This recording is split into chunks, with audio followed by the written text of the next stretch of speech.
All right, we are here with part 3 of the Karen Reed case. This episode is titled, Karen Reed says she's framed for murder. No one believes till shady cops caught editing CCTV video. Okay, first things first. I'm gonna say these people is dumb. They just dumb. This literally looks like this is a slam dunk case for Karen.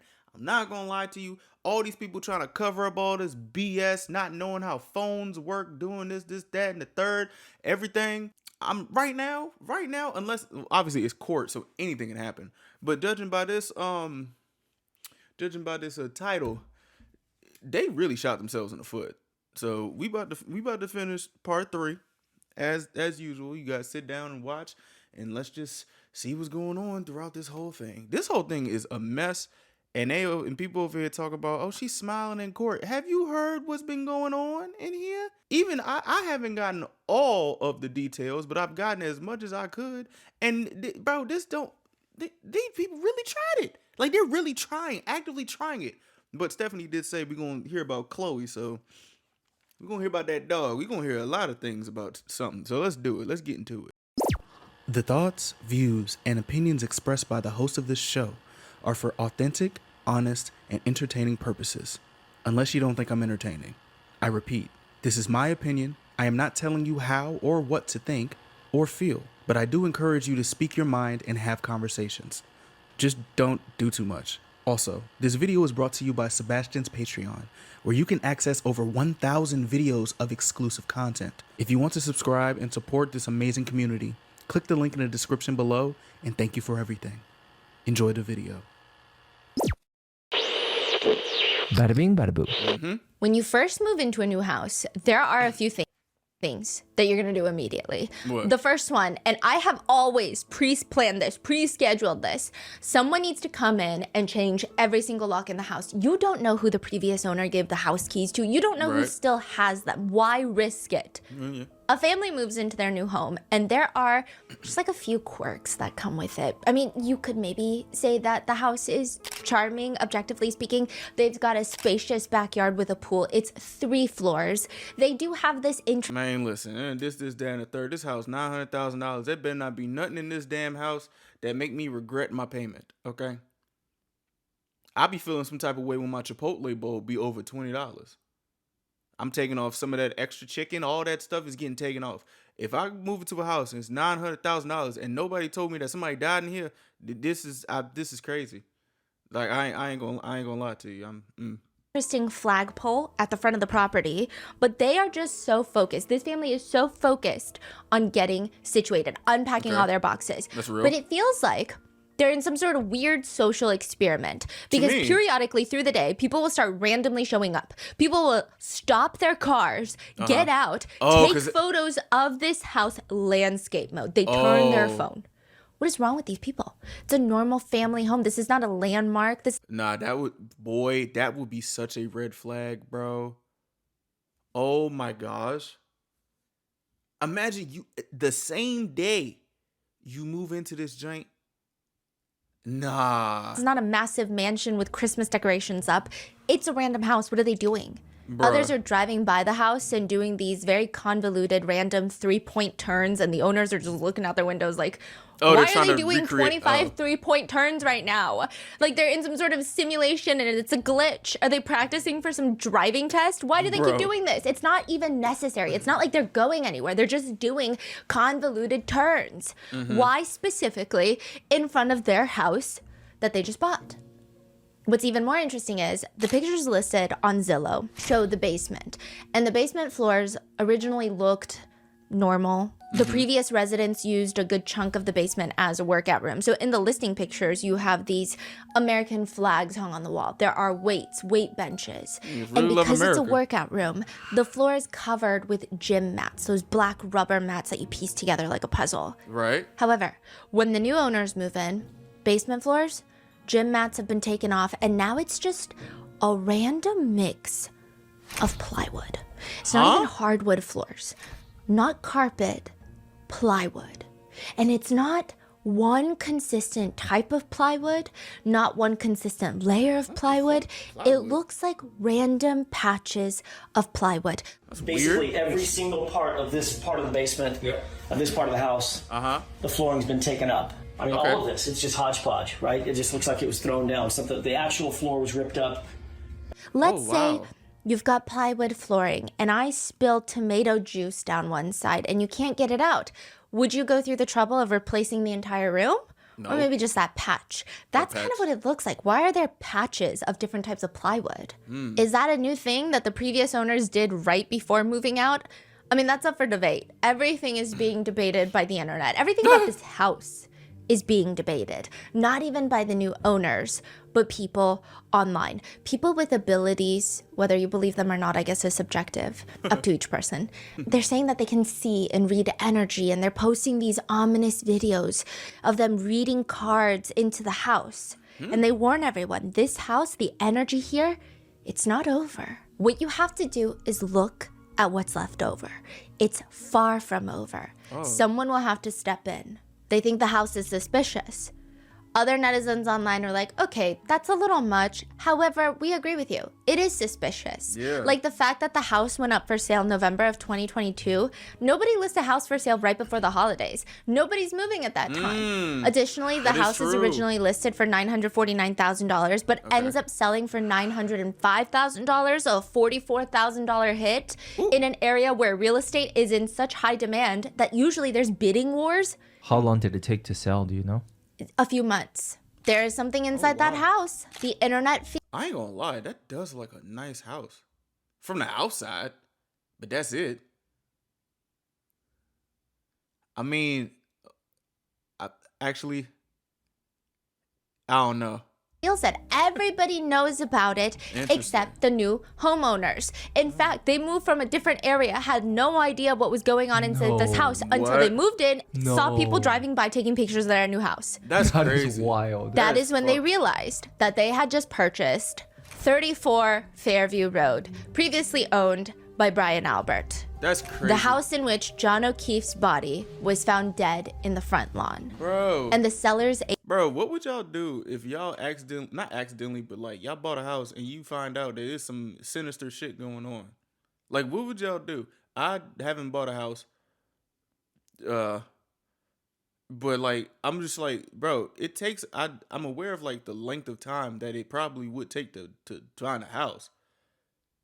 You go through all this trouble to try and get this house, and then you find out once you start moving in that this, man, boy, I hate wasted time. I ain't gonna lie to you, especially with, oh my gosh. Agent, Brian Albert's real estate agent, Didn't say anything? they didn't say That's anything. ass. And that realtor works for a firm that is owned by Carrie Roberts' sister. Really? This is Oh part 3 my of the Karen gosh. Reed case. I have never seen nothing more connected than 5 computers to one router. Nigga. I don't even know what I'm saying. This is crazy. It's literally everything every single time. It's always new shit. This glass onion will not break. It will not break. This is crazy. This is really crazy. We would like to thank today's sponsors who have made it possible for Rotten Mango to support the Dana-Farber Cancer Institute in Boston, Massachusetts. They're a globally known cancer research center that also provides support for patients and families similar to John O'Keefe's sister, who has since passed away from brain cancer. Rest in This peace. episode's partnerships have also made it possible to support Rotten Mango's growing team, and we'd also like to thank you guys for your continued support. As always, full show notes are available at rottenmangopodcast.com. A few disclaimers. There are mentions of driving under the influence. Oh shit, there's new people. Did she be adding new people like on the left side? We got Brian Lucky, Luran, Tom Kelleller, okay, and Nicholas B.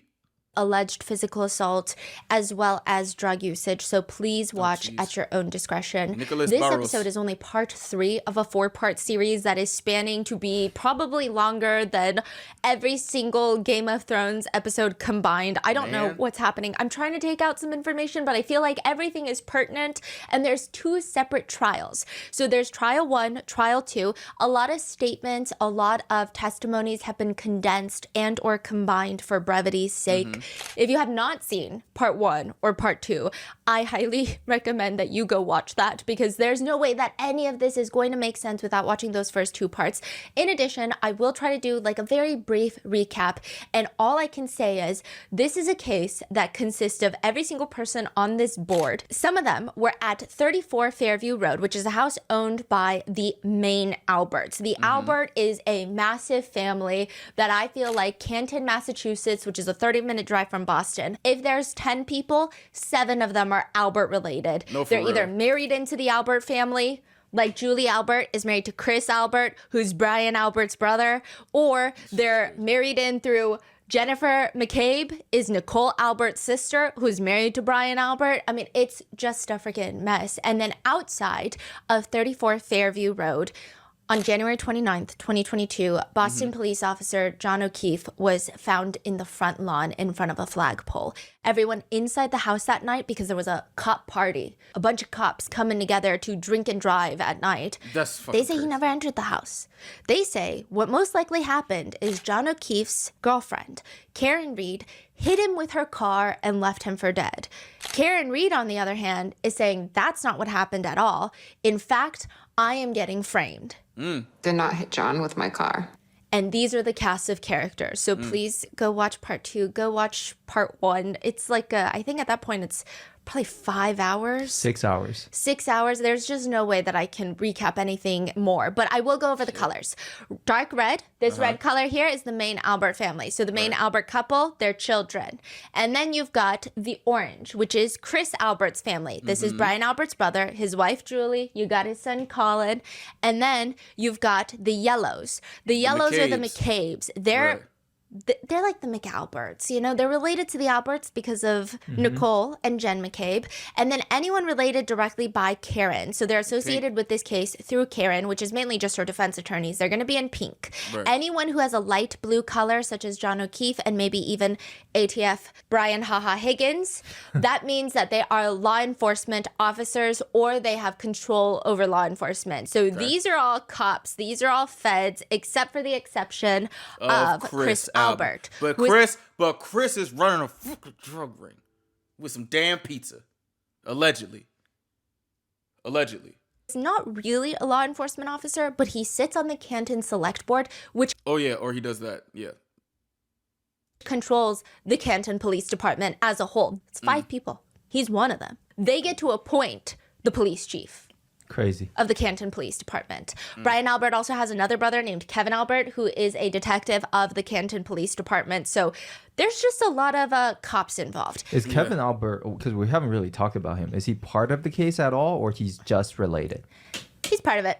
Wow. And then anyone in dark blue are investigating officers that are investigating the death of John O'Keefe. Ow. But joke's on them because their investigation is going to be investigated By the the FBI. FBI for how abysmal it is. And we also have multiple different law enforcement agencies at play here. So we have the Boston Police Department, which John O'Keefe was a Boston cop. Right. Brian Albert, before he retired, coincidentally, conveniently, right after John O'Keefe's death, he was the head of the fugitive unit at the Boston Police Department.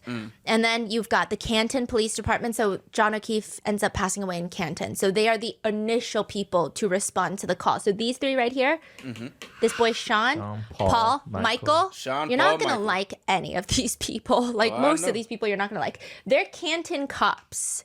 And then you've got Kenneth Berkowitz, Canton Police Chief.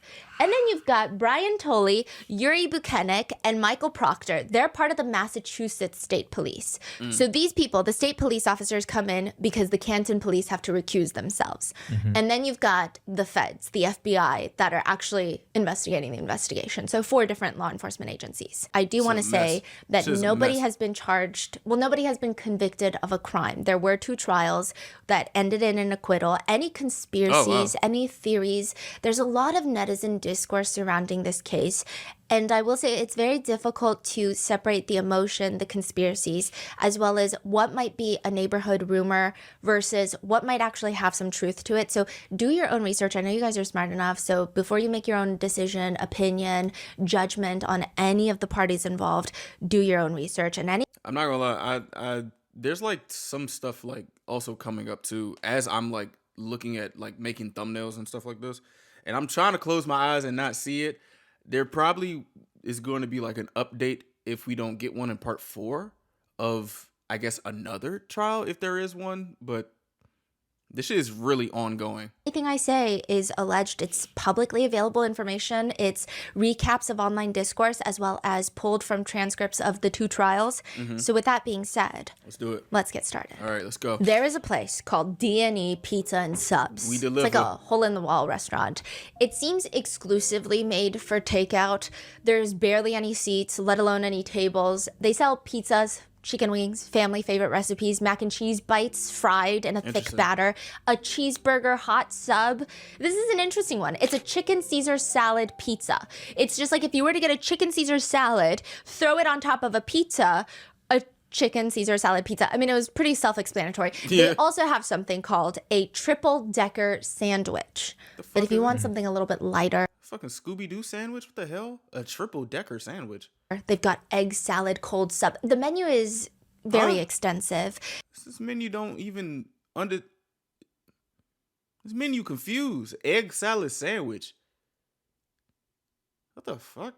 And if you order online, you get a whopping 5% discount. Ooh. But nobody wants to order online. Nobody wants to order at all. Because the pizza shop is owned by Chris Albert, the brother of Brian Albert, whose front lawn John O'Keefe was found dead on. One review, this is from 2018, so this is before all of the suspicious activity has even occurred. 2018, one reviewer writes about this suspicious little pizza shop. Second time there, and both times I had an issue. First time, employees had a bad attitude. Second time, they forgot to give me my dressing for my salad. What? And by the time that they delivered the dressing, the chicken was disgusting. It was cold. I got a Greek salad, and they said they brought me their house dressing, which is a mix of Greek and Italian. It was disgusting. The owner gosh. kept saying nothing was wrong. Another one says, you better hope you don't get the blockhead that answered the phone for me when I was placing my order. The I wanted to go blockhead. get my credit card to read the numbers off of, and he told me I should have had that prepared already. Fuck? To which another reviewer agrees. They need a little work done in the customer service because I definitely it? overheard a guy calling me a piece of shit when I called back to add a soda to my order. Damn, y'all, these people are bad. What the fuck? Y'all ain't doing shit in there anyway. Why y'all so mad? What the hell? And then they tried to laugh it off later when he noticed that I was still on the phone. Then when I got my pizza, it was burnt like hell. Like, how the hell do you burn cheese pizza with no toppings? And while all of this is ongoing, this place, these are reviews from 2018. Somehow they survived 2018. They survived the pandemic. And even now, in 2025, this place is still going on. This place What? is still open. With What? one netizen commenting, how is the Albert Pizza place still in business? There cannot be that many people in Canton and the surrounding area that would support their business. Why don't people boycott them and run them out of town?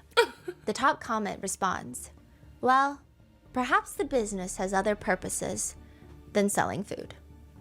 As with any internet theory and or conspiracy, this could all be a made-up delusion crafted by a random shadowy internet figure who has mashed potatoes for brains. Hey, it could also be true. Remember I told y'all last episode? I know a couple places that... And a working Wi-Fi router. Just because words have been strung together into semi-coherent thoughts does not make it true or factual. That is true. I'm not here to sway your opinion about a conspiracy. But it is an interesting conspiracy. I did get sucked into the rabbit hole. I turned into mashed potatoes for brains because it's just weird. And Hey, it's all good, though. It don't matter. Sometimes it's cool having mashed potatoes for brain. You like your mashed potatoes with gravy or no gravy? Shit, ain't an insult to me. I like mashed potatoes. it oddly starts At least my mashed potatoes for brains gonna be better than that shitty ass pizza, that Albert pizza. Call that shit the Albert. My mashed potato brains better. Shit. with rice pudding. In New York City, if you walk down two of some of the most popular streets, you've probably come across what people call a culinary mystery. What? Two restaurants, most expensive areas in New York City with massive storefronts. Okay. They always look empty for some reason. It's just like a dessert shop. It feels sterile. It's called Rice to Riches. I've it's never like seen the it. most niche desserts shop. There's Rice so to many Riches? dessert shops in New York City where they do all the trending Instagram desserts and they still close down because money is hard. Yeah. But this is rice pudding that's made fresh daily that you can get in Hey, big dog, what the fuck that is? Excuse me? They do all the trending Instagram desserts and they still close down because money is hard. But this is rice.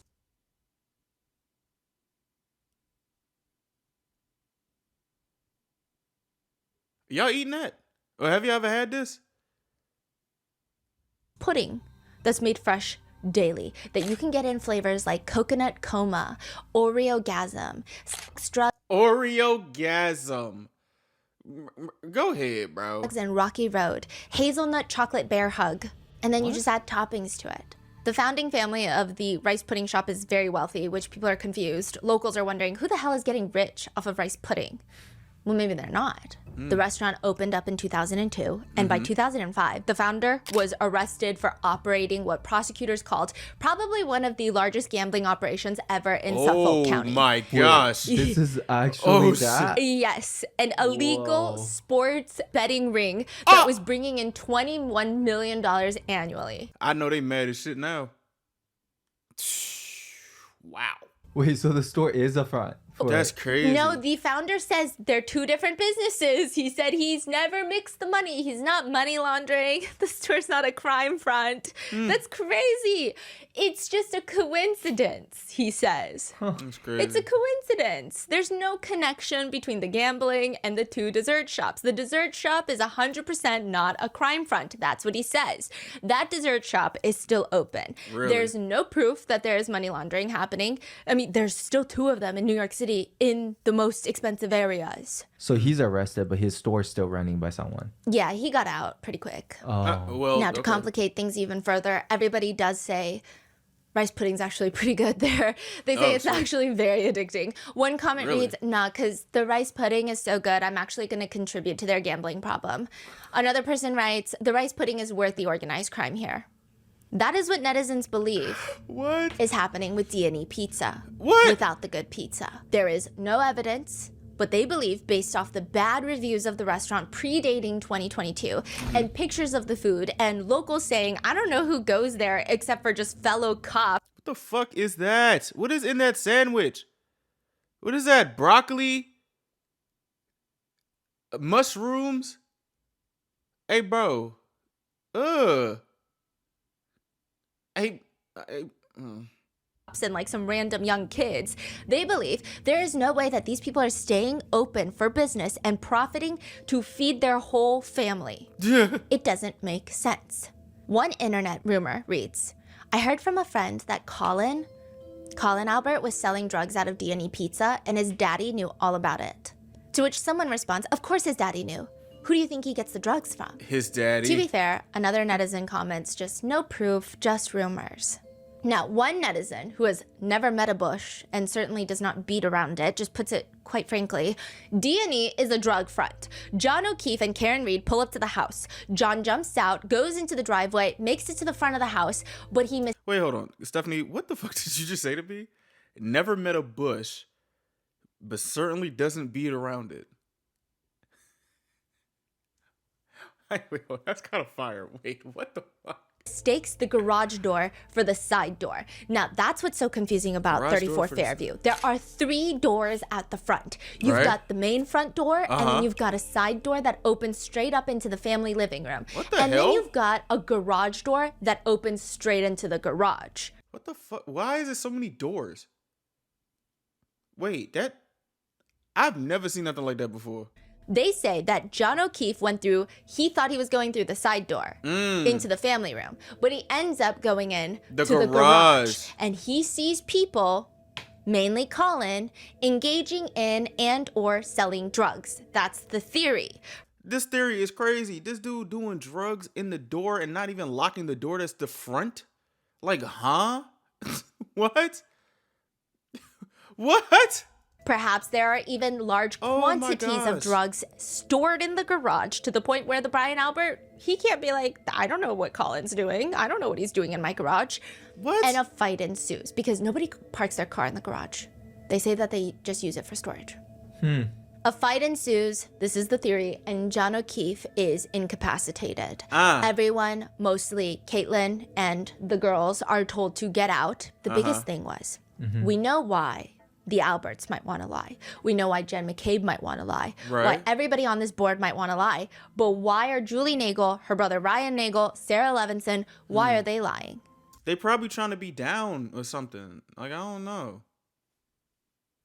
You know what I'm saying? Like, you know how like people would be like, oh, snitches get stitches and stuff like that? I would probably assume that a whole family of cops would still abide by that type of thing. You know? Like, it would make sense, especially if people say, like, oh, police are actually gangs anyway. Like, it's just like, that wouldn't be lost on me. Because maybe they're also protecting themselves, is this theory. Caitlyn and all the kids, the girls, they're told to get out while this is happening. John O'Keefe is subdued. Once everybody is out, he's transferred to the basement. This is the internet theory. This is what the netizen writes. Chloe attacks because she smells blood. John is beyond repair. Things have gone too far. Only option now is to move him to the yard and blame Chloe. Chloe's the backup plan. Unfortunately, Karen Reed makes herself a nice little pawn because she actually cares about her boyfriend, and the McAlberts take full advantage of that. Some people have taken this conspiracy a step further to allege that the drugs that we have no proof of being in the pizza shop, that the drugs in the pizza shop are actually obtained through police stations and police investigations. When officers confiscate drugs and do massive drug busts, it wouldn't be the first time that they take those drugs and then resell them for a profit, because who's going to come after them? The cops, they are the cops. That is the conspiracy with zero proof. No matter. Now, I don't think that this conspiracy would have gotten this far on the internet had it not been for the fact that August of 2023, so this is like a full year and a half after John O'Keefe passes, at a Canton Select Board meeting that this guy decides he's not going to show up to. Chris Albert, one of the 5 selectmen, he's like, I'm going to sit this one out. Really? Chris Albert, he's not there. However, a woman named Helena Rafferty is there. Helena Rafferty is the new Canton police chief. Ooh. She replaces Kenneth Berkowitz. Ooh. Also, Kenneth Berkowitz dies. Oh. Unrelated. What? He has a heart attack and he dies. Oh my gosh. When? Way after. But he does retire the same year that John O'Keefe is found dead.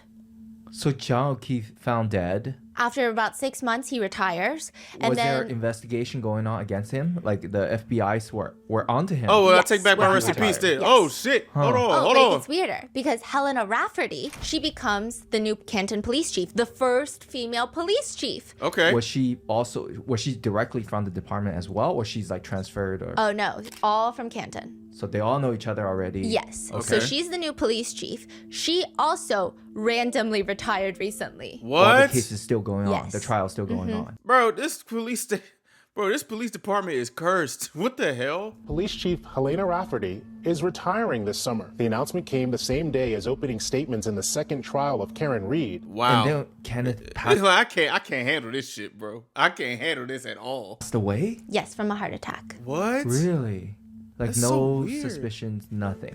I don't think it was suspicious. I don't think it's related to this case, but what is suspicious is one of the last things he does on the job, which I'm going to go through later. All right. Now, Helena Rafferty takes over, and she states in a meeting, I know it's been circulated that John O'Keefe had conversations with Canton police detectives related to drug activity in that neighborhood. John O'Keefe, to give you some context, is a Boston police officer. So he drives to Boston every day to go to work, 30 minutes. But he lives in the city, in the town of Canton. He reports that there's drug activity in Canton. Now, does he report it to his boss in Boston? No, because there's no jurisdiction. So he goes to the detectives at Canton Police Department. Right. Who's the detective at the Canton Police Department? Kevin. Kevin Albert. Can't trust He nobody. went to Kevin Albert? He was one of the people. And he tells them, hey, I think there's suspicious drug activity going on in Canton. And Helena Rafferty, the new police chief, says, well, I'm here to confirm that John O'Keefe absolutely did reach out to Canton detectives related to drug activity in the neighborhood. He reached out to the detective unit. However, none, and let me repeat that none of John O'Keefe's well-documented correspondence with us included anyone alleged to be involved in this case. Okay. Nobody believes her. That's weird. Okay. What we're getting out of this is she did confirm that John O'Keefe told Kevin Albert and other Canton detectives that there is drug activity in this neighborhood. And this is where it gets suspicious. How? Chris Albert, Julie Albert, they had been neighbors with John O'Keefe for years. They recently moved away. Yeah. But for years, they were 2 houses down. They never got along with John O'Keefe. They never really talked to him. The day that John O'Keefe passes away, he goes to D&E Pizza. Some people think he's there to scope out what's going on.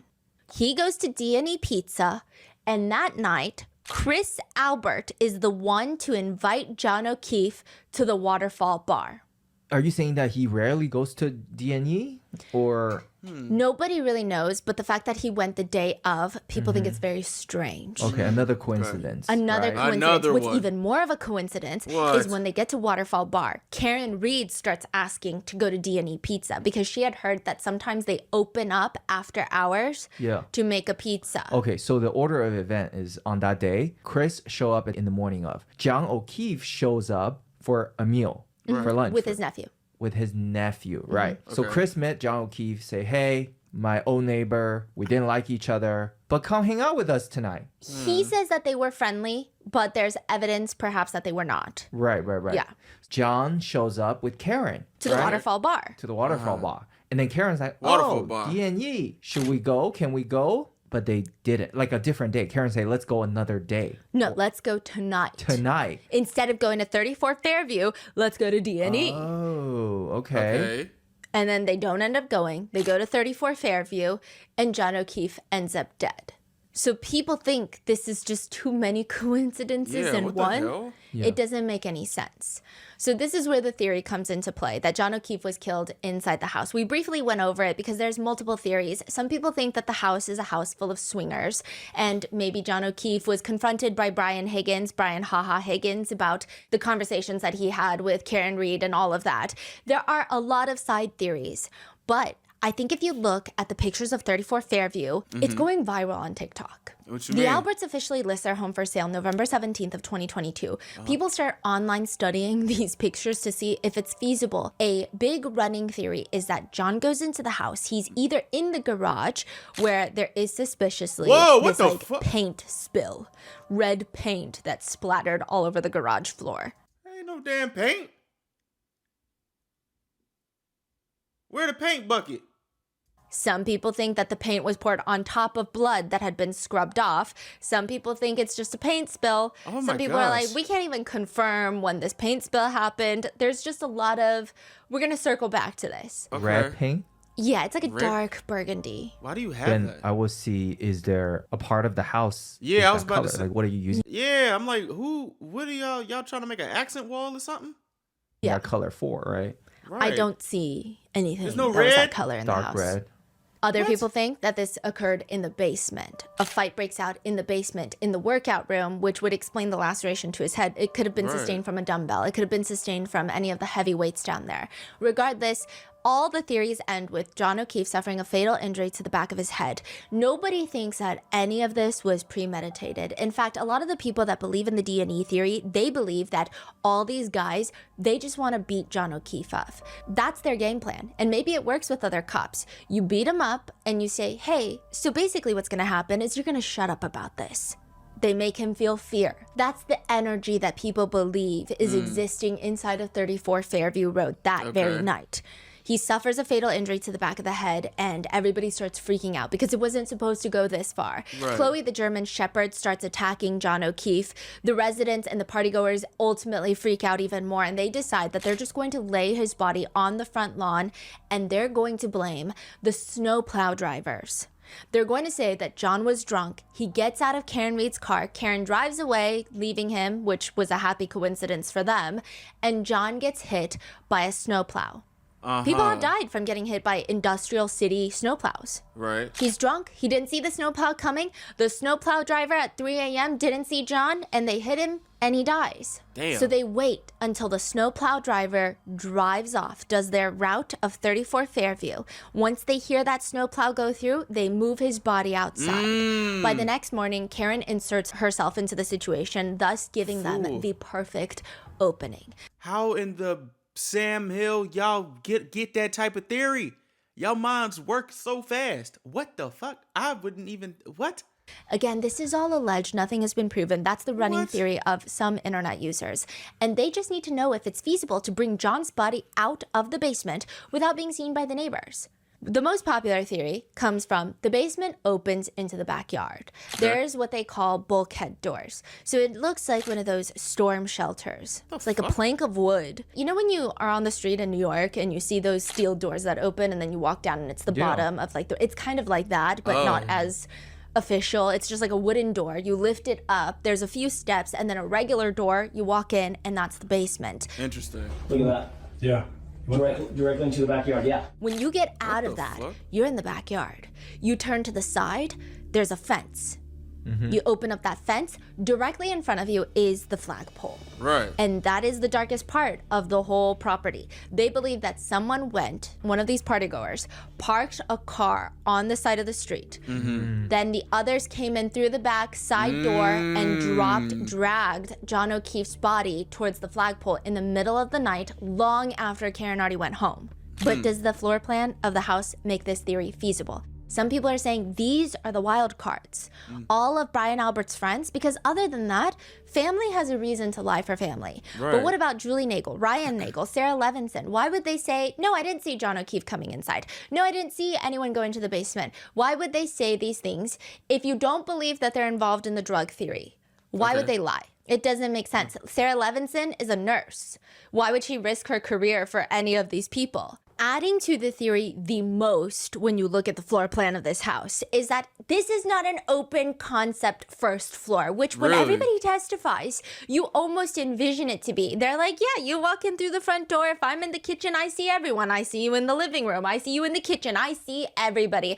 That's not the case. That's not the case at all. The front door is like a vestibule. Okay, you walk in and on your right Dining is the room. small dining room. All right. And then to the left is a small entrance with the library, the study. Okay. And then there's stairs leading right up to the front, like right in front of you. There's Right. stairs going upstairs. Okay. And then behind it, there's a door that you open and it leads into the basement. So there's stairs going down into the basement. Wait, you're saying there's a door to the basement? Yes. To get into the stair to go down into Yes. the basement. And then if you were to keep that door open, behind that door is the small opening to the kitchen. And these are small openings. These are not massive, grand, arched entryways into each room. These are Regular house door-sized openings. Yeah. So no, if you're in the kitchen, you might not even see if someone walks in. You might not even see if someone goes into the basement if that basement door is kept open. So all of these could justify why maybe some of Brian Albert Jr., Birthday Brian's friends, didn't see John O'Keefe that night if he were to have actually been in the house. Okay. Netizens think this makes perfect sense, especially now with the Alberts selling the house. The house had been in the Albert family for decades. Albert, this Albert, Chris Albert, Kevin Albert, all of them grew up in that house and they just randomly decide to sell it. Damn, they just fucked up the family house, bro. They don't deserve nothing. That's crazy. That's one of my dreams. I'm not gonna lie to you. If like the world wasn't fucked up, I'd like to like buy a good crib and like pass it down. You know, like damn.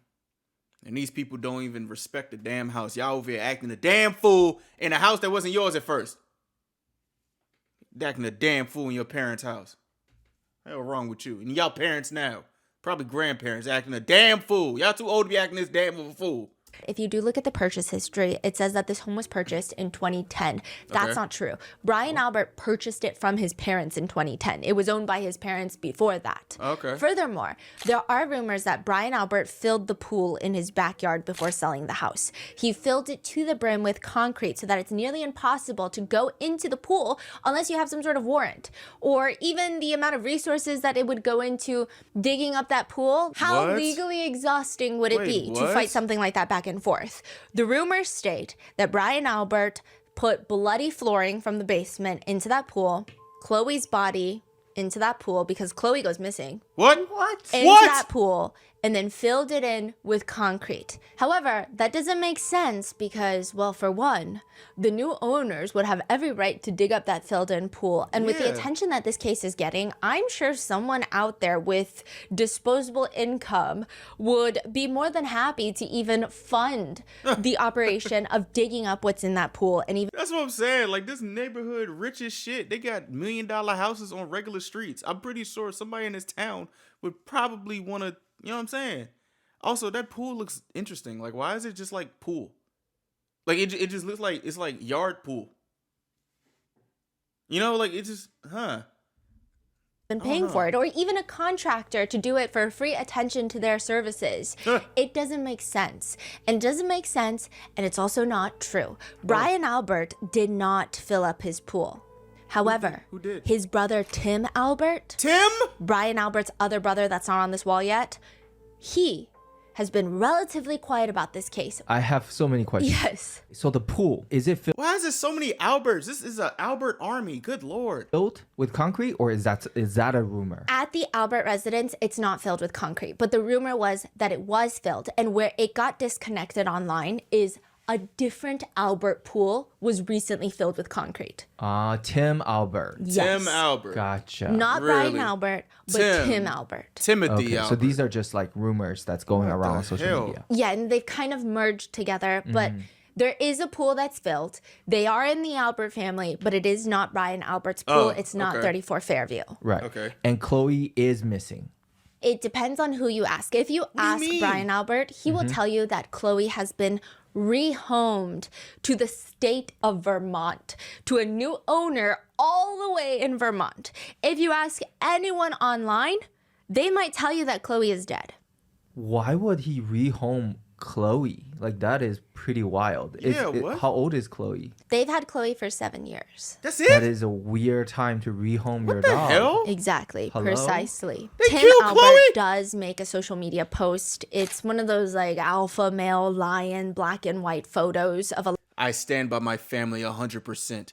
You don't fuck with them. You do, and I won't hesitate to make you the most miserable person. It's my family. Oh my gosh. lion, and on top of that lion are just words that read, I stand by my family 100%. You don't fuck fuck with with them. them. You fuck with them, and I won't hesitate to make you the most miserable person. What does On gang. On the red pill. Tim Albert do? We don't know that much about Tim Albert. He's not a cop. However, he Probably was got involved podcast. in a DUI in a little situation. We're going to come back to Tim Albert. Okay. Tim Albert's going to join the cast of characters. He's going to be on this wall. Timmy's not escaping this wall. The right. pool is in his backyard. It's completely filled in, and there's new grass planted on top, which is interesting because the timing is strange. First of all, how did we find out he filled his pool? And then also, why do you fill your pool? Yeah. Tim Albert lives across the street from the Canton Police Department. Tim Albert lives with the senior Alberts, with their parents. There's even older Albert. Yeah. Yeah, and alive? he lives in that house. And that pool, people have taken pictures of that pool. People have been watching the Albert family for a really long time. So- There's Yeah. actually one person that we're going to get into in the next episode. He's been like doing a lot of breaking coverage for this case, but he was I believe he was the first person to publicly state, and there were pictures provided, so it's not like he's just making things up. Like, this is very real. In front of Tim Albert's house, people were taking pictures. You see the pool.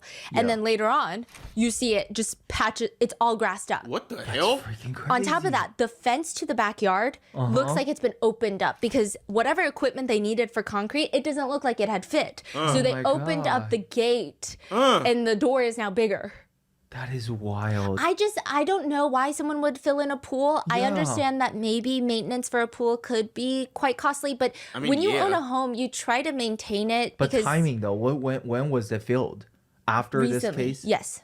Recently. That is so bizarre. And it's not cheap. Like, concrete is expensive. So expensive. Yes, so expensive. And I actually think it'd I be more wonder how much expensive it to do that. Yeah, how much it costs just to fill up a pool. Even just to lay patches of grass on top 15 these days, Right. patches of grass have been Damn. expensive. Don't ask me how I know. Weird. That is Yeah. so weird. Weird. The strange part of all of this, though, is that the Zillow listing for the main Albert residence, 34 Fairview, it states, have you been looking for a great house in a perfect neighborhood? Well, here it is. The home boasts a completely finished basement with a family room and exercise room. But how is the basement finished when the flooring is just a random puzzle of unfinished plywood The fuck? that doesn't even match? You lied on I would Zillow? hardly call that finished. Niggas It's lied on probably Zillow, bro. the second worst thing that you can find on the flooring of someone's basement. And the worst thing would be blood. And that is where the pool comes in. Because there's the unanswered questions. Let's say hypothetically the Alberts were to rip up the basement flooring because maybe there was some random dark liquidy substance that they didn't want on there. Where would they get rid of these massive planks of flooring? Would they just pool? trash it? Or would they, I don't know, put it inside of a giant hole in the ground that used to be filled with water and then fill that up with concrete and throw patches of grass on top of it to make it disappear? That is the netizen theory. However, that still does not explain a lot of things in this case. If this theory is true, that would mean that Karen Reed has nothing to do with John O'Keefe's death. I mean, yeah. But then how would you explain all the tiny pieces of her taillight that were found on the Albert property near John's body? Okay, so you're saying that her tail light is next to John's body? Yeah, there's just taillights everywhere on the front property. Yeah. Everywhere.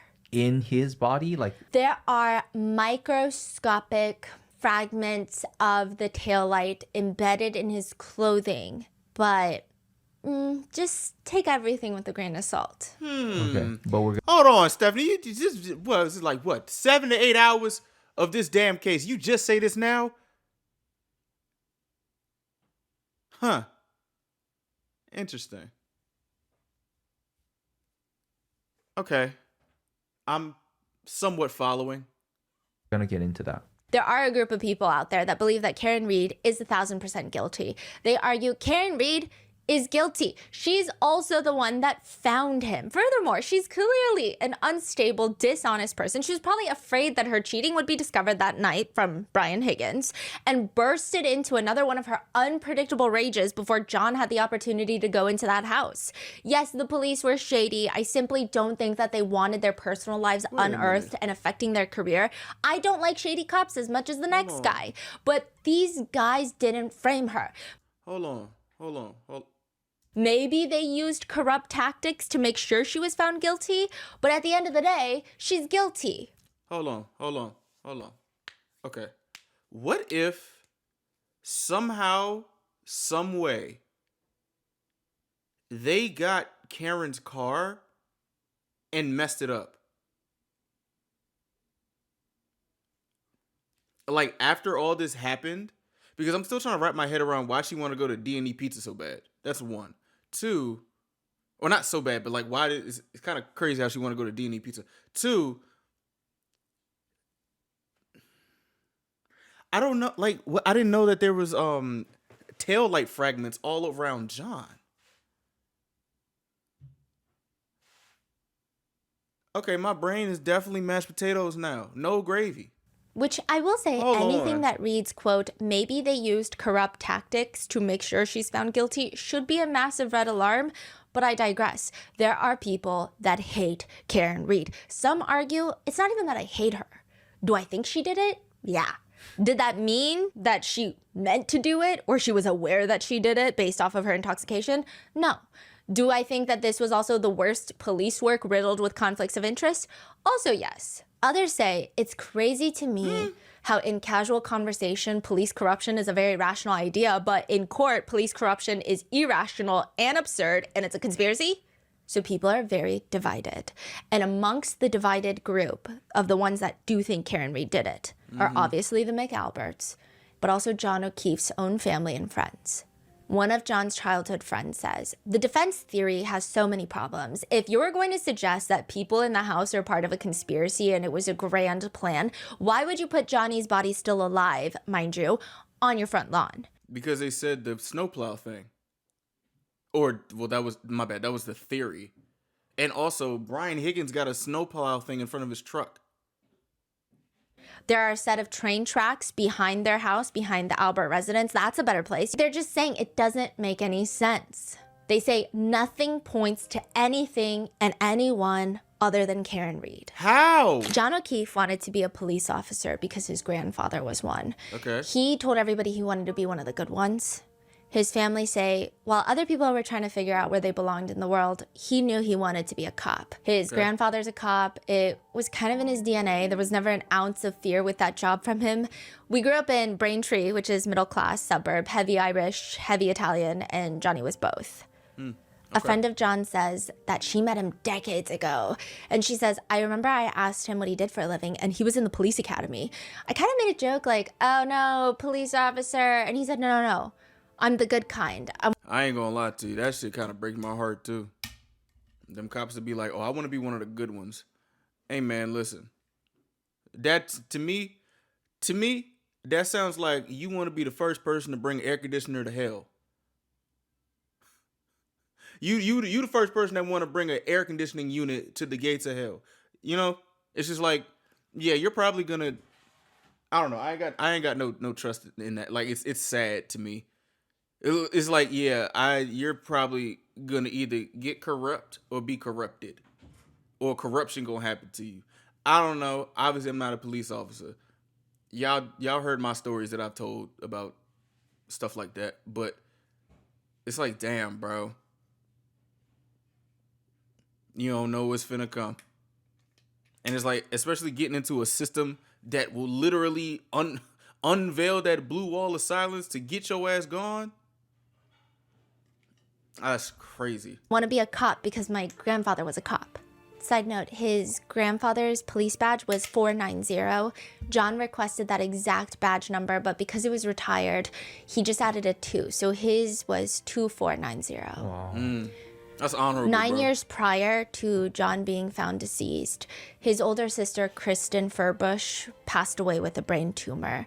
She left behind a daughter and a son, and it said that John was incredibly devastated. They were really, really close. And John starts making all these plans with his brother-in-law, Stephen. He's like, I'm gonna move in. I'm gonna help you raise these kids, my niece and my nephew, because my sister is gone and these are her children. But before John can even move in, just 2 months after John's sister passes away, Stephen, his brother-in-law, passes away from a heart attack. So the kids, they end up losing both parents in the span of 2 months. John's friend says it wasn't even a thought. John was like, I'm taking the kids.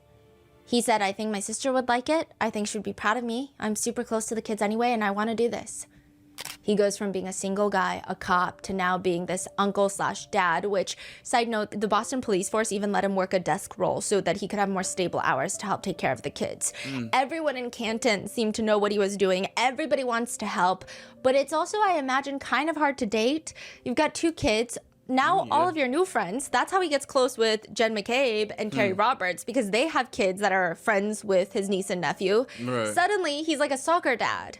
And you've got all these now parents that are most likely married with children. You're a single dad/uncle. You're in a very specific situation. Right. That's not to say that John wasn't dating. It said that he actually dated a lot of girls, but not a lot of serious relationships. Okay. So during the pandemic, John reaches out to a few of his ex-girlfriends. I don't know if he's sending a mass email or the same message, or if he's just like everyone bored from the lockdowns, but he reaches out to Karen Reed. They dated back in 2005. Karen says that she met John O'Keefe at a birthday party, and she says, he was handsome, he was sweet, and I mean, I was 24, so that was about the criteria at the time.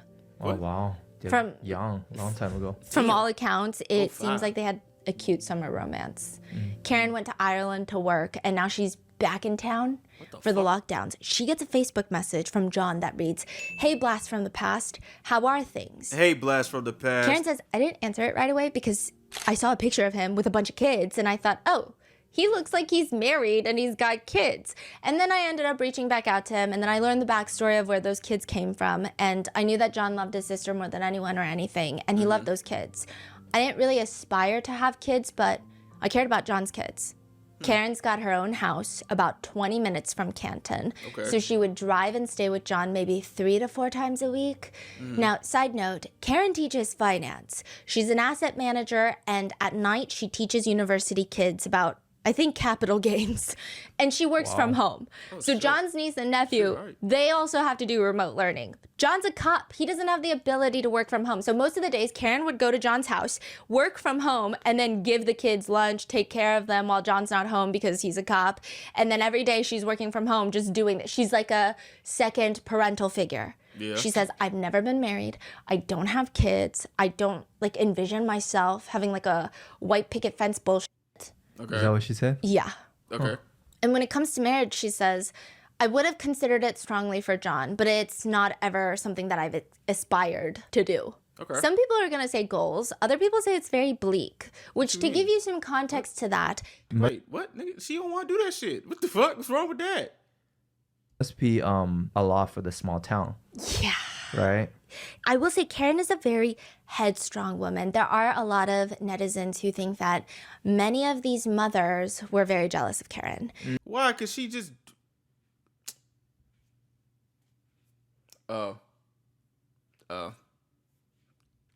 Because Karen is cool. She's a single woman. She doesn't really care to have a traditional family in a traditional house and be a soccer mom. Yeah. She also seems like, whether you like it or not, she seems a little crazy. She seems like she knows a good time. She also seems like she's fun with the boys. Like she'll drink a beer. She sounds outspoken too, is she? Very outspoken. But Karen has recently been diagnosed with Crohn's disease. She also does have MS, which Jen McCabe also has. But before she gets that message from John on Facebook during the pandemic, she had gone through 10 surgeries within an 18-month period. Oh my so gosh. I can see how she doesn't care about the white picket fence bullshit. Yeah. She's just trying to get through these obstacles. No, for real, nigga. Fuck that white picket fence. Huh? It's been reported that John and Karen bond over the fact that, yeah, maybe life has not been going according to plan for either of us. Right. They start dating. Two sisters are called to testify during Karen Reed's first trial. Okay. Laura Sullivan and Marietta Sullivan. They are the two sisters that were present on the New Year's Eve trip that Karen told Brian Higgins about. Brian Haha Higgins. Remember, he was like, did they bang? Question mark. And I said, did they bang? Question mark. Do you remember that? Yeah. Yes. So those like were yesterday. the women that one of them hit. One of them was flirting with or had a Getting thing fresh with. Everybody John. has a different opinion about what happened in Aruba. I Bro. can't find a single fact or story that everyone in the small town of Canton is like, you know what? That's what happened. I don't know why everybody needs to have a different opinion about every single event, but that's the case with Aruba. And that happened in like 2021. No, this happened recently. So just 29 days before John's passing, they go to Aruba. Oh. Okay. They go A to month? Aruba 29 days before John's passing, and they had, John was there, Karen was there, the kids were there, and there were a big group of small town friends that were there. 60 people ended up going. Damn. How do they all know each other? Well, John's best friend / partner in the Boston police force was a guy named Pat. He was the father of Laura Sullivan's child. So John's Boston cop partner is Pat. Pat and Laura Sullivan are dating, and she ends up getting pregnant with his child. Okay. But before she even gives birth, Pat ends up self-exiting. Oh and my gosh. This was like 8 years before Aruba. Yo. Now, John was Laura's child's godfather. He was very involved in the child's life. Laura testifies he was the first person in my delivery room after I gave birth. He was a constant connection to Pat because they were best friends. He was always just making sure that my son was taken care of in the sense of being there to tell him stories about his relationship with Pat. Bro, life is crazy, bro. Life is really fucking crazy. Rest in peace to Pat. Life is crazy. Wow. Oh my gosh. Now, 8 years later, John, Karen, the kids, they're going to this Aruba trip. Okay. And Karen asks for 2 rooms. Karen wants her own bathroom. She wants her own space. The prosecutors are going to make it look like, see, Karen is so needy. Karen is so crazy. She's just doing too much. But in reality, I mean, she's got Crohn's disease. She has a lot of difficulties using the restroom. I think likely due to her medical condition, she just wants her own space. I don't understand, like, what these people keep trying. Like, these people keep trying to, like, throw dirt on her as if, like, she's not going through all this shit. Like, bro, my goodness, they're really trying. Like, what in the fuck? Their rooms are not directly in front of each other because it's just hard. They're on opposite ends of this hotel. When you say two shit. rooms, are you saying Karen one room, John and the two nieces one room? One niece, one nephew. Yes. So John and the kids are going to be in one room. Karen's going to have her own room. But the whole trip in Aruba, Karen's taking care of the kids. Yeah. Okay. I mean, I don't think that's called bad. compromise. Like, It's not bad, Otherwise, yeah. there's That's compromise. 4 people and she needs her own space. Yeah. Exactly. So they end up on opposite. Like, they acting like she got the presidential suite on the top corner of the shit or something. Like, bro, what? I just want my own bathroom, dog. You gonna bring the bathroom to me? No. Like, what? Ends of this pretty small hotel. I mean, it's fine. Laura says this was her first time meeting Karen. Okay. And she just remembers Karen walking up to her, giving her a big hug, smiling that she's heard so much about her. And it is so strange. What? I do think a lot of netizens have some negative opinions about the Sullivan sisters. What? I wouldn't go as far to say that because we don't know really anything about the Sullivan sisters. Right. I will say, though, it is very interesting how the prosecution keeps calling all these witnesses to the stand, and they all inadvertently make Karen look better. Because it's also the way they say it. The Sullivan sisters are like, yeah, it was my first time meeting her. She came up to me, gave me a big hug. She came out, she gave me a big hug, said, "It's nice to meet you. I've heard so much about you. I recognized you from pictures." It almost seems like Okay. they're trying to make it sound neutral, but it sounds positive. It's a friend's birthday that night, so the group of them, they go out to dinner, and Laura is asked what happens there. Again, everyone's assuming something bad is gonna happen, but she Okay. says, Karen had paid the bill prior to us receiving it. Damn, this prosecution suck ass. Karen, fire as hell. Hold on. She paying bills before people was. Man, what? Like, huh? Who even does that? I didn't even know it was possible to do that. Like, what? and what, if any, reaction did you or anyone have in that instance? The entire table was kind of taken aback, said it wasn't necessary, Did any of y'all motherfuckers say thank you? wanted to Venmo or give cash or something along those lines, and she declined, No, saying alright. that I got it. Fuck, go ahead. Go ahead. Get some. I don't understand. Sometimes I don't understand why people don't be wanting to take a free opportunity of somebody's niceness. I guess some people be like, oh, I'm gonna feel like I'm gonna have to pay you back. No, you don't. She just said you don't got to. It's just like, I don't know, man. You don't want no you don't want me to Venmo you nothing? Oh, all right, for sure. Thank you. Appreciate it. Thank you. You know what? Even just because you being a good Samaritan, you need anything, and I got you, man. You pay for all I mean. Nah, I got you. Like, what's wrong with being a good fucking person and just accepted it? They go bring him on the stand talking about some, yeah, she paid for all of our meals just for the love of the game. That's supposed to make Karen look worse. These prosecutors suck.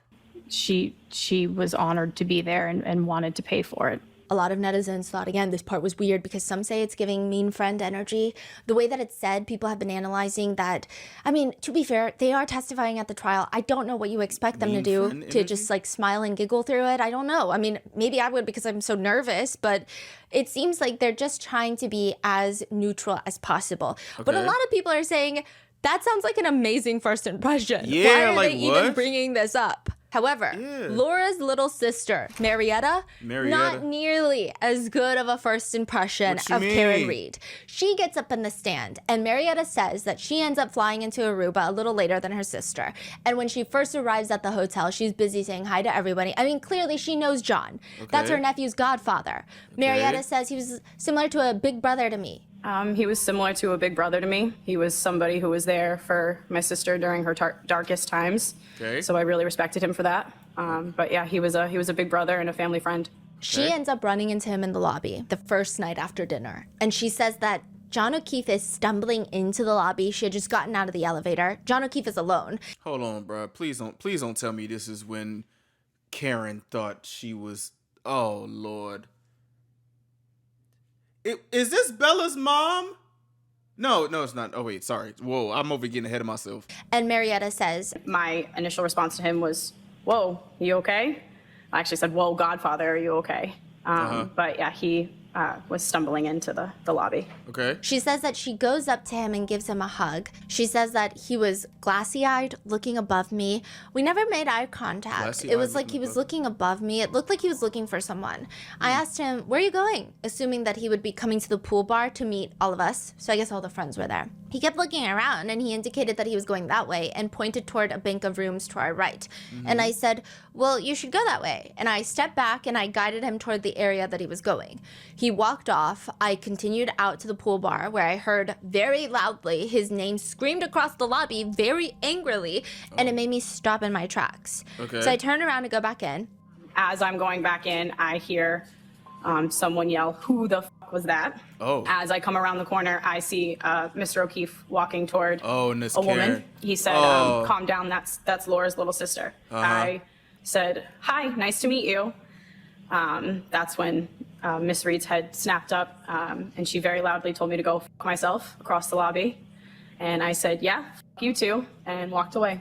This was my first interaction with her. I had Damn. never been fully introduced to her at all. She was Damn. just very loud. She was very energetically screaming at me to go fuck myself. She was waving with her hands. Johnny was trying to calm her down. And after I said, "Yeah, fuck you too," I went out to the pool bar and I didn't see much after that. I went straight to my sister Laura and I looked at her and I said, "John O'Keefe's girlfriend?" And she looked at me and said, "Karen?" And I said, "Yeah, you guys like her?" She said, "Yeah, she's okay." And I said, "Well, she sucks." Laura, Marietta's sister, says that she went to talk to John about Excuse me? Oh my gosh. All right. the whole thing. So it seems like obviously Laura and John are closer. So Laura wants to talk about her sister. Yeah, what happened? And she says, quote, "I said, 'What's going on?' And he said, 'Nothing.' I said, 'Did Marietta and Karen have words?' He said, 'I don't know.' And I said, 'Well, that's not what Marietta said.' And I asked him if everything was okay. And at the time, his phone was lighting up and it looked like calls, text messages, text Damn. messages. And it said Karen on his phone. I asked him if he needed to take it. And he said, 'Yeah, she's crazy. I got to take care of this.' Laura says throughout the entire trip, he just didn't seem like himself. She says, quote, 'He seemed distant.' I asked him if he was okay, and he kind of just, shrugged it off. Damn, bro. And I said, are you happy? He kind of just rolled his eyes and shrugged it off. Damn. I said, well, something along the lines of life is too short to not be happy. And he goes, well, Laura, it is what it is. And I did ask him if he wanted to talk about it. I said, do you want to talk about it? And he's like, Damn, not bro. really. Eventually, Laura says that John tells her, "Well, apparently I made out with your sister the other night," according to Karen. Damn. Side note, it has been debated whether or not they did make out. Both the sisters what? kind of state that they never made out. Some netizens feel like they have mean girl energy, and if Marietta did kiss John, she could have easily said no. Additionally, she had a boyfriend that night, or that time, so she could have lied. Wait, this is all from, how is- Karen was telling Brian Higgin that Yeah, that John he was was making out with a cheating. girl. Yeah. And the sisters are saying No, that was that the didn't incident happen. in the elevator. They're Right. just walking out, exchange words. But Karen thought either thinking something happened or whatever. That's it. That was all the sisters are saying. Yeah. Okay. Wow. I mean, Damn. some say the way that Marietta describes hugging John, it feels very intimate. Bro, I see, like, ambiguity is a motherfucker, bro. Like, apparently all this is a bunch of coincidences and shit like that, da-da-da-da-da-da-da. And I ain't gonna lie, I'll be mad as hell. Not mad as hell. Like, I'll be like, damn, I guess I was wrong. Remember yesterday I was talking about, Karen said John kissed this girl, she kissed Brian Higgins, then that just is what it is. Imagine doing some shit off of, like, just being like, oh, well, I mean, I guess this is okay if I flirt because John did this. But then also the fucking other girls behind my back while you sleep with me in the bed, that still also is like a point of contention. So I'm just like, obviously I don't know these people, and I'm trying to, like, make sense of it in my head. It's just like, bro, like, I would say I've never met somebody who would be so generous to pay for a whole table before they sit down to, and I'm not saying like it's impossible for this, but I'm just like trying to follow like the mindset of I guess people I've known in my 26 years of living or heard about, known, da-da-da-da. It's like, my question is, would that same person start tripping about they dude like doing some stuff if the dude didn't already do it. And like I'm saying, it's like it can also happen both ways. But it's just like, huh. But then again, these people are all different and weird as fuck to me. I'm not gonna lie to you. Like the mannerisms and the stuff that's going on, and it's just like, huh, I'm not used to this. You know? It's just like, wow. That's really interesting to me. Cause it's like, what the fuck? What do you guys think? I don't know. My brain is mashed potatoes right now. To notice that he's like looking above her while they're hugging, it just, I don't know. Some people, the way that she says that And also, John over here saying like, oh yeah, she's crazy. He probably didn't even mean it. It's just like, Karen just doing Karen. You know, it's like, he's like, oh, my girl's so crazy. And it's just like, I don't know, bro. Everything is being held with a grain of salt. Iodized salt too. she testifies sounds more intimate. People have been really dissecting it. Either way, Karen ends up believing that they did kiss at some point. And then she ends up believing that she believed it wrong. Another What? thing to note that could What? indicate why Karen was so angry is Karen was in the hotel room taking care of the niece and nephew while John was out getting drunk. So that might have led her to believe that he was out doing something that he shouldn't have been doing and she caught him in the act. Later, Karen pulls Laura aside and she says, hey, I'm sorry. I thought I saw something that I didn't and I would like to pay for some of your sister's room. Oh, okay. Really? Yeah, Laura testifies, I said it's absolutely not necessary, just an apology will do. Wow. The prosecutor asks her, did she She's persist real- in wanting to pay for that room? Cuz She she's did. real- She just said, Bro, she's real stand up, bro. Oh my gosh.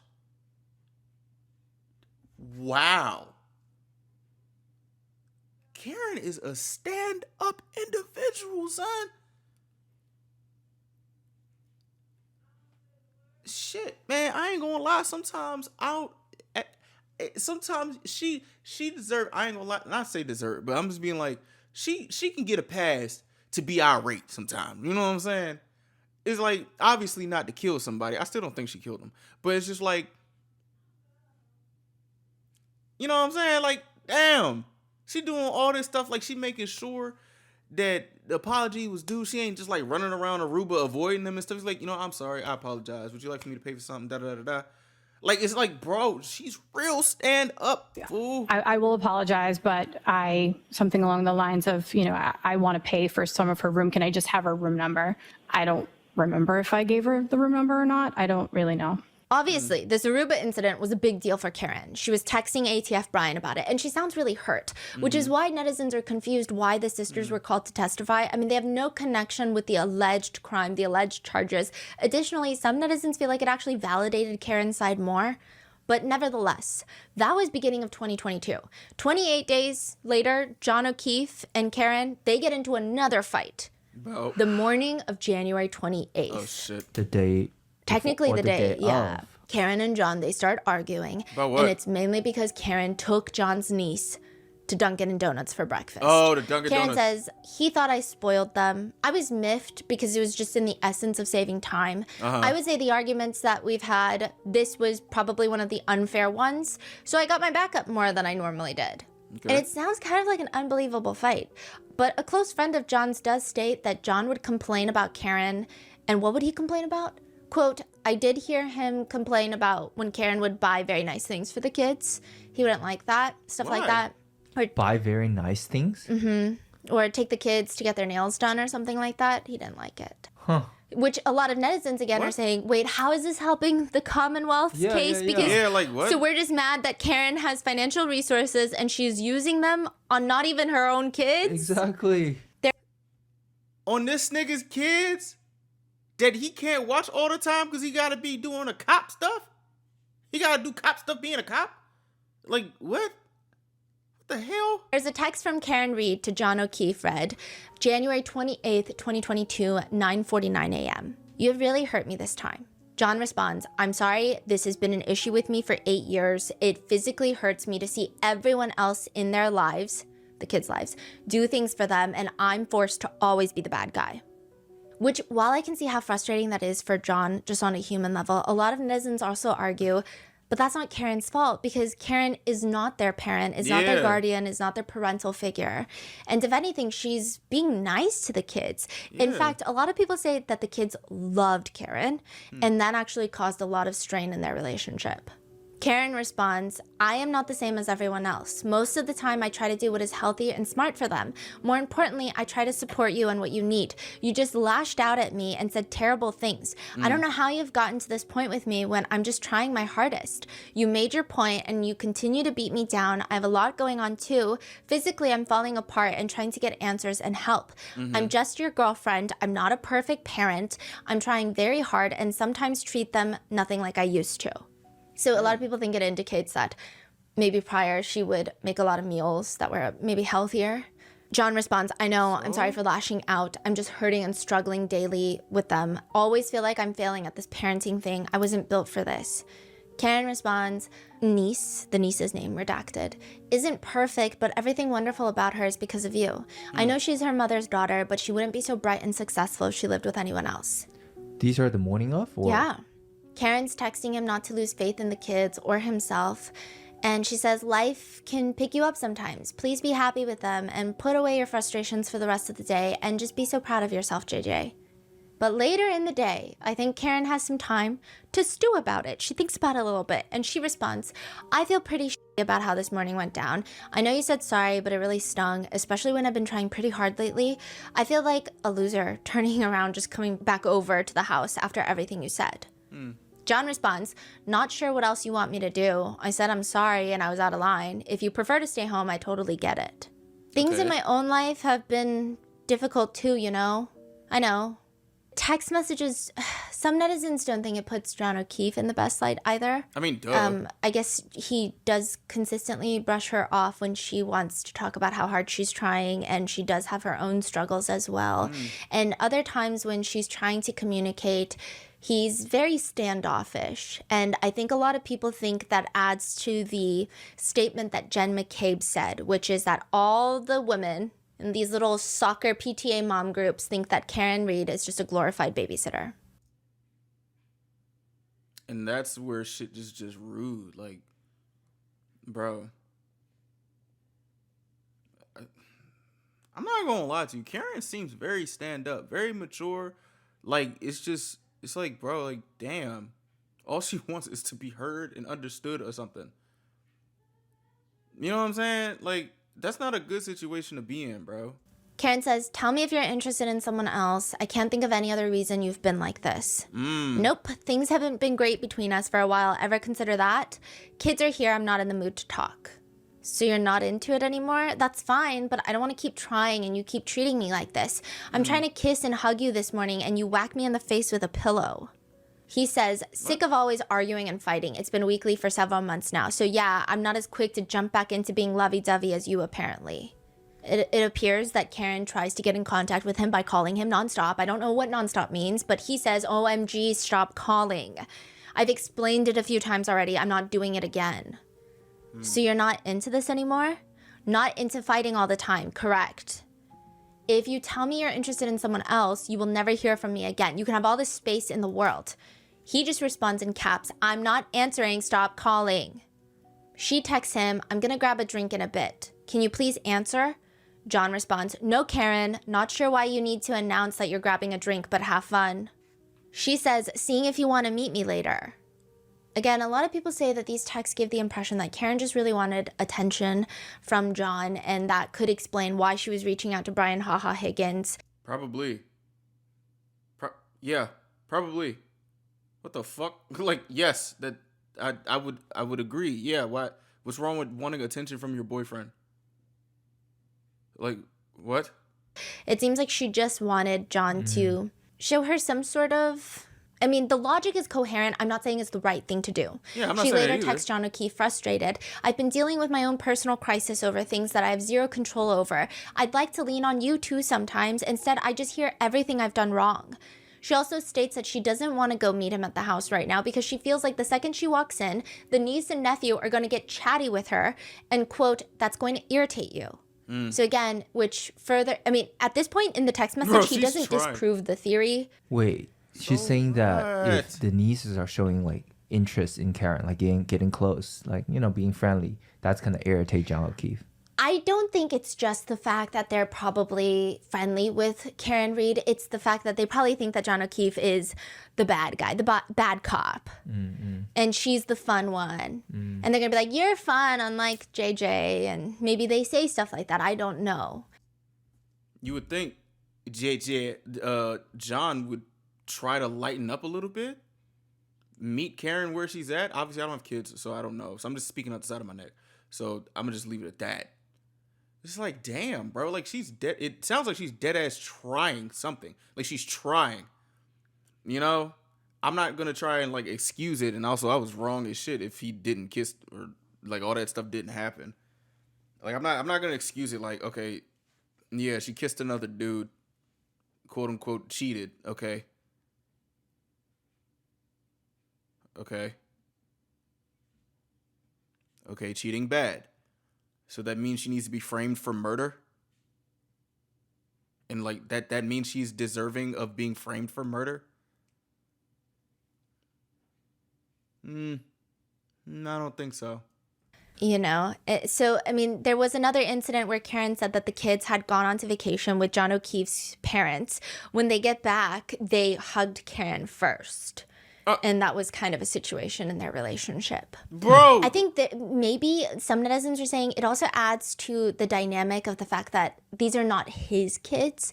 If they were his kids, he'd probably be a lot happier that maybe his kids even like his partner more than they like him. Because that's what teenagers do.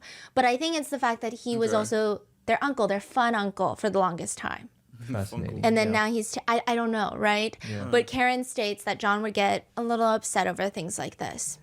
Side note, in the text messages, there are conversations about a water heater that was not working at Karen's house.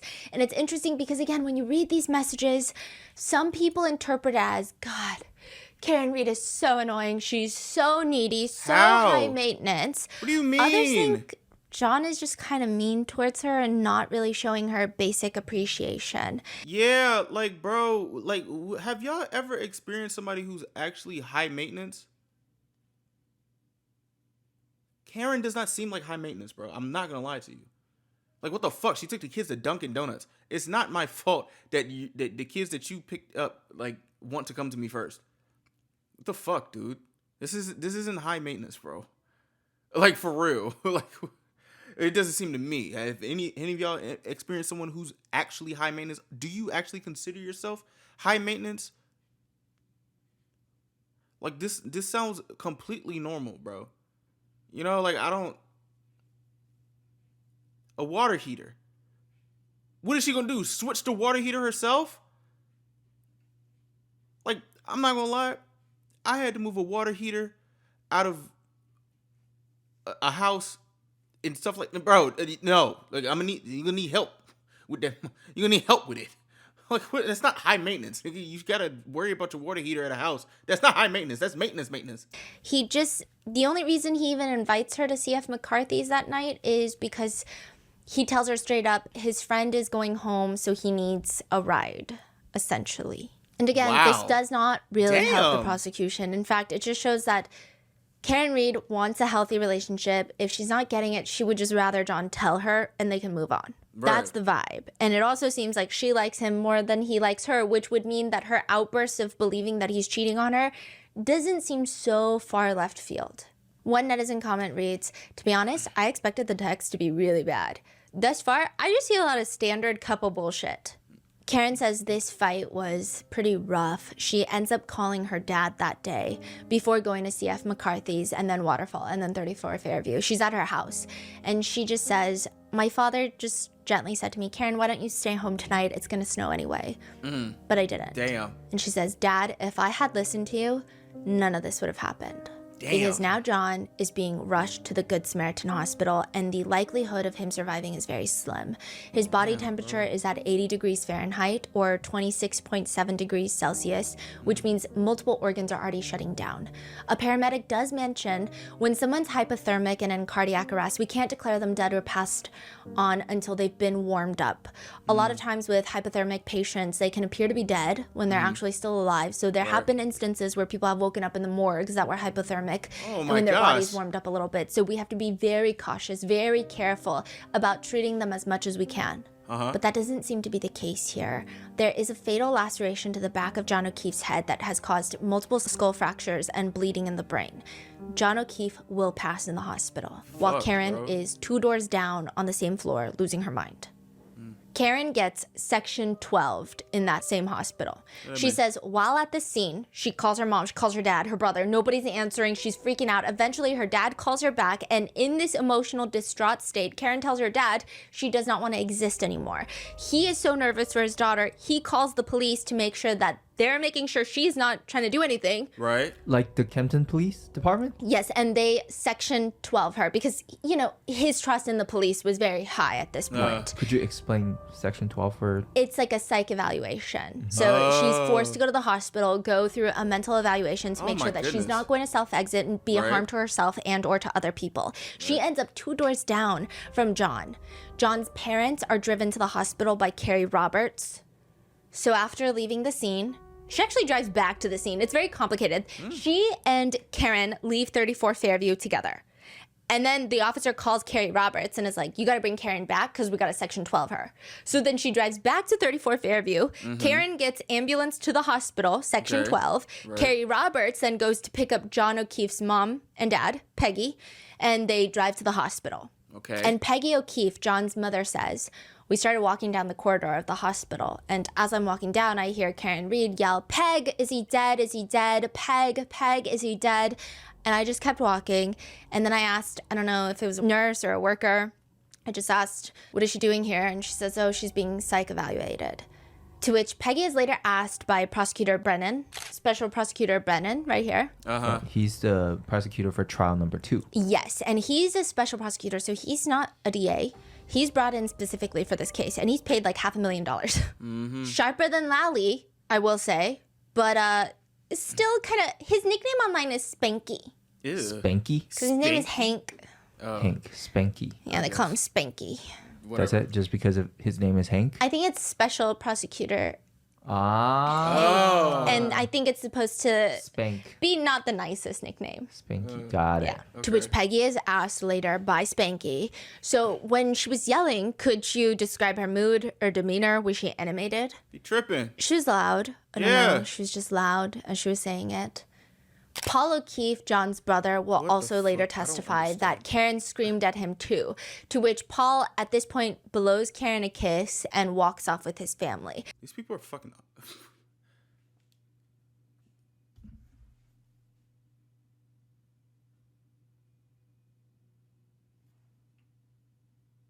What does that mean?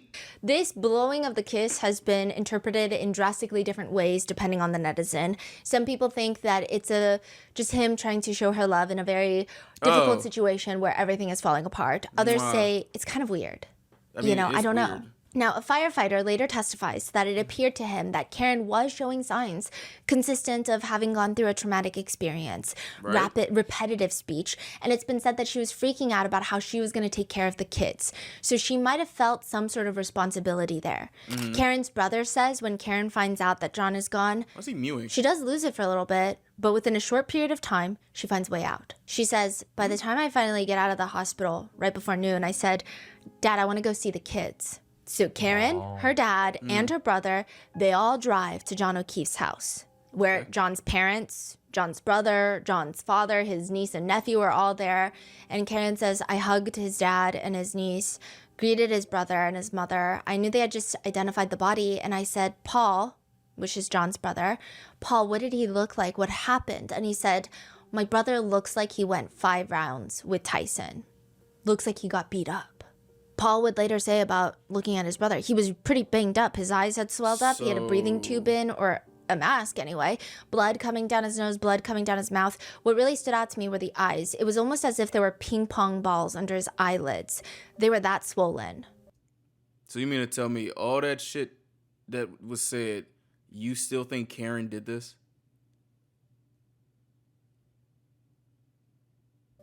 However, Karen Where's the states twist? John's mom clearly doesn't agree. She claims John's mom, quote, and his mother leaned over the kitchen island and says to me, I think he looks like he got hit by a car. I think What do he you looks mean? like he got hit by a car.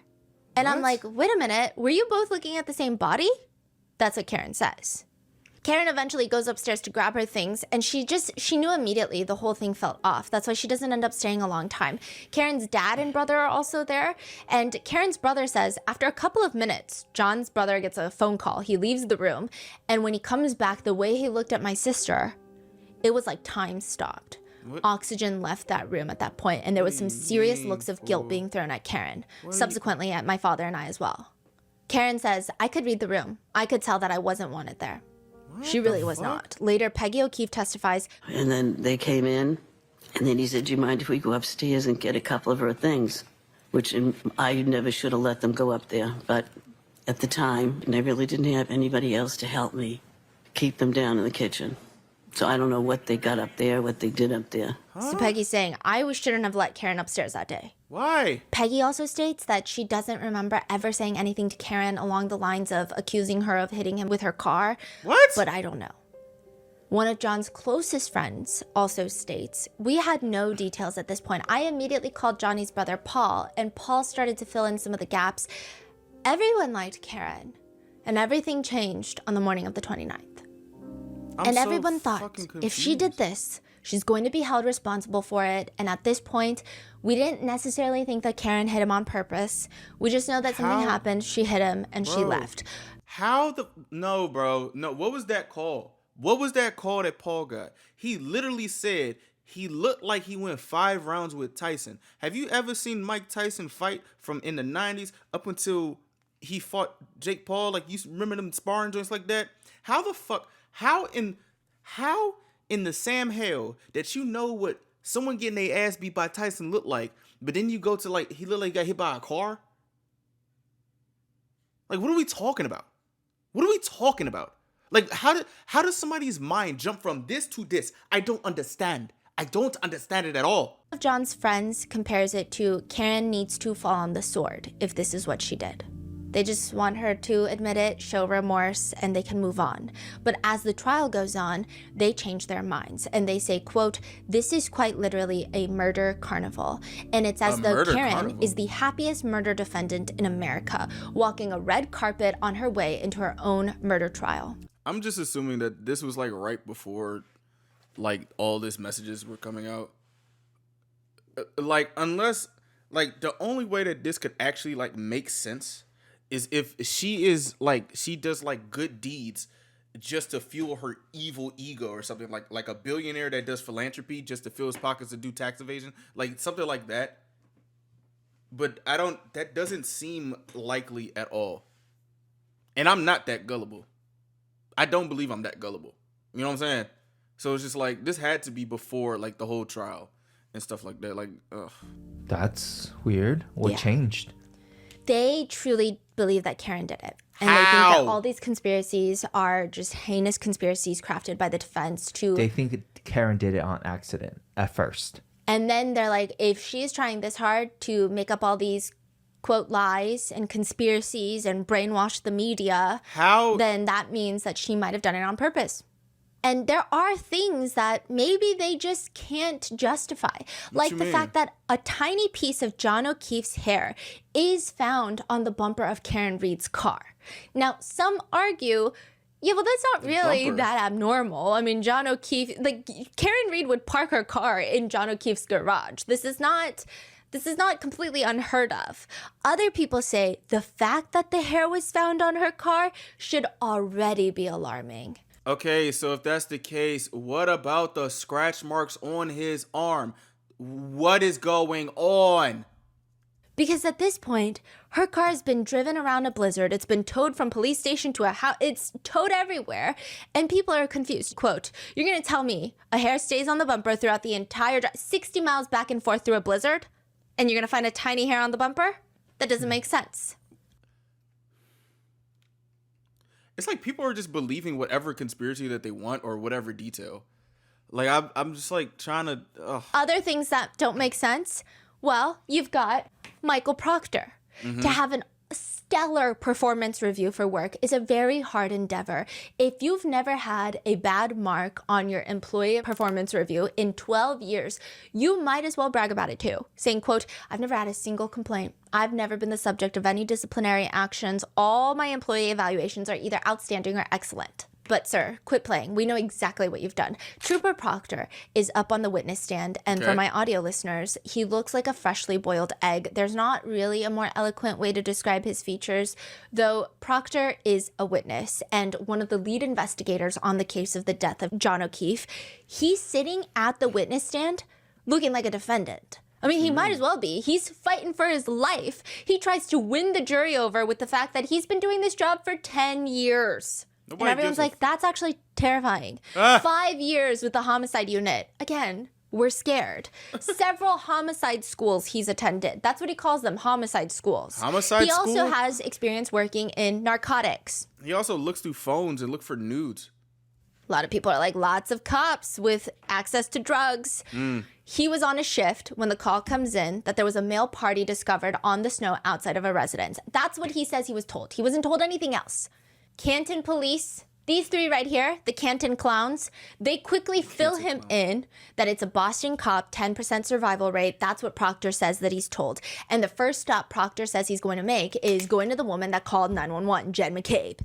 He drives over to Jennifer McCabe's house where Jen McCabe is there. Her husband, Matt McCabe, is there. Ow. And then also her brother-in-law, fellow Boston cop, the man whose lawn John O'Keefe was found, Brian Albert, he is also at Jen McCabe's house. This is second day?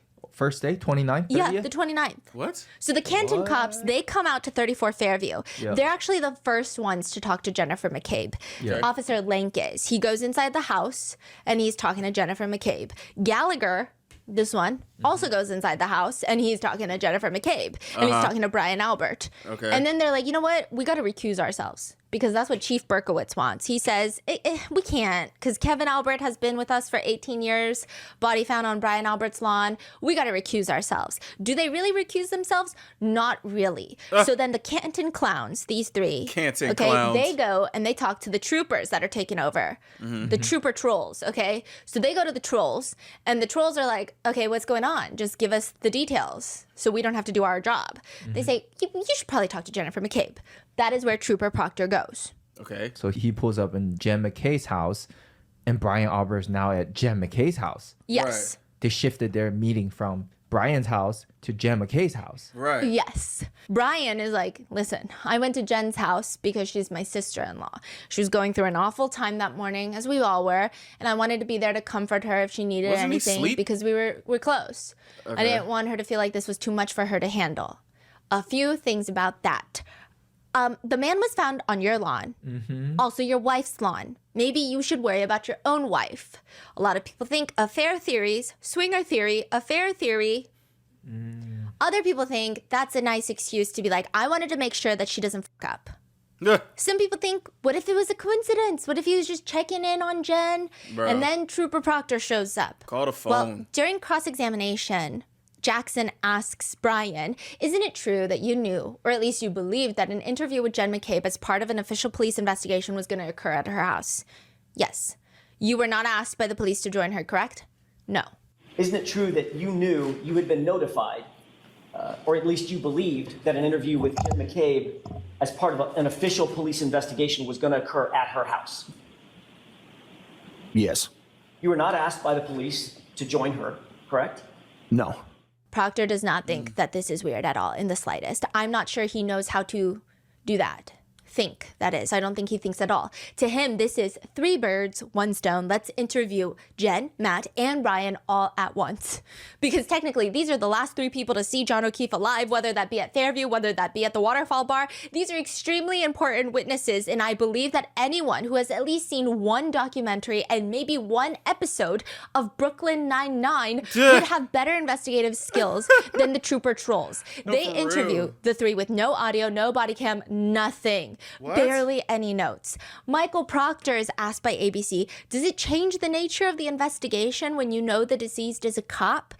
Does it change the nature of the investigation when you know that the deceased is a cop? No, nor should it. Because again, when you're dealing with a police officer, a cop that has died, I mean, officers are usually very enthusiastic about solving that case.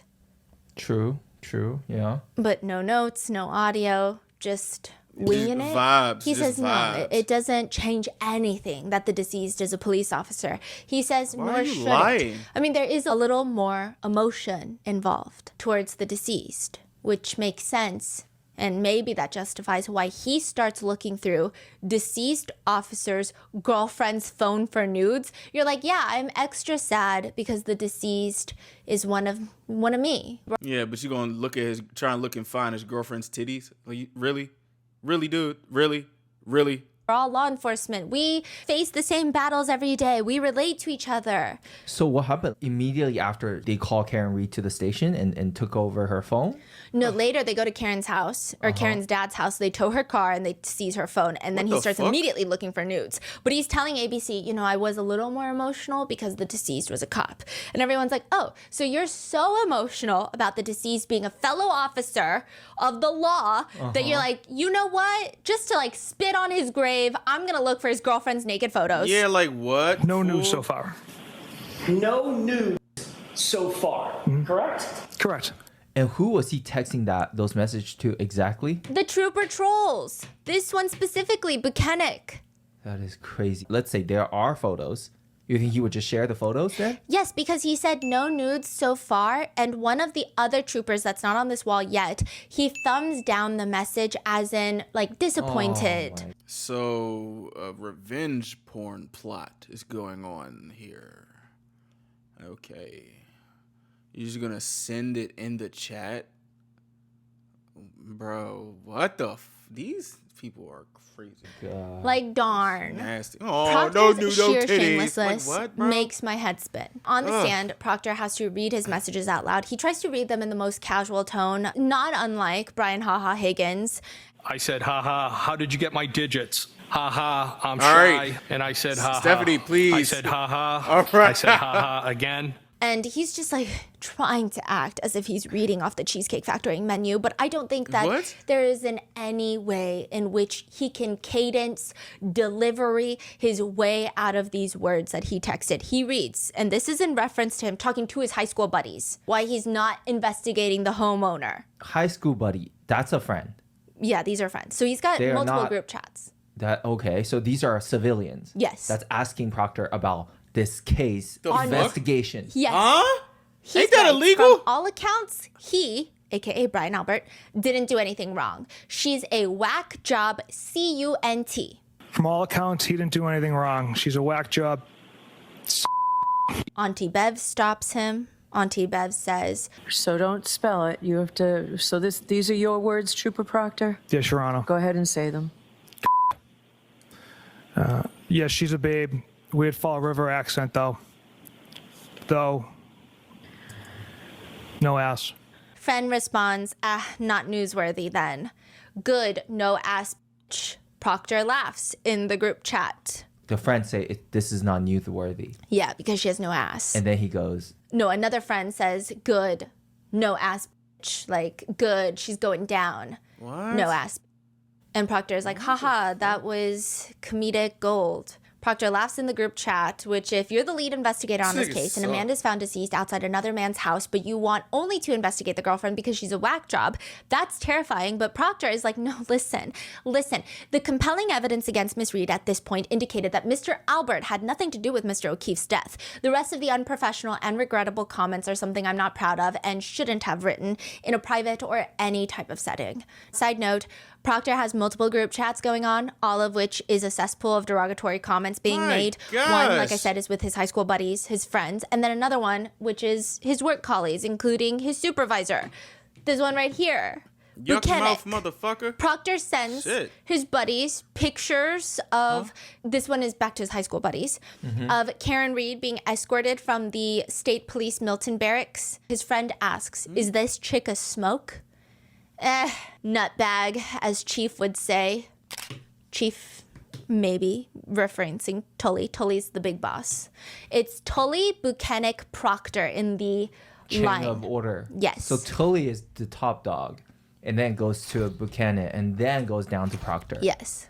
And Tully calls her a nut job? It's alleged that he's referencing Tully. Okay. He could be referencing Berkowitz, but that's not his chief. But his official title is not chief. But somebody, so one of the Yes. officers, top dogs. He says, I also respond with, she's got a leaky balloon knot. All right, bro. Can I skip this? Professional I don't want to hear that shit. I ain't gonna- comments, but they absolutely do not detract from the integrity of the investigation or the facts and evidence of it. what's crazy is I did see a few netizens agreeing with Proctor, with one writing, a cops group chat with friends proves what now? Another says, just imagine all your personal messages on display. Another casualty of Karen the narcissist. Go to jail, Karen. What the fuck? Yo, people, I don't. My question is, what has she done that's narcissistic? Please, somebody tell me, quick, before I play this joint again. You got 5 seconds to tell me, what has she done that has been narcissistic?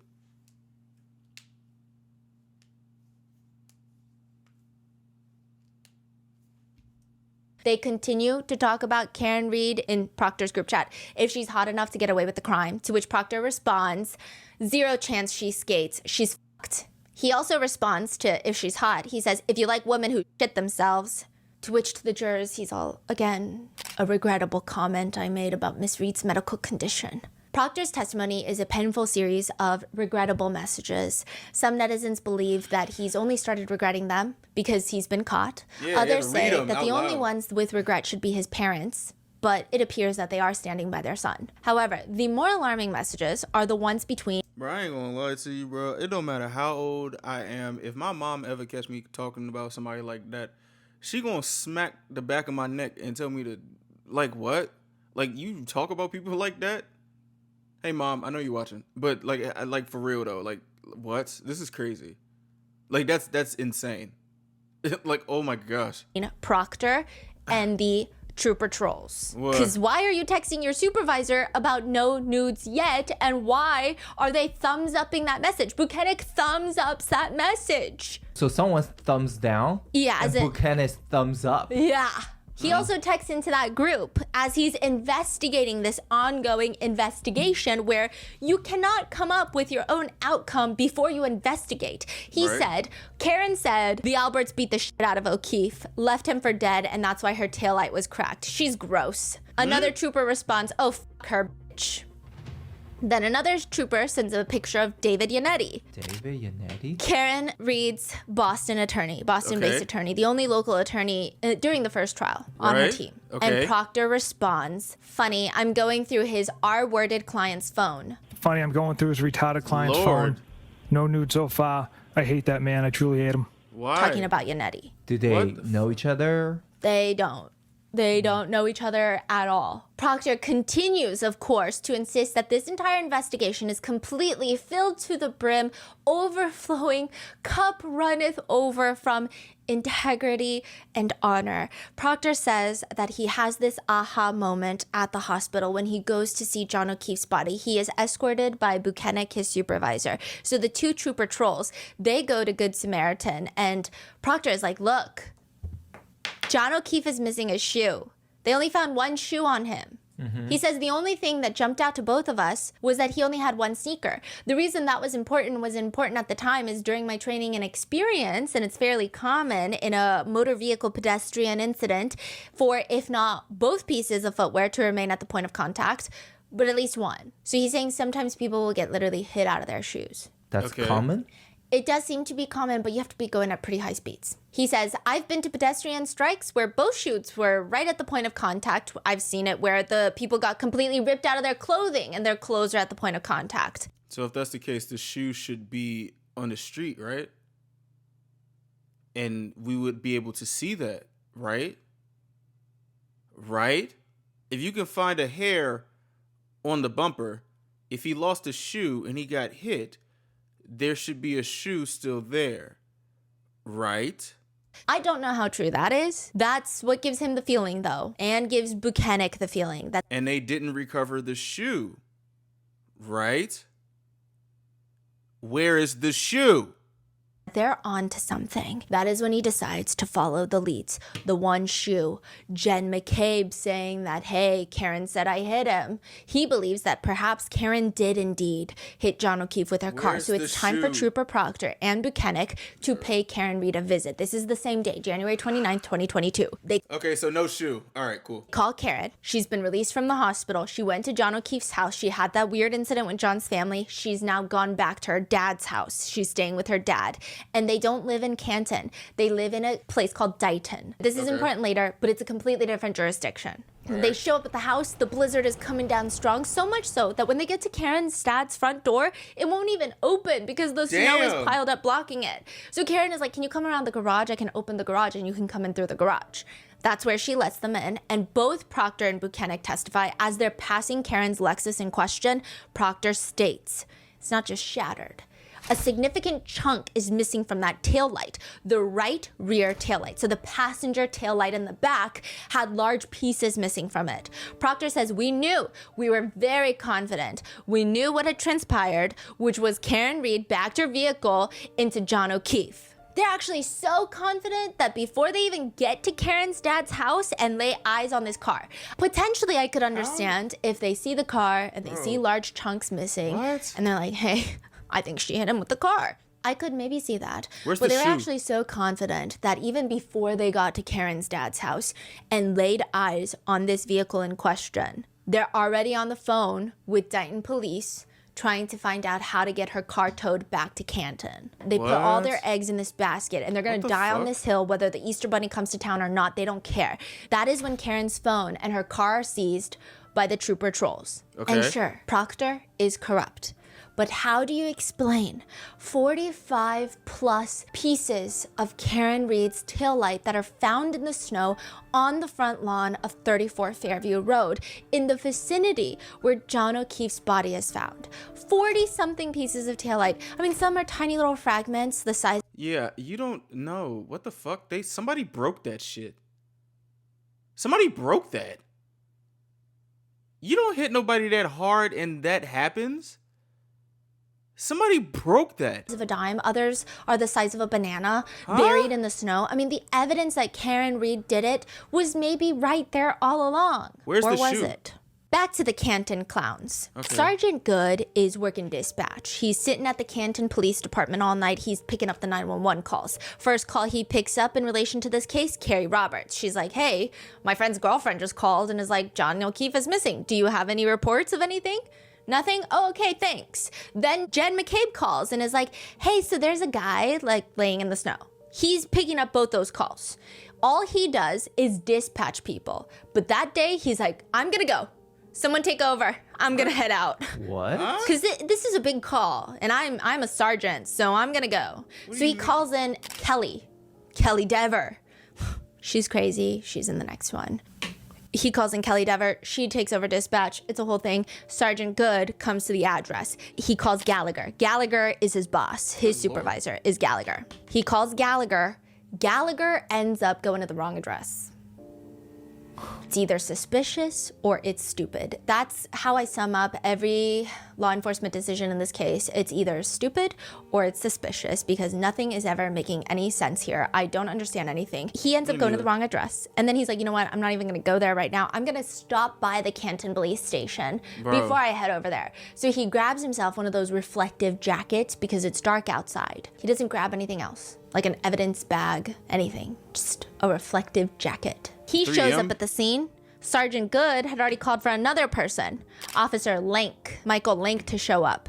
So now it's the 3 Canton clowns that are there. Okay, there's 2 other Canton officers there, but they're lower rank and they're not as pertinent to this case. We talked about them briefly in part 1 where they just talk about what they heard, what they didn't hear, and the situations. Mainly their dash cam footage is the most important, but other than that, they don't really... Now, mind you, Gallagher is the highest ranking one at the scene, top dog at the scene. With the 3 And at the scene, he says, we gotta put up crime scene tape. But it just starts blowing in the wind because it's a blizzard, which in his mind, he's like, well, then we shouldn't even set up a tent because then a tent is also gonna blow away. And then also, they don't canvass the area. They don't go and speak to anybody in the nearby homes, nothing. And he shows up when John's body is already gone. So John has been escorted to the hospital, and he shows up. And he's looking around. He tries to put up crime scene tape, so he says it starts blowing in the wind, so he takes away the crime scene tape. And then he was like, you know what, the thought of putting up a tent did cross my mind, but then I thought it's just gonna blow away.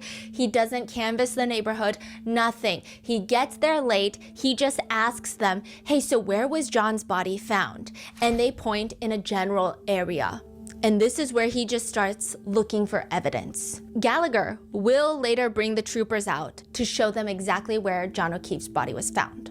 But he's never seen John O'Keefe's body found there. Yeah. So is that not hearsay? Yeah. Yes. Karen's attorney is cross-examining Gallagher, asking, so you were giving them information that you had no personal knowledge of, correct? I had knowledge from other offices. I did not see John O'Keefe at the scene. He was transported to the hospital. That is correct, yes. Right. So you couldn't determine exactly how he was positioned, right? Not precisely. There was From no head to blood. toe, right? Not precisely. Where his arms or his hands were. That is correct, yes. He's a This is why my coach, when I was growing up, told me to never cut corners, because you get dumbasses like this just cut corners and just looking stupid as hell doing that shit in court. 6'2" man, correct? I don't know. You don't even know that? I don't know his size, no. And the details matter in a case like this. Any investigation, the details matter. Surely. Accuracy is vital in a homicide investigation, correct? Correct. So the two initial Canton officers, Seraph and Mulaney, I believe, they are the ones that tell Sean Good and Michael Link where the body was. And then they tell Gallagher. Gallagher tells the troopers. The troopers will later tell the accident reconstructionist. So it's 20 layers. Oh yeah, my gosh. 20 layers of telephone and hearsay. So if that were the case, then they wouldn't have personal knowledge of where John O'Keefe's body was either. Right. Not to a precise location, yes.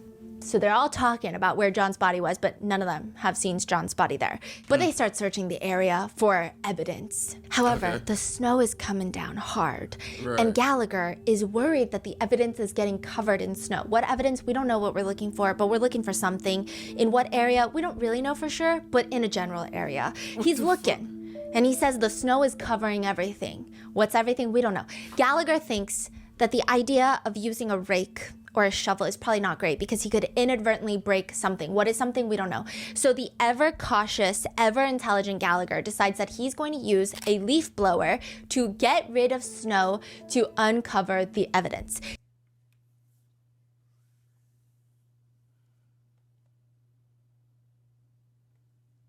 He says the leaf blower is much better control. One big problem is he's got this reflective jacket from the police station, no leaf blower. Didn't think of that one, did you? So he has Sergeant Good go get a leaf blower. Oh my Why the leaf gosh. blower? Gallagher says it's a unique case. There was snow. I had never processed a scene with snow. Side note, this man has worked in this area for 30 years. You've never processed a single scene in Massachusetts where there was snow? I had seen a leaf blower used in the snow, and it's quite effective at being controlled. So that's why it was readily accessible. The scene was debilitating as we were on the scene with the weather. Snow was piling up, and I thought that this was the best method at the time, which people think he's crazy. He's asked by the prosecutors later, was it successful? Very. I started with a low speed and began whisking away the snow, and then I saw how it was uncovering these pink spots, which were becoming a brighter red. There's a video of him using the leaf blower to get rid of the snow. They've got the weirdest photographic evidence of things that don't make sense. Wait, someone recorded him at the crime scene, but there's no photos? A lot of the evidence is photographed, but it's photographed in a way where you have no idea where on the lawn it's found. You just see snow and grass. Right. So you have no Oh my idea gosh. in what area, in what... It's probably the fucking leaf blower just blowing everything around. Listen, you don't even know where John's body was found, so really, what are we doing? We don't know anything. This could have been found on the surface of Mars. It could have been found in New York City. We don't know. I mean, obviously we know it's not, but he says, see, it removes the snow. I was removing the snow layer by layer, and right here is when you can see it exposing the cocktail glass. You're going to see red spots appear as I remove it layer by layer. Those pink spots start to turn to be dark red spots, as you can see. We can control it. We were concerned, but it worked.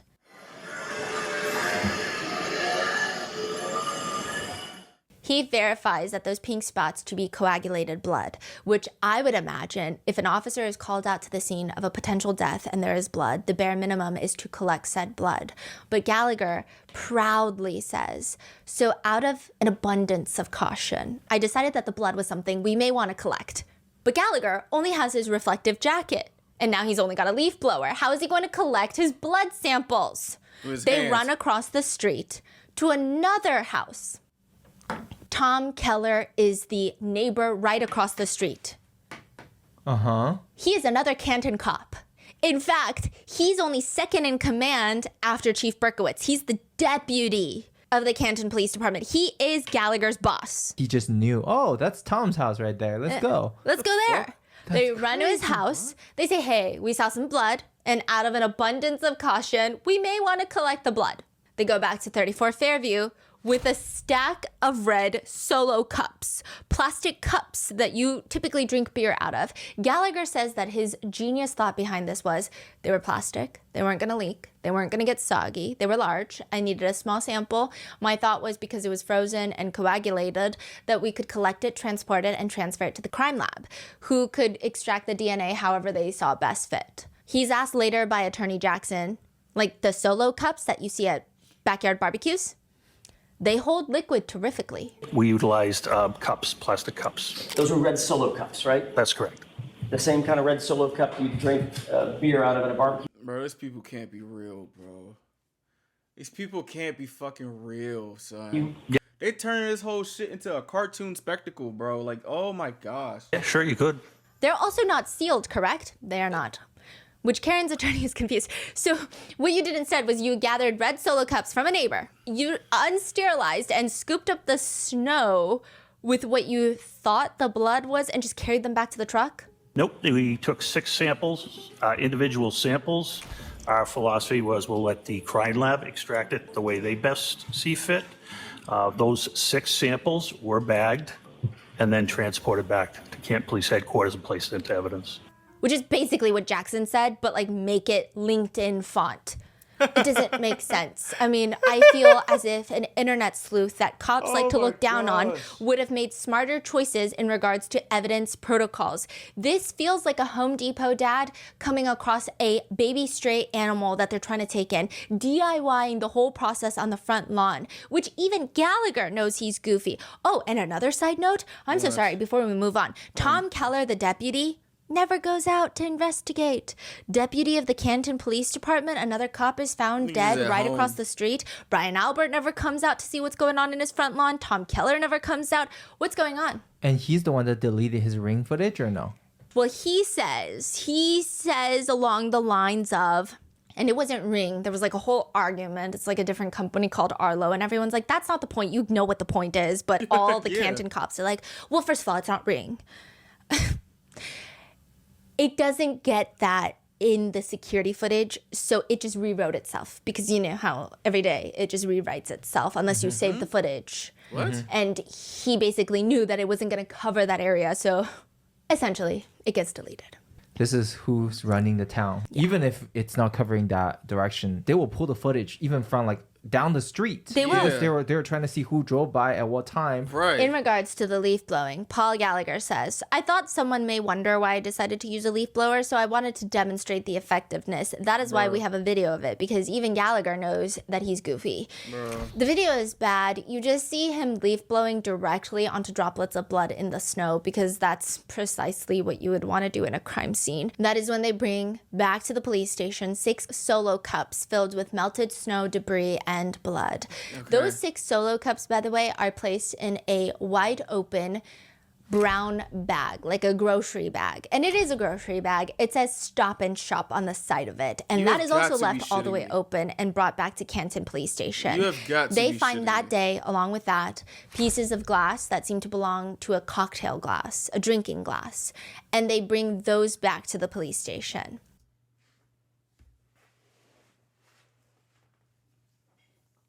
So I don't think Karen had that in her truck. Unless we find out if she did have it in her truck. Why is it broken? Why is it broken? I don't know. Let's find out. They just They put the blood in the evidence refrigerator, which the snow will presumably melt pretty instantaneously if it had not already. I would nickname this guy Goofy Gallagher. If anything about this case were actually goofy, but it's more terrifying than anything. Yeah. And he is so serious when he tries to justify all the insane things that he's done on the scene. Why do you use a Stop and Shop bag? He's asked by the defense. They're basically the same thing as an evidence bag. I was about to say, because I like to stop and shop in my personal time. I don't know where the bag came from. I was in a personal vehicle at that point. Sergeant Lank was also in a personal vehicle. He tries to argue that the Stop and Shop bags are similar to evidence bags. Quote, if the bag were upside down, you wouldn't know it. It didn't say evidence on it. I'm not sure where the bag came from, but our evidence bags are pretty much the same thing. The defense attorney is like, but it's not the same thing. It's not the same thing, and that's why evidence bags are much more expensive, isn't that right? They're not quite the same, are they? No. And obviously, the bag, it goes without saying, is not forensically sterile either, correct? Most bags are not sterile. Later, Sergeant Lank, this guy, besties with Chris Albert, we're getting into that later. He says, he's looking at the picture and he says, it looks like a Stop and Shop bag. It might be an evidence bag. The defense attorney is like, it literally is not. It's a Stop and Shop bag. No, it looks like a Stop and Shop bag. But actually, it looks like an evidence bag. It just doesn't say Canton Police on it. Slim, shut the fuck. Like, this shit pissing me off now. Like, I can't handle too much dumbassery. I can't. Niggas, oh, nah, it look like an evidence bag. Bro, it says Stop and Shop. Nah. Like, what? It says... nuh-uh. These are fucking police officers. Stop and Shop, but it does look like an evidence bag. It's the same thing. That's a grocery bag. It is. And that's exactly what our evidence bags look like. So that's what I thought it was at first. Right, except it doesn't say anything about evidence on it. It says Stop and Shop, correct? Correct. What do you think's in that evidence bag? Fucking doo-doo head. Stop and Shop bag. I'm not sure. What? And it's the seriousness on the stand for me. Terrible. At one point, they say, we did not document which scoop went into which cup. Which scoop of snow and blood went into which cup. It's freaking crazy. Netizens are going insane. They're writing, imagine the embarrassment. This is what y'all tax-paying dollars go to.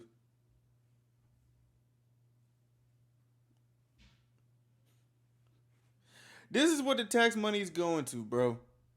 These people buying these big ass houses, doing little to no work, just winging it. Like, Who collects evidence in beer pong cups? Another one writes, wonder if they put urine samples in Slurpee cups. Ugh. One says, the Stop and Shop bag evidence is so abysmal that we can't help but wonder if they have a Stop and Shop deal. So you're saying they collected, quote, blood into 6 cups and some glasses? Yes. What about the cartel light? Did they collect those? There was nothing. What? Well, you'll see. What? Wait, so they planted it? See. Now, mind That's you, ridiculous. this guy right here, Gallagher, made $322,389 that year. $320K. Mm-hmm. Is he just a cop? What is No, he? he's a lieutenant. They make that much he's a state. Wait. No, he's a Canton cop. Canton cop. 300,000? 320K? Yeah. What the fuck? Is that average? I That doesn't sound. 346% higher?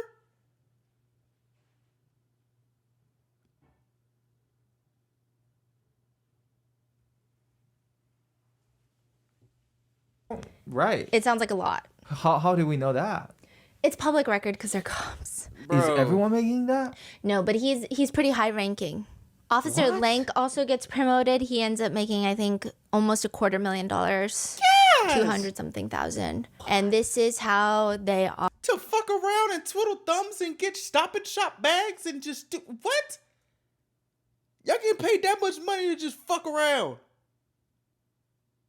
This some baby back bullshit, bro. Are investigating. Huh? I'm sorry, if you're getting paid together, just you two are getting paid $500,000 on taxpayer money, Ooh. you better know how to collect evidence. Yeah, And you're what? saying there's not a single piece of car tail light that they found. The timing is very important in this, keep in mind. planted Later, that shit another some- forensic expert is testifying about something completely unrelated. Well, not completely unrelated, but she is testifying about dog DNA, and we're going to come back to this. But the defense uses her cross-examination to just randomly ask her about forensic processes.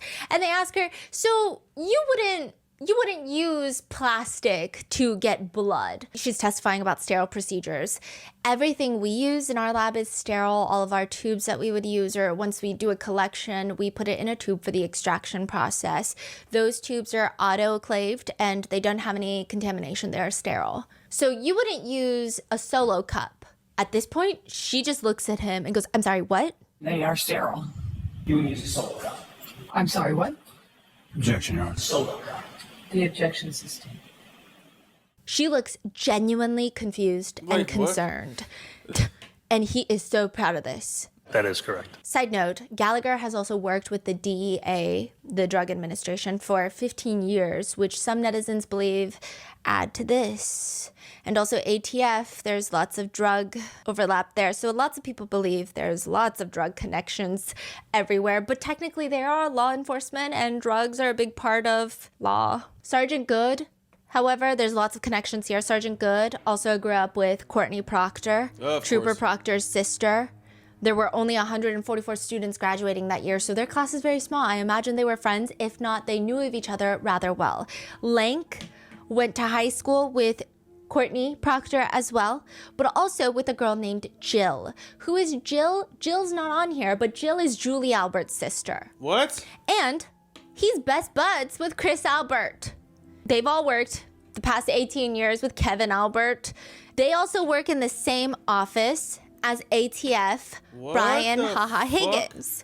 And this is what's crazy. These are the Canton cops that actually go into 34 Fairview at the scene.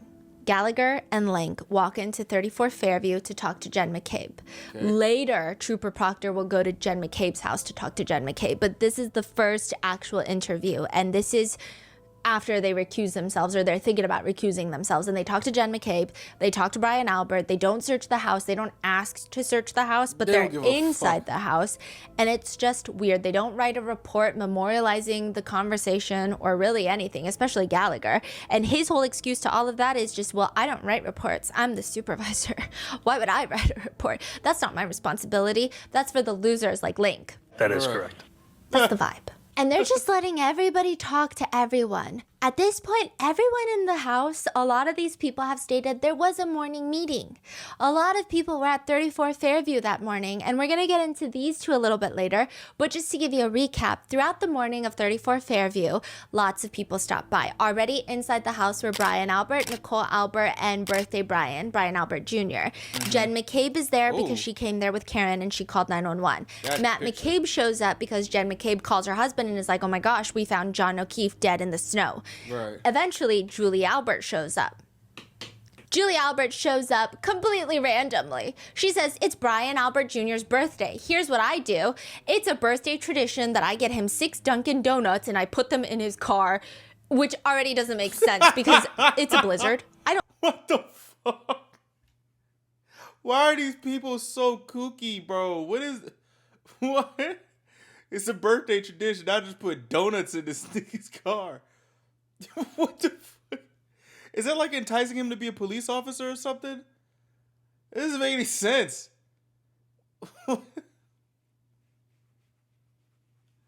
Bro, this shit is so unserious. What the hell? I don't think birthday Brian's going anywhere. So when is he going to find the Dunkin' Donuts that you just put inside of his car? 10 years later, she shows up, and then Brian Albert, who sees nothing, hears nothing, nothing.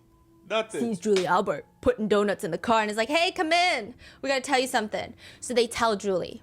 Julie goes back home, gets Chris. They drive back to Brian Albert's. Brian Higgins got a phone call from Brian Albert and Chief Berkowitz that morning, but he doesn't pick up Chief Berkowitz's call. He calls Brian Albert back and he's like, you got to come over. He ends up coming over. Brian Haha Higgins works at the Canton Police Station. These people work at the Canton Police Station. Brian Higgins has testified that he was at 34 Fairview that morning. These two guys are like, I don't know if we saw Brian there. What do you mean you don't know if you saw Brian there? You work with Brian. He works in the same office. You would remember if you saw him, correct? Oh my No? gosh. They're like, well, I don't recall having a conversation with him, so I can't tell you if he was there. At one point, Michael Lank also states that he had mentioned to another officer that he believed that John O'Keefe might have been in a fight, like he could have been in a fight or something. To which the defense attorneys ask him if he had been in a confrontation, it could have started anywhere. He's like, yeah, if he had been in a confrontation, it could have started anywhere. It doesn't mean that it started in the house, which is why we didn't feel the need to search the house. It's not like, oh, the house is the crime scene. Right. But the house is part of anywhere, right? Yeah. Correct. Yeah. So in other words, the house is not excluded in your mind at this point as a starting point for the investigation. Is that right? The starting point would have been where Mr. O'Keefe had been discovered. And then based on speaking with the witnesses, there was no indication that he ever made it into the house. I learned that speaking to Miss McCabe. Okay, there's also a cocktail glass. So you don't get the cocktail glass don't grow through the fucking ground. So obviously this shit happened in the house somewhere. So you just took Miss McCabe's word for it. At that point in time, that was the only person I had spoken to, and she gave me a timeline of events from that night where Mr. O'Keefe was supposed to come back to the house, but never made it. Have you ever been, in your course of investigating cases, have you ever been lied to by a witness? Yes. So it's not necessarily the best investigative technique to just take a witness's word for something, correct? You need to actually investigate the circumstances for yourself and to your... Taking victims or taking witnesses' words is my job. Our job. Stephanie's job. You actually got to do the research, Nick. Your own satisfaction. Is that a fair statement? Sure. It is incredibly weird, is it not, that at least 4, maybe even more Canton police detectives searched Brian Albert's front lawn for evidence the day that they found John O'Keefe's body. They find a cocktail glass. They find blood.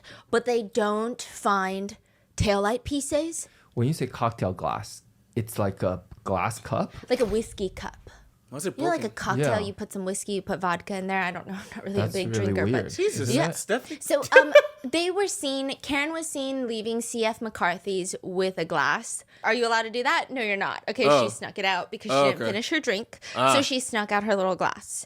And then I believe that same glass was seen walking out of Waterfall, but in John O'Keefe's hand. It's from the bar, Oh, remember when but the point that the defense attorney Karen was like, I think she was like happy that she snuck in a drink that same day or something. are trying to make is that these sergeants from Canton Police, they didn't know it was from the bar. So you would think that it's from inside the house. So you Right. should search inside the house. Right. But they don't. They don't. They The number don't. of pieces of taillight that are found by these at least 4 minimum police officers looking for evidence while it's still bright outside are 0. They used a literal leaf blower and they have spotted not one piece of Karen Reed's taillight. That's crazy. And taillight is red? Red and clear plastic pieces. And some of these taillight pieces that they're showing in court, it's like the size of a banana, bright red. A banana.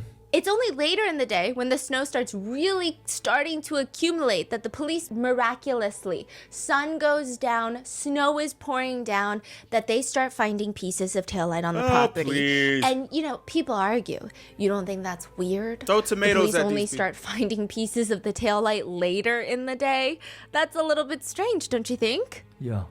So they find some later that day, and then for the next few weeks, they find more pieces of taillight. These taillight pieces, I don't know if they just magically appear. The trooper trolls, they try to argue that it's because the snow is now melting and the evidence is unearthing itself. They keep using that word. More evidence starts to present itself, which is a very interesting phrase that you could choose from.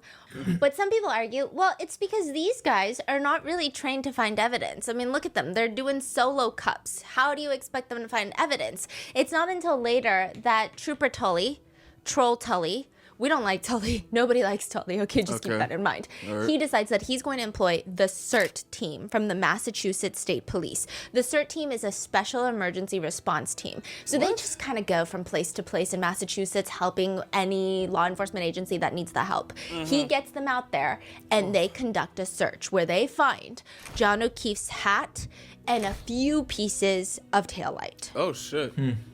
And then for the next few weeks, they find 40 plus more pieces of taillight, which begs the question to a lot of people, wait, so the CERT team that are normally better qualified to find evidence, they only find a few pieces of taillight, and then suddenly there's 40 more pieces of taillight? And the documentation of where these taillight pieces are found are horrendous. They just take a picture of the taillight in the grass with the snow. Most of these pictures don't have any sort of relation point of, is it next to the flagpole? Is it next to the hydrant? Nothing. You have no clue where on the lawn these pieces of taillight are from. So they're saying that the snow takes weeks to melt. Yeah, and as the snow is melting more and more, they're unearthing. Evidence starts to present itself. That type of phrasing by a police officer, by a law enforcement officer, should be criminal. Present itself? I'm sorry, then why are you getting paid? It's crazy. Yeah. Now, Prosecutor Lally asks Proctor where the taillight pieces are found. He's not even asking for exact locations, which is what you would imagine would happen in an investigation. He's asking generally speaking.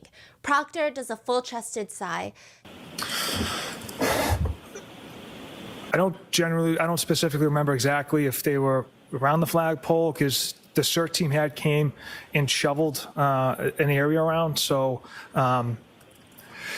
that stuff had melted first because there was a lot less snow, and then they created more piles. But as far as the general area was by the flagpole and fire hydrant, it wasn't like on the other side of the property. It was in that general area. Nobody disagrees with the fact that these are pieces of taillight from Karen Reed's SUV. That is a fact. They just argue how and when it got there. Now, just to give you a bit of a timeline on this, evidence starts to present itself starting the night of January 29th.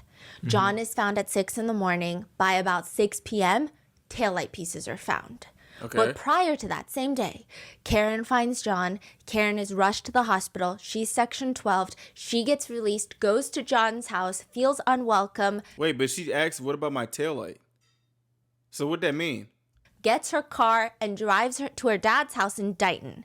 The troopers, they decide that they're going to go to Karen's dad's house and seize her car that day. Right. They take her car, bring it all the way to Canton Police Department, which is already a little bit suspicious. People thought it was weird. These two troopers, they're part of the Massachusetts State Police, and they have two facilities that are MSP nearby Dighton. But instead, they have Dighton Police tow it all the way to Canton. Canton has already recused themselves from this case. So it's very odd. On top of that, it's very odd that taillight pieces continue to be found on the lawn for up to 2 weeks after the so-called accident. Chief Berkowitz, as well, happened to be driving by 34 Fairview Road out of nowhere, February 4th, 2022. What? And he's, look at this man. I'm sorry, What but about? this man is a little bit older. This man does not look like he has 20/20 vision. He's driving by February 4th, 2022. He stops his car and he sees on the lawn of the Albert residence from his car driver's side a shiny piece of taillight sitting on the lawn. Most of the taillight pieces are found by this man, Trooper Proctor.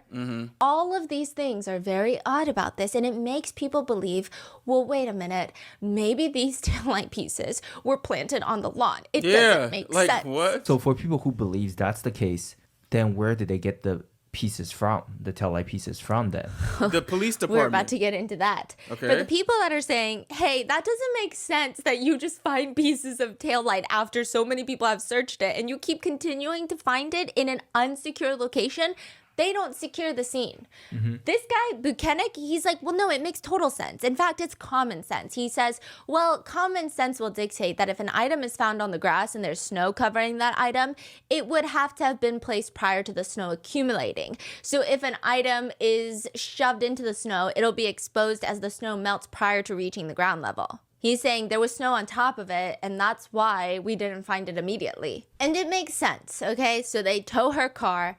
They also investigate the scene. They find more taillight pieces. Except it doesn't make sense at all because this man hits the stand. His name is Sergeant Nicholas Barrows. He has zero connection to the Canton Police Department. He works instead for the Dighton Police Department, which is the jurisdiction that resides over Karen's dad's house, where the car is seized. He showed up to Karen Reed's house too because he's working in cooperation with Proctor and Buchanan for towing Karen's car. Right. He testifies on the stand. I saw that there was some damage to the right rear taillight. To my best ability and recollection, that taillight was not completely damaged. It was cracked, and a piece was missing, but not completely damaged. When you say a crack, do you mean a piece missing? A piece was missing. A piece maybe about 6 inches big, maybe about 2 inches wide. He's shown a picture of Karen's Lexus from Sallyport. So this is a picture that the troopers have taken. And he's like, that is the car. Yeah, that's the black Lexus. But that's not the taillight the day that I was there at Karen Reed's house. Wait, what? He said it's not. He's asked, is this the condition of the right rear taillight when you showed up at the house on the afternoon of January 29th, 2022? Absolutely not. What's different about this photo, sir? The taillight is completely smashed out. He's saying the right side chunk is completely missing. That was not the case at Karen Reed's dad's house. None of this, the middle section is missing. That's not the case either. I mean, Dighton PD are the... You have got to be shitting me.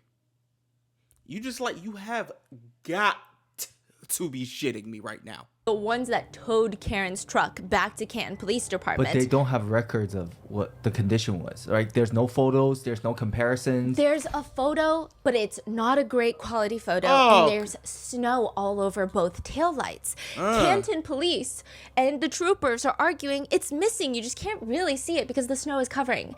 Nicholas Barrows is like, bro, I was there. Yeah. I was there. That is so crazy. But the troopers are also saying, I was also there, and it was just like that. Bro, so when Barrows saw that, he said there's only... So I'm trying to figure out what the hell is this CCTV footage that they seeing that got some edits on it.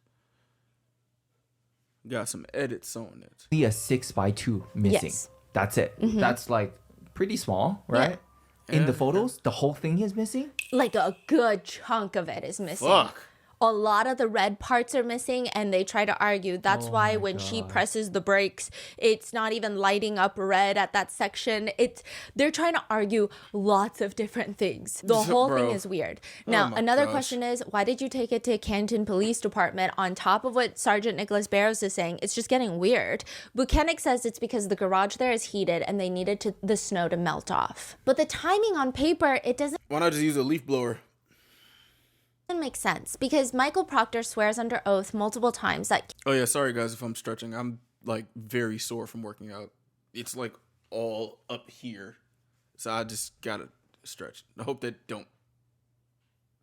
Sorry. Karen's car is seized at 5:30 p.m., which the car would still be in Dighton, Massachusetts at 5:30 p.m. They get it on the tow, and then they start driving to Canton. The first piece of taillight was found at 34 Fairview Road, maybe at like 5:45. It doesn't make sense. They wouldn't even have had time to get to Canton Police Department to park the car in Sallyport. The timing is not timing. So where did they get the taillight pieces if it were to be framed? That's what he says, right? I mean, how could he possibly plan? And also, towing a car or a truck takes probably about like 3 to 5 minutes at least. So, man. And evidence if he can't be at two places at once. But that's not true. And Michael Proctor doesn't know that Karen knows it's not true. Because he doesn't know that her parents' home have cameras. The car was seized at 4:12 p.m. And it's not just Karen's cameras. The Dighton police, the ones that towed the car, they state it was towed at 4:12 p.m. That's an 80-minute discrepancy there. He just made up a time? Michael Proctor? He strategically made it so that the taillight pieces could not have come from him because he wasn't even in Canton. The car wasn't even at Canton Police Department. So you're saying he lied about the time? Is that correct or no? I don't know if I want to be the one to... You know what? I'll say it. I don't like this man. I think he lied. I think he straight up be lying out of his mouth right here. So was he confronted by the actual time? Yes. And you originally claimed that seizure took place at 5:30 p.m. Is that right? Correct. The fact of the matter is, that was false. The car was not seized at 5. See, this is why she's smiling. This is exactly why she's smiling. They trying to play her, bro. Like, I'd be smiling too. Like, what the fuck? Like, these people are lying. They're lying. They're lying. 4:16 p.m. They're fucking lying. Right. An hour and change, an hour and 18 minutes, hour and 20 minutes earlier. Is that right? Yeah, like what?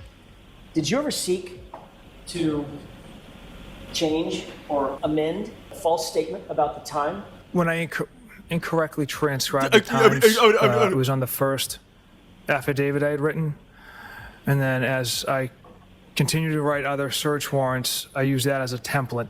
So I never caught it on the first one, and that's the reason those times are off on the other affidavits I wrote. So the first one was false, and then every single one. Well, I'm just gonna show again. She is cracking the fuck up, bro. My gosh, these cops, fool. One after that was false. These cops are There was just shitty. an incorrect transcription of time. Man. An incorrect transcription of the time. Would Yes. you call that, I don't know, a Scrivener's error? A who? Objection. Ask it differently. Sure. Was it a typo? Yes. It was a typo. So you got the 4 wrong, you got the 1 wrong, And you the got the 6 wrong. This shit said 5:30. My keyboard, I can't put my keyboard if it's connected. There's a 5:30 is at the 5 is after the 4. The 3 is 2 away from the 1, and the 0 is 1, 2, 3, 4, about like 4 keys away. How do you fuck up that bad? And those turned into 5 and 3 and Yeah, 0. like what? Right? It's closing They his were eyes. typos, sir. The fact of the matter is, you delivered that car to Canton PD, to the Sallyport garage, before a single piece of taillight material was ever found in this case. Trooper Proctor, is that correct? Correct. By the time that they get to Canton Police Department, they book the car. There's movement around the car, and then Trooper Proctor leaves with enough hypothetical time to drop pieces of taillight at 34 Fairview Road front lawn. But the Canton police say, hey, it is suspicious that he lied about the time. Is it not? Yes. However, we have video proof from Sallyport that shows that they never even went near that rear passenger taillight. Dighton police are the ones that towed it. If Are you sure about that? Trooper Proctor was all up on that rear taillight, they would have said something. They're already saying something, right? They would have said it. And then when you get to Sallyport, look at all the, here's the videos. Sallyport is the garage attached to Canton Police Department, police station. Okay. So they're like, look at it. There's nothing here. So the defense argues, first of all, you said it's the rear right side. You can't even see the right side. The left side is showing. So the nigga could have been hiding behind the thing the whole time. never handed this video over in discovery, which you're supposed to hand all these things over in discovery during the trial because both sides need to have a good amount of the same information. Yeah. Mm-hmm. And so they're saying this should have been in the discovery and now you're just like whipping it out.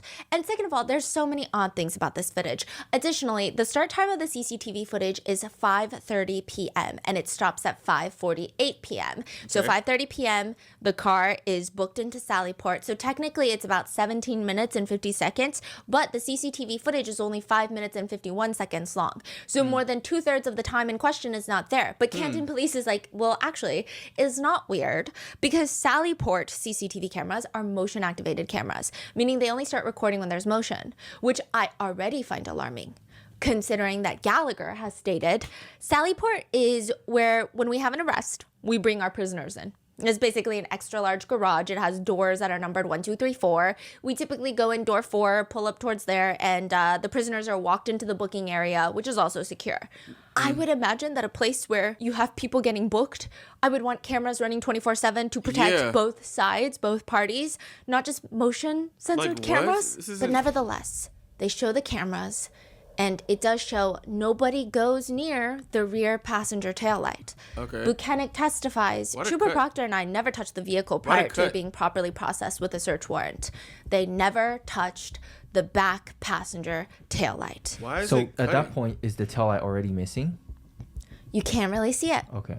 But they do go to the other side of the taillight because there's a door near the driver's side taillight. So you do see Trooper Proctor kind of hanging out in that area, but it's not the rear passenger tail. That one, there's no taillight pieces missing, right? Karen and her defense team are looking at this video and they see it. Yeah, it makes sense. No one goes near the rear passenger taillight. But why is everything backwards? What? There is a police car next to Karen's black SUV and it says police, but it's backwards. Like you're looking into a mirror. Like, you know, when you write a letter and you put it up against a mirror. I just said, bro, I just said that the right side wasn't showing. The words are backwards. And then the number The exit sign is fucking backwards. 4 on the garage doors, 1, 2, 3, 4. Remember they're numbered. Oh my gosh, they're so stupid. Oh my gosh, they're fucking stupid.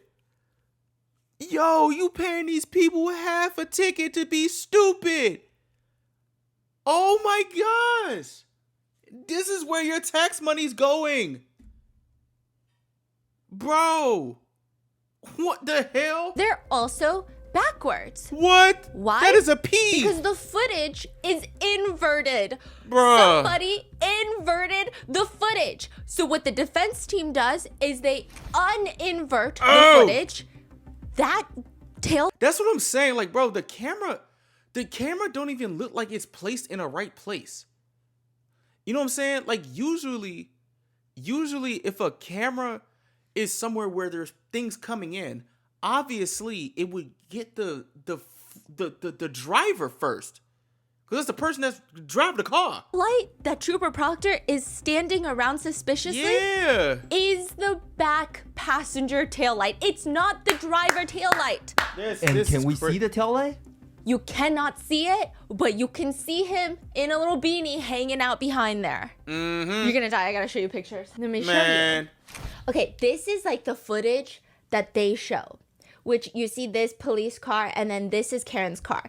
They said that this is accurate portrayal of the footage, which would make you think that this is the taillight in question, the passenger rear taillight, right? Yep. That's what it looks like. Nobody ever goes over there. However, this is the real footage. That's the driver's side taillight that nobody goes around. Look at the door. Like, it's, bro, they have so much detail that will kind of make it look like that they just got fucked by the police sign and a number 4. Like, you could think like that would be what it is, and this would be driving this way, you know? They really tried it. They really tried it. They really tried it. And people still think she did this shit. Right? Yep.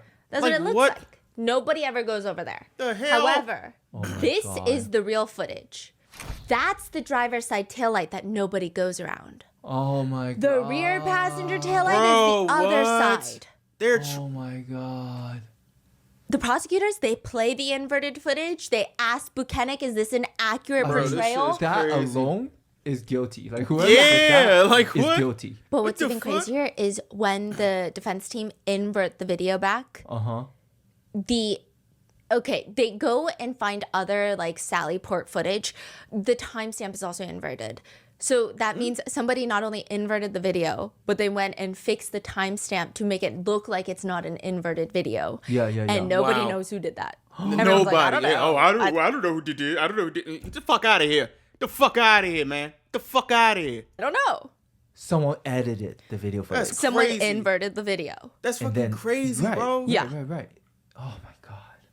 And there is a point in the CCTV footage where you do see Michael Proctor near the exact taillight in question. And then all of a sudden timestamp jumps from 5:37:37, so 5:37 p.m. and 37 seconds to 5:38:01. So there's like a good 20 seconds missing from the CCTV footage. And that's a good chunk of time. Let's go ahead and play it forward. Pause. Did you see any volitional movement by Mr. Proctor as the tow truck driver moved? It looked like he's looking down. Past him? Yes, it appears if that is his head, it He's like shifted looking weight. Okay. Let's go ahead and play it forward. He looking down. Stop. What the hell? Did you see a person that appeared to morph toward Yeah. the back of the vehicle? Right there. There is some anomaly there with the footage, so It's some anomaly there. it could possibly be used to describe that what took place. Jackson later states, once we inverted the video and showed it to the jurors, oh my goodness, you could have heard a collective jaw drop in the courtroom. During Buchanan's entire direct testimony, he states that this video is an accurate portrayal of what happened. Bro, these people are so fucking stupid. Like, this is crazy. You know, one thing I hope that Auntie Bev or whatever, I hope they not done with these clowns. I ain't gonna lie to you. They did all this shit. Man, I swear, bro, I really hope that they'll be able to get fired. That's what I think they do. I think these niggas need to lose their job because they want to act dumb on the job. They need to lose their job because they want to act stupid on the job. You know what, bro? I'm like, this is really like, this isn't a funny situation. This is very fucked up. But just like, I'm just in a mode right now because they have been stupid for the past 2 hours. Okay, over here trying to invert stuff. You know what? If I was the judge, I would bring their asses to court, make sure they fired, and sentence them to work at D&E's Pizza till their fingers bleed. Till their fingers bleed. That's what y'all banished to work at D&E's Pizza. Y'all don't deserve to get no type of other job. Y'all get dumb as shit like this. Y'all getting paid all this taxpayer money, $500,000 to just to cover up what? Like, goodness gracious. Send y'all niggas up in the man. Banish them to D&E's Pizza, man. Damn.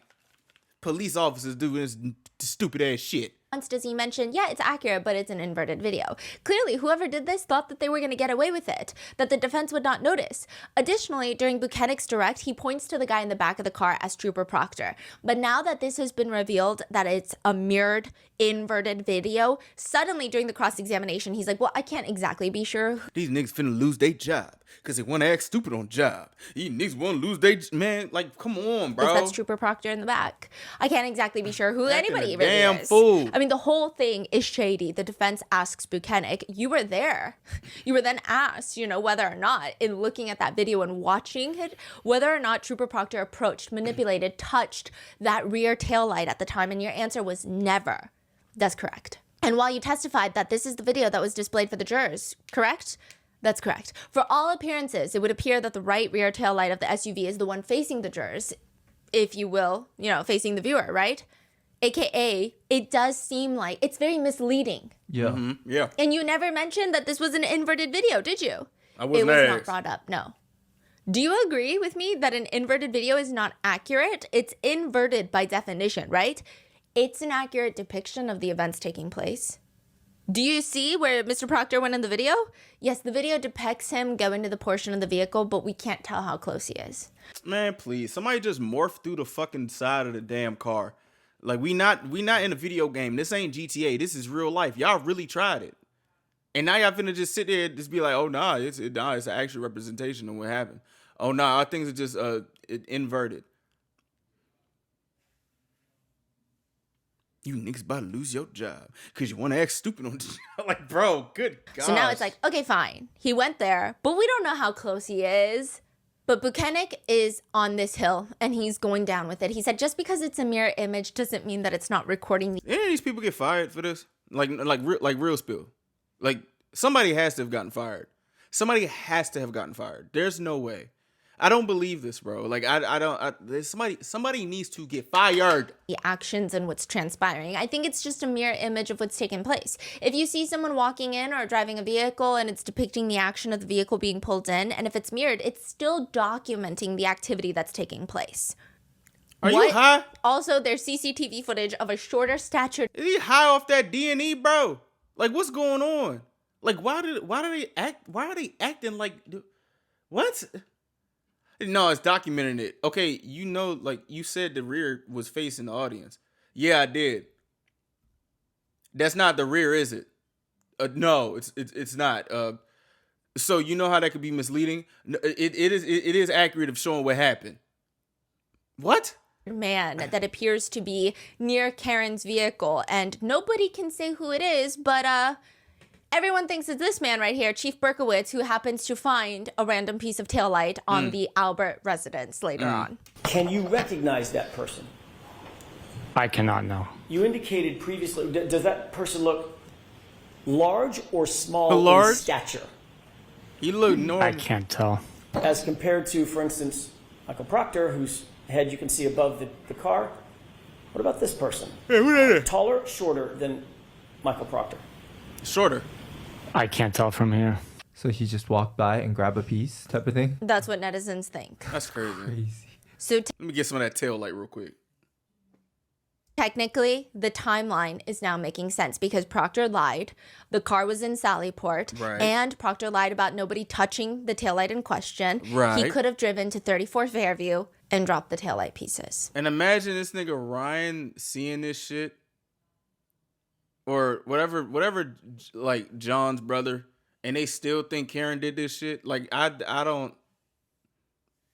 At this point, come on, bro. At this point, bro, come on, bro. So are we saying that Karen's taillight's previously broken? Yes. There's a 6x2 missing piece, right? That has been there the whole time for a while. Karen's like, oh, I know that. Why she so right? happy? Why she so happy? Okay. What's going on? This is where it gets even crazier. Oh my gosh. Because remember, Karen has a missing taillight piece, and she was telling Jen McCabe and Carrie Roberts that morning when she was looking for John, my taillight's broken. I don't know how it happened. Yeah. Okay? Yeah. John O'Keefe has ring video footage over his garage. And at exactly 5:07 a.m., you see Karen in the black Lexus pull out of the garage, backing out and slightly ramming into John O'Keefe's car. Oh, come on, Karen, damn. But actually, ain't no damn. Hold on, wait, hold on. Whoa, I might. Damn, my stream deck still don't work. Fuck, it still don't work. I would have put the round of applause for her not knowing how to back up properly. I don't know. It should make me happy. They try to bring that girl down. Oh gosh, yes, you stupid ass police. It's like a boom. You can see there is contact made between the two cars at that exact rear taillight. So it seems a lot of people that believe that the taillight evidence is planted, they believe that her taillight broke there. That's where it broke. That's where the taillight got messed up. And then she's confused because in the footage, you don't really see any reaction. She doesn't get out of the car. She's already freaking out about John. There must be a tank of a Lexus. Good Lord. Shit. That's a Lexus advertisement if I've seen one. You don't even feel the car hit? Damn. John being missing. Yeah. She just keeps She just driving. leaves. She drives off. So people think that she's telling Carrie and Jen McCabe, literally, I don't know why my taillight is broken. Yeah, but then wouldn't that piece of whatever left at the house, or they can find some marks on John's car, maybe? Did they? What's crazy is any time that this video is showed, for example, it's showed to Buchanan. The defense shows it to him. Karen backing her car. Yeah, and Buchanan says, my assessment with the totality of it all was that based on the video, there was no damage that occurred to Bro, your brain is literally thinking as like you're answering this. Like what are you talking about? You see how big that truck is? the vehicle at that point in time. everyone online is like, bro, it hit the car. Yeah, like we what? can see What the fuck? Karen What are you Reed's talking about? car made contact with John O'Keefe's car. But he's like, there is movement in the shot. Like, they're debating whether or not contact was made. Do you believe that the SUV struck the Chevy Traverse? Logically speaking, the two vehicles had to have come into contact for the tire to move. They had to have collided, correct? At a slow speed, yes. So they made contact. Yeah.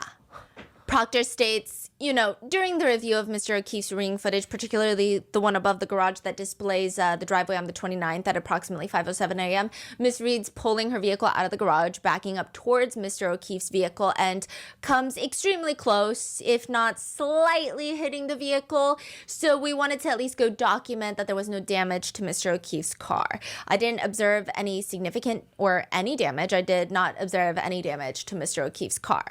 Now, what's interesting is that a lot of people wished that there was more ring video footage because that ring camera can tell us a lot of information. Particularly, the defense is looking for ring camera footage from around 12 in the morning when Karen comes home, and they want to see that taillight because that would show that her taillight was not broken until 5:07 a.m.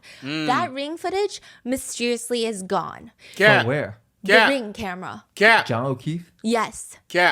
And additionally, Carrie Roberts stated that when she got to John O'Keefe's house with Karen Reed and Jen McCabe, that she stood in front of Karen Reed's car and saw how messed up her taillight was. But they only have footage of the three women walking into John's house, which is actually when Carrie Roberts said that this incident happened. You don't even see her glancing at the taillight. She just walks straight in. So then, people that want to give her the benefit of the doubt is like, okay, well, maybe it was on the way out. Well, on the way out, that footage is mysteriously missing from the Ring app. Who wrote the search warrant to Ring, the company, to get that data? Proctor. And Ring also provides a data log, which means it gives you all the times that somebody has accessed the app from which phone. And after John O'Keefe's phone was seized by none other than Proctor, it accessed the Ring app. Dang. AKA, he could have gone in there and a lot of this nigga need to lose his job. Netizens theorized and deleted all of that. And the Ring company has no backup. Acting a damn fool, I don't think if they do, they gave it to Proctor. And he could have also just... Obviously, this nigga Proctor can't be trusted with phones. Like, he can't be trusted with phones. We already know that. Deleted that. And I don't think the Ring camera cares enough to be like, okay, let me just publicly get involved in this. Right. But there are a few unexplainable pieces of evidence, such as the microscopic, tail light pieces that were in John's clothing. They're not really microscopic. They're just like small tail light pieces that were found on John's clothes. Okay. Mechanic testifies that when they go to the hospital, they find all of John's clothes in one big wet pile on the floor. They bag it up for evidence. They don't take it to an evidence locker. And an evidence locker is very important. So usually with most police stations and police departments, evidence lockers, they're heavily guarded. Not every single detective has access to an evidence locker. And every time somebody goes into an evidence locker, it's logged. It's the level of corruption to mess with evidence would be a little bit higher. Yeah. They take the clothing, the wet clothing, to the DA's office because technically they all work for the DA, the MSP, and they just lay it out in a secure room on butcher paper to dry. What? The butcher paper, that's a normal thing. You want to dry out the clothes so it doesn't get molded and contaminated. But this area is accessible by any trooper. And the pieces of tail light wasn't found until later? Yes. They don't test it until later. But after 6 days of just sitting there with no log of who's been able to go near the clothing, those taillight pieces, a lot of people question the credibility and the validity of how do we know it's not been tampered with? We don't know. Yeah. Especially when all the taillight pieces are already so suspicious. Exactly. It proves nothing. It's the same type of thing like you just found it in the snow. Exactly. It's like, it's not really proof, is it? What's also additionally interesting is that Karen Reed drove past the library at around 12:37 a.m. to 12:39 p.m. That's right after she's accused of hitting John with her car. So she's driving from 34 Fairview back to John's house. She drives past this library. Her taillight should be broken and smashed. The Commonwealth obtained CCTV footage from the library. Karen and her team requested. They get it. But the exact precise 2-minute time frame that her car passes the library is missing.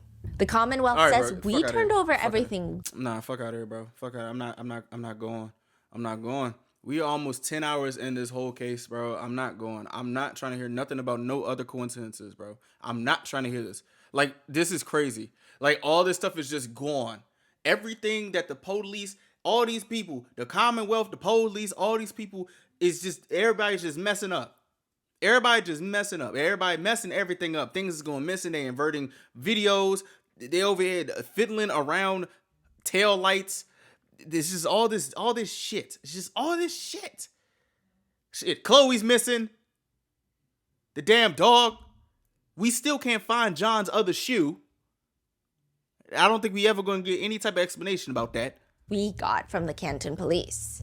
2 minutes is missing. Yes. Man. So the footage is like everything else is there. Yeah. But 2 minutes. This is what kind of world are we living in right now? And the library is like, yeah, well, we didn't review all the footage. We just like made sure it was from that time span, and then we turned it over to be analyzed by none other than Michael Proctor. The library no longer has that footage because it's been so long. They thought, I mean, we gave it to law enforcement. We didn't know we had to keep it. Did any state trooper ever ask you to download and preserve that footage so that it would exist longer than that 30 to 60 day period? No. ABC interviews Proctor and asks him outright, did you plant the evidence? Absolutely not. I'm laughing because it's such a ridiculous accusation. It's something that I would never do. I've never done, and there's no evidence of it. This just gets worse and worse and worse. Yeah. ABC is like, your own community, your locals. Why do Proctor they believe that you're gotta planting go. evidence? Proctor gotta go. Yeah, get this nigga the fuck out of here. Proctor responds, Yeah. that's just the loud minority. The Oh, silent shut up. majority, we've had an overwhelming amount of support. They're just not out there tweeting. And his beard line sucks. Fuck this guy. The ABC interviewer is like, Alan Jackson told me that he could not understand why it was that every time you went back to the scene, new evidence would materialize. He found that very suspicious. Maybe he didn't read the weather report I provided in my reports. Snow melted at a rapid pace, and the more snow that melted, the more evidence began to unearth itself. At this point, even if you like Karen, don't like Karen, it's just too much reasonable doubt to convict her of really any crime. I think one of the biggest reasons that people refuse to believe Karen, though, and I think that it's a small amount of netizens skewing a little bit on the older side as well, is I think Karen has a very intense personality. She really does not back down from a fight. I also think it's very interesting. I mean, I think this is like a good psychological study of how every single bit of her trial footage is analyzed by people who don't like her. That's one. And two, first of all, isn't this shit by Boston? Isn't this Massachusetts? Listen, I don't remember ever going up there. But anybody in Boston, please let me know, like, what I'm saying, like how Boston is. From everything that I've learned about Boston and, like basketball and stuff like that, those people up there don't back down to nothing. They don't back down from nothing, bro. So I'm just trying to figure out, why is somebody who lives up there, why is she being just like persecuted because she don't back down from, like, what? You want her to be meek or something? And why are we hyper focused on Karen when all these people are fucking up? Why are we hyper focusing on her? Just for the fuck of it, like, why do we not like Karen? Why do we not like Karen? Somebody please tell me why we don't like Karen. Because y'all don't like how she act?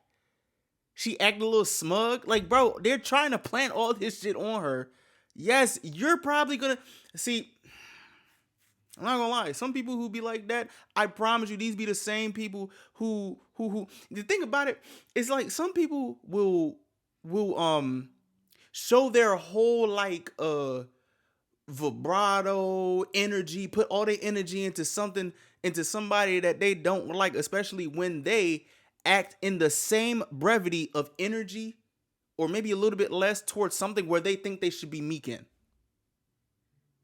So with this logic, it's like, oh, I don't like Karen because she's smiling in court, even though she's getting lied on all this other stuff. She's a human with human emotions. Have you ever been lied on before? Say, like, you put something in the microwave that you didn't put in the microwave. Everybody's saying you put it in the microwave. You ain't put it in. This is just a random thing. Say, like, oh yeah, everybody in the house saying, like, oh, or actually, you know what? Say, like, you got some juice, right? Juice in the fridge. Everybody in the house, you know what I'm saying? Say, like, something happens. The juice is gone. Say this, the owners of the house's juice. And whatever the owner of the house say goes. And just for some reason, because you were in, like, the right place at the wrong place at the wrong time, they say you the person that drank all the juice. You know what I'm saying? Now everybody in the house is siding with the dude that said, "Bro, you drinking all this juice?" Everybody like, "Yeah, you probably." I think I saw her with a cup of juice. Say it's like cran grape or something. I saw her with like a cup with some purple drink in it, purplish red drink in it. Mind you. Say you are allergic to said juice. You can't drink cran grape juice, but you have wine that don't got the cranberry in it. That's why it has that color. So everybody in the house is on your case about you drinking this damn juice. You already know that you didn't do it because you are allergic to this juice and you have the reasons as to why you didn't do it. Say if you act smug with like 7 people over here trying to be on your case, and you just like, oh yeah, I told you I didn't do this. Da da da da da da. Now what if somebody out there looking at you and say, damn, you not meek at all. You need to be a little bit more humble. Like, what are we talking about? That shit probably didn't even make sense. Pretty much what I'm saying is, if you have ever are proving your innocence, and like a bunch of stuff is going on, and people are literally trying their hardest to frame you in areas where they should have zero margin of error, up on the stand, saying all this stuff, you finding out that the lead investigator is looking for your news, calling you all these nasty types of names. You got another person that was trying to get in your pants. All this stuff. Like, what? Like, how would you act? Would you keep the composure? Because I don't think you would. Because the same type of people who are on Karen's case, I promise you, they can't even keep their composure. Well, I'm not going to promise you. I obviously don't know. But it just seems like they're not keeping their composure about their outward nastiness or outward dislike towards Karen. I'm pretty sure if these people wanted Karen to act like the way that they want to, then I promise you shouldn't be having no type of when you get proven innocent of anything in your life. Of anything in your life. Because that don't make no sense. That literally doesn't make any sense. And it's like really frustrating me that the only time we keep coming back to this lady, the only time we keep coming back to Karen is after all these people's fuck ups. And I'm just going like this. I ain't gonna lie to you. Like, these people is fucking up and she's over here smiling like, bro, yes, somebody please have my back. The person, Mr. Jackson, has my back. I'm happy about that. Everybody thinks I killed this man. My freedom is on the line. And you don't like me because I'm like outspoken and I don't back down? Let me look at your social media. What you be talking about on your social media? Have you ever backed down from something? I'm just talking about to a hypothetical person. Because you know how people are all outspoken online now. You know what I'm saying? Have you ever been outspoken about something? So that means somebody else should hate you because you have opinions about things that you want. Especially if you feel justified in some of the things that you're saying. Like, what the fuck, bro? I don't know Karen. I don't know these people. But what I'm hearing, bro, it's like some of these people are treating her like the fucking devil, bro. Like, I don't, like, yo, my gosh. The fuck? Sorry if that went too long. I'm just irritated. Like, why did he get off her dick? Like, gosh, man, fuck. People interpret things differently.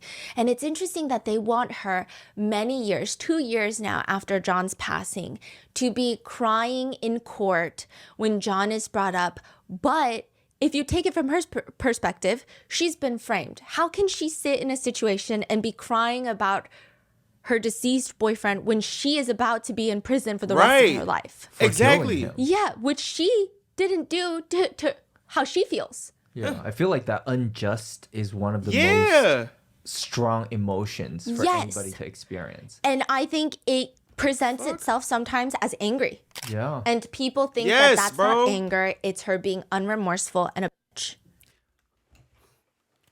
What in this whole fucking case makes it seem that Karen is a bitch? Please, somebody say something. You got 5 seconds to say something that is bitch worthy that Karen does. What? Bro, like I'm not oh my gosh. What the fuck?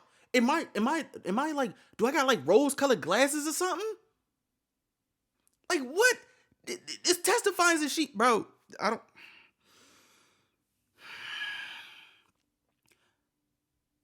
I'm gonna calm down, okay? Because I feel like my words may be taken out of context. I may have slipped up or something, but pretty much what I'm just saying, what I'm being told about Karen from these testimonies and stuff, that she's a very stand-up woman, bro. She taking in kids that she probably didn't want at first, still doing her thing, working, trying to get her boyfriend to, you know what I'm saying, to like, you know, like love on her a little bit more. She feel like maybe being used. Yeah, she get to turn up a little bit. Even when a nigga died, she crying and everybody like, Karen, calm down. Karen, I know, calm down. Karen, I know. How does this sound bitchy at all? Oh, you could probably say, what's it called? When she thought one of the sisters was on John, that would have been a lapse of judgment. Right? That's lapse in judgment, right? I wouldn't say that's bitchy. You know what I'm saying? I wouldn't say that's bitchy, especially if she came up to her and was like, "Yo, I'm sorry, that was out of line. My bad." Da da da da da. So she's over here having accountability and trying to rectify situations.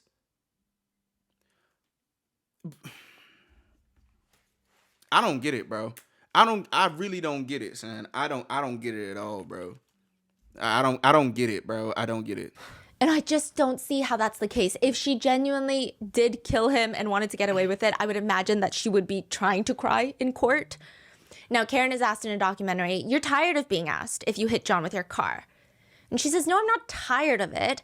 I hate answering it because I just feel like I'm being so scrutinized. Like, did she blink 3 times or twice? And did she like smirk or look to the right or down and up and or left or whatever?"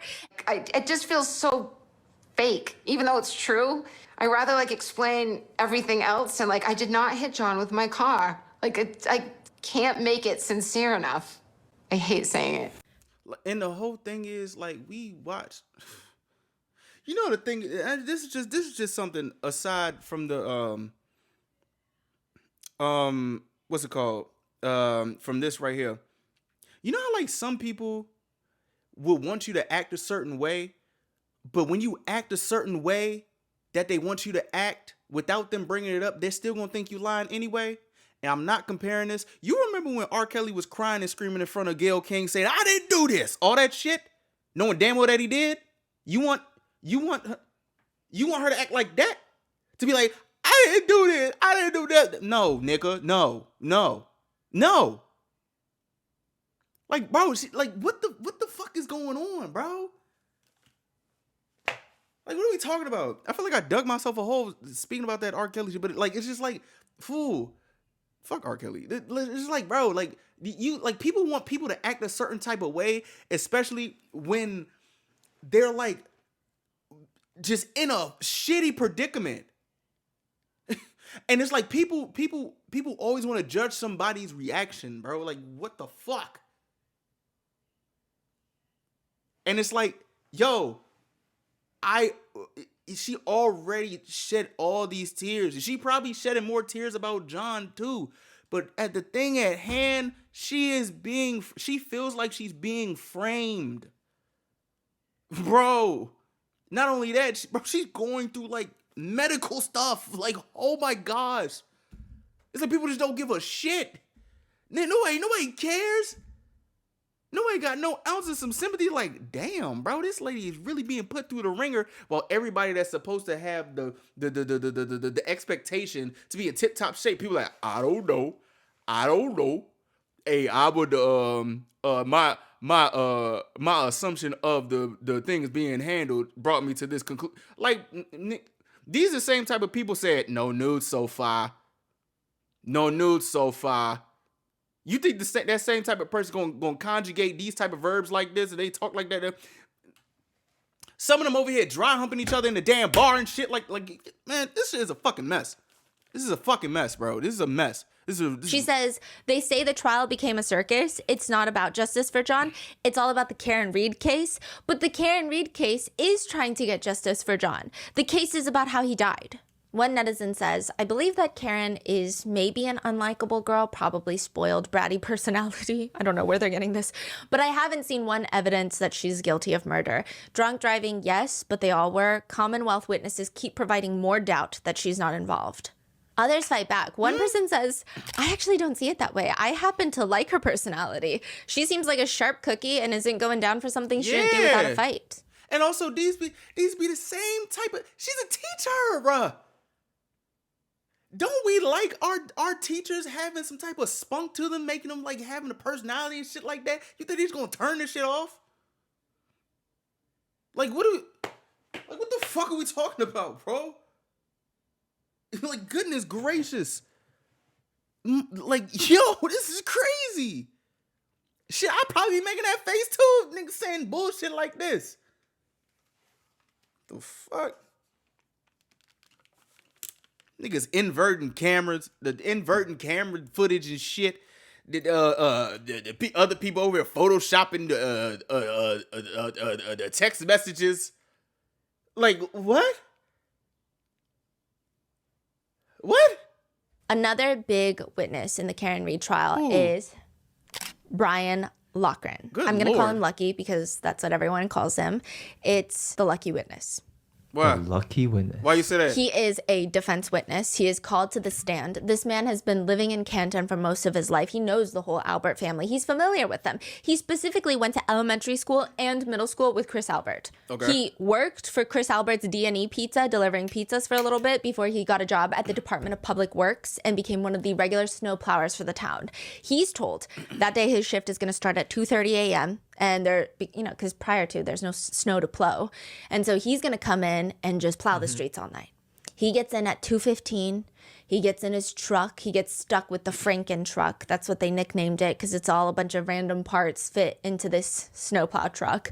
A supervisor for the DPW testifies that the visibility on these snowplow trucks is pretty good, especially the ones like the Franken. It's a big one. So you're probably 5 feet up off the road and you can see everything. You can see a lot. And the seat is an airlift. So Lucky says when it's snowing really bad and it's hazardous, he puts his seats all the way up so that his knees are touching the steering wheel because he wants to be able to see as much as you can. Okay. On top of the snowplows, they have lights. Big lights. Right. And they're like beacon lights so that you can see everything. Why? Because snowplows are actually very dangerous vehicles. Yeah. They've got blades. They create snow dust clouds when they plow too quickly, and certain conditions can get very icy. There have been many instances where pets and humans have been killed by a snowplow. Okay, since I've never seen one in person. Yes. What is it doing? Cleaning the snow? Or yes. Yeah, it piles all the snow to the side of the road. So when you drive down and that's why they have to go through the same road twice because you want to pile all the snow to the right side of the road. And you can only do one direction at a time. Right. But that's why this is a very important witness because you don't just look forward when you're driving a snowplow. You have to look at the sides. In fact, sometimes the sides are more important because that's where someone could get killed. Right. I mean, obviously you could run over someone and that's also dangerous, but the sides are very important. Lucky is on that shift, and Fairview Road is one of the roads that he is assigned to cover that night. Really? He knows the Albert residence, which again isn't shocking. He's from Canton. That night when he passes the Albert residence, the house would have been on his right. This is the first time he passes. Okay. He's driving the same way that every other partygoer has been leaving this Albert residence. At what time? 2:30? 2:45 a.m.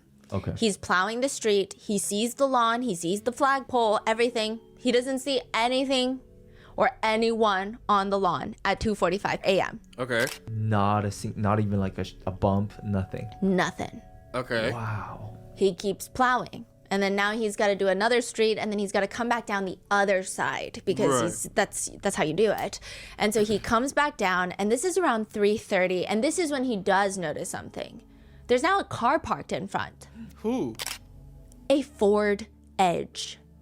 Just parked right in front of the flagpole. And who drives Ford Edge?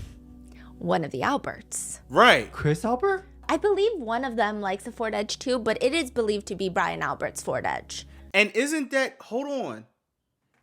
there was a car, from what I remember, there was a car in the front that Lil Brian saw. Or was it Julie that saw that? One of the people peeked out and saw a car right in front of the flagpole. Right?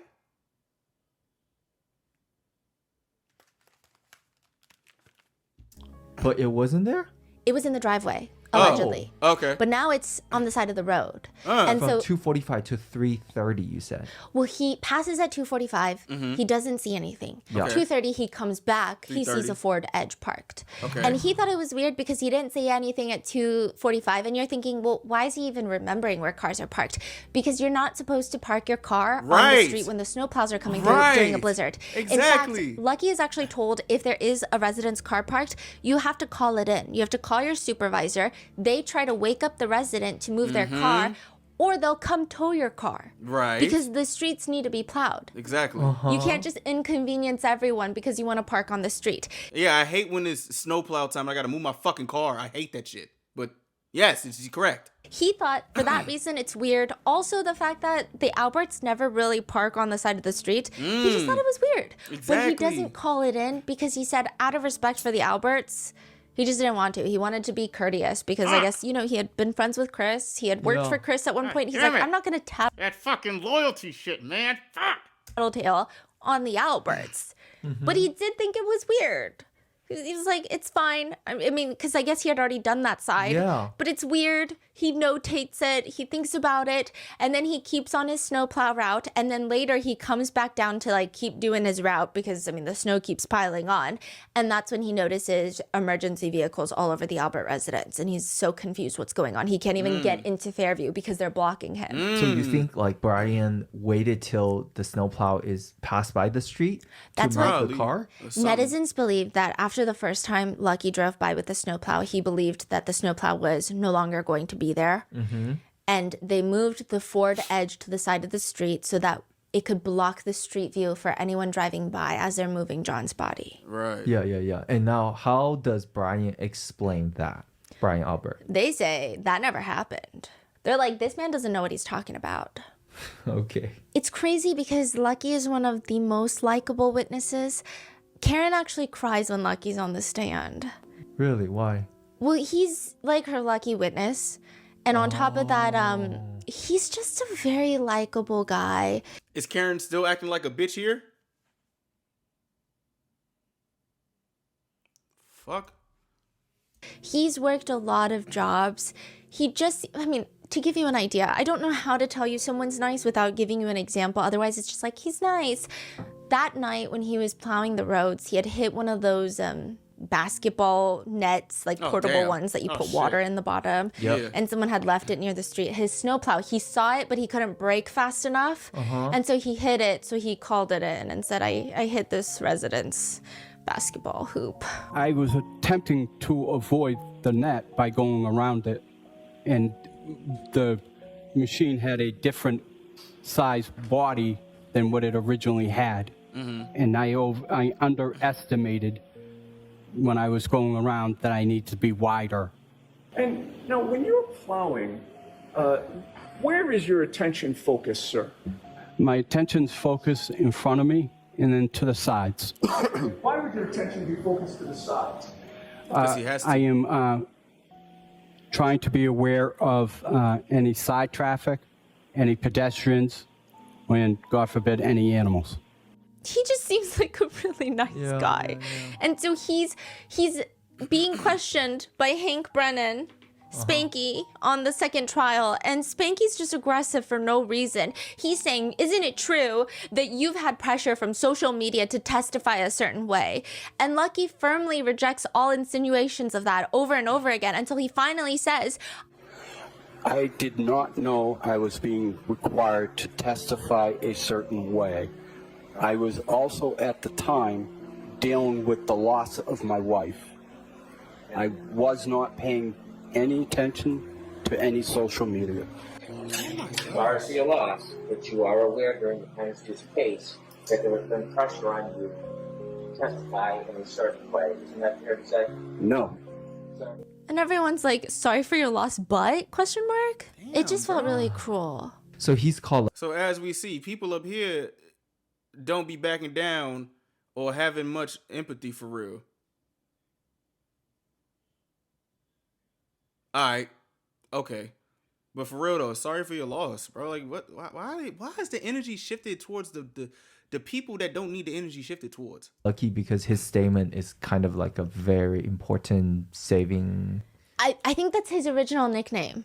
Oh, really? Yeah, but it's fitting. And he yeah. just seems very credible, reliable. And there's no reason for him to lie. But what is weird, another layer of frustration in this case, because the prosecutors keep trying to question Lucky's timing of things. They're like, we don't know for sure that you drove down that street at that time. Are you sure it was this time? Because last time you said maybe it was this time. How is your memory not correct? They're being really annoying about it. DPW trucks, the snowplows, they have GPS systems. And so the defense and everyone is like, okay, just pull it up then, because everyone trusts Lucky. Lucky has no reason to lie. Coincidentally, that's not also working. gone? Yeah, they said it's not working that night of the blizzard. Happens sometimes, they say. All the troopers are asked, hey, so when you found out through the snowplow driver that sometime around that night, he saw a Ford Edge parked outside. Because, I mean, every witness inside of the party said after everybody left, we fell asleep. So even if it's an innocent thing, it's still weird. It goes against their statements, does it not? Well, Buchanan is like, yeah, I know. But I didn't investigate it. I didn't go and see if any of the Alberts own a Ford Edge. He just is so proud of that. Tully, on the other hand, he says, yes, I'm familiar with it. But he says that his investigation into the Ford Edge was that he believed that Lucky was lying. Thus, he was not going to investigate the Ford Edge. His investigation consists of, I investigated it by thinking about how I felt about it, and I felt like I didn't like it, so I no longer investigated it. Is FBI still investigating this whole investigation or not? Oh, you said last time that... Spanky says that they're no longer. Okay, the prosecutor's office is saying they're no longer. They closed the investigation. Karen is saying, hey, a month before they came out and said that the FBI is no longer investigating, I received certain documents that insinuated that it was an open investigation. And she's saying, listen, I haven't heard from the FBI. I haven't been alerted. Neither have our attorneys. But I just wouldn't trust the prosecutors. So prosecutor has incentive to say that FBI found nothing wrong with our investigation. Yes. Versus Karen was saying like, well, from my insight, they are. Yeah. And none of us know. It's like hush hush. Because the feds are usually pretty quiet about what they're doing until they're not quiet about what they're doing. When they release that. Yeah. If there is a conspiracy to the level at which a lot of netizens believe there is, that would be one hell of an FBI investigation. Making this whole Ford Edge situation even stranger is that when Nicole Albert is testifying, she's asked about the cars parked in the driveway at the Albert residence. And she says, I had my car, which was a Cadillac SUV. My husband had his work car. We had, I think, a Ford Explorer. The kids were driving a Ford Escape, maybe? Interestingly enough, she lists the make and model of every single car except her husband's work car, which happens to be a Ford Edge. Oh.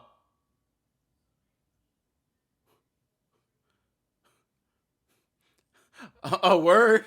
Oh, aye, for sure. Nah, for sure. Oh, she say work car, not for Edge. No. But you also said there's a fourth car. That's your husband's work vehicle. Yes, yeah. What type of car is that? That's a Ford Edge. A black Ford Edge. Yes, yep. Is there a reason that you didn't want to state or commit to that in front of this jury? Stand by your man. No, Stand it's by no your reason. man. I was just trying to think of all the different cars. We have 5 kids. We've had a lot of different vehicles. I was just saying it as I remembered it. Now, Chris Albert takes the stand, and he's asked what he does for work, and he says, I'm self-employed. I own a small pizza shop.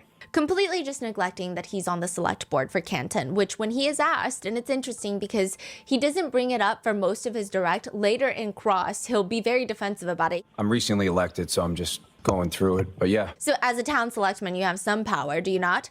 I'm one of 5 selectmen. Okay, 1 of 5 that's a lot of power. Chris says that he knows John O'Keefe for a while now. Quote, So he became my neighbor, and I guess just from me driving by his house and coming home, I saw him, would wave to him and stuff, and that's how I initially became to know who John was. So over the years, he was friendly with some other folks that I was friends with, so I we'd maybe be out occasionally and bump into him, but he would also come to my pizza shop a lot. He would take his nephew in my pizza shop a lot, so it was not uncommon for him to stop by a couple days a week. Usually just grab a slice. That's what he says. Karen says that the only person that ever made John O'Keefe very, very angry, however, was this guy, Colin Albert. He would always intentionally leave beer bottles and beer cans on John's lawn. He's not even old enough to drink, by the way. She remembers an incident in spring of 2020 where the home security system went off at John's house. She's staying the night over. She remembers John bolting out of bed. She's running down the stairs after him, and she looks out the window. They see Colin Albert and a bunch of teenagers in the front yard, and they scream at John when he comes out, "Go f*** yourself." That's crazy. What? John screams back at them, "Get the fuck out of here." What are these 90s teenage villains? Fucking shitheads. What the hell? The next morning, they go outside and the lawn is littered with a dozen empty Bud Light cans thrown into the bushes. What the She thought it was fuck? interesting because Colin Albert was 17, and this is the only person that John O'Keefe has ever had problems with, which netizens speculate, what if John O'Keefe already felt like he was doing some nefarious drug dealings at that age? Yeah. And that's why he's being yeah. crazy. Yes. And he's ballsy. He has no fear. He thinks Brian Albert, daddy Albert, and yeah. other daddy and all the mommies and daddies are going to protect him. And I guess it's true. It's happening if that were the case, if it is true. In any event, if you do see Colin Albert on the stand, who was there? I do not remember who was there. What did you do at Mike's house? I do not remember. How did you get to Mike's house? No, I do not remember. How much did you drink at Mike's house? I do not remember. Aside from his profound inability to remember a single occurrence that has not happened in the past 0.2 seconds, Colin Albert is nothing like Colin Albert on the stand.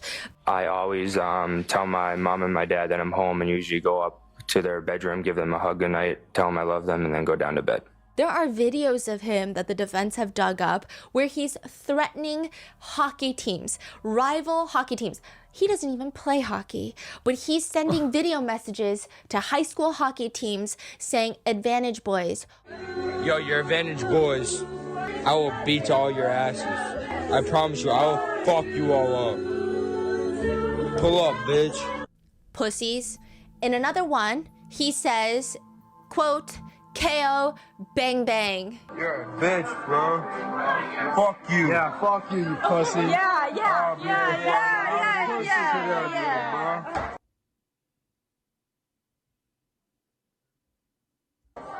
Clean cold, boy. You be knocked out. KO, bang bang. And then you said KO, bang bang, right?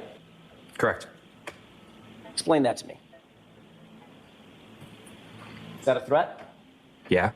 Pull up, bitch, right? Yeah. What's KO mean?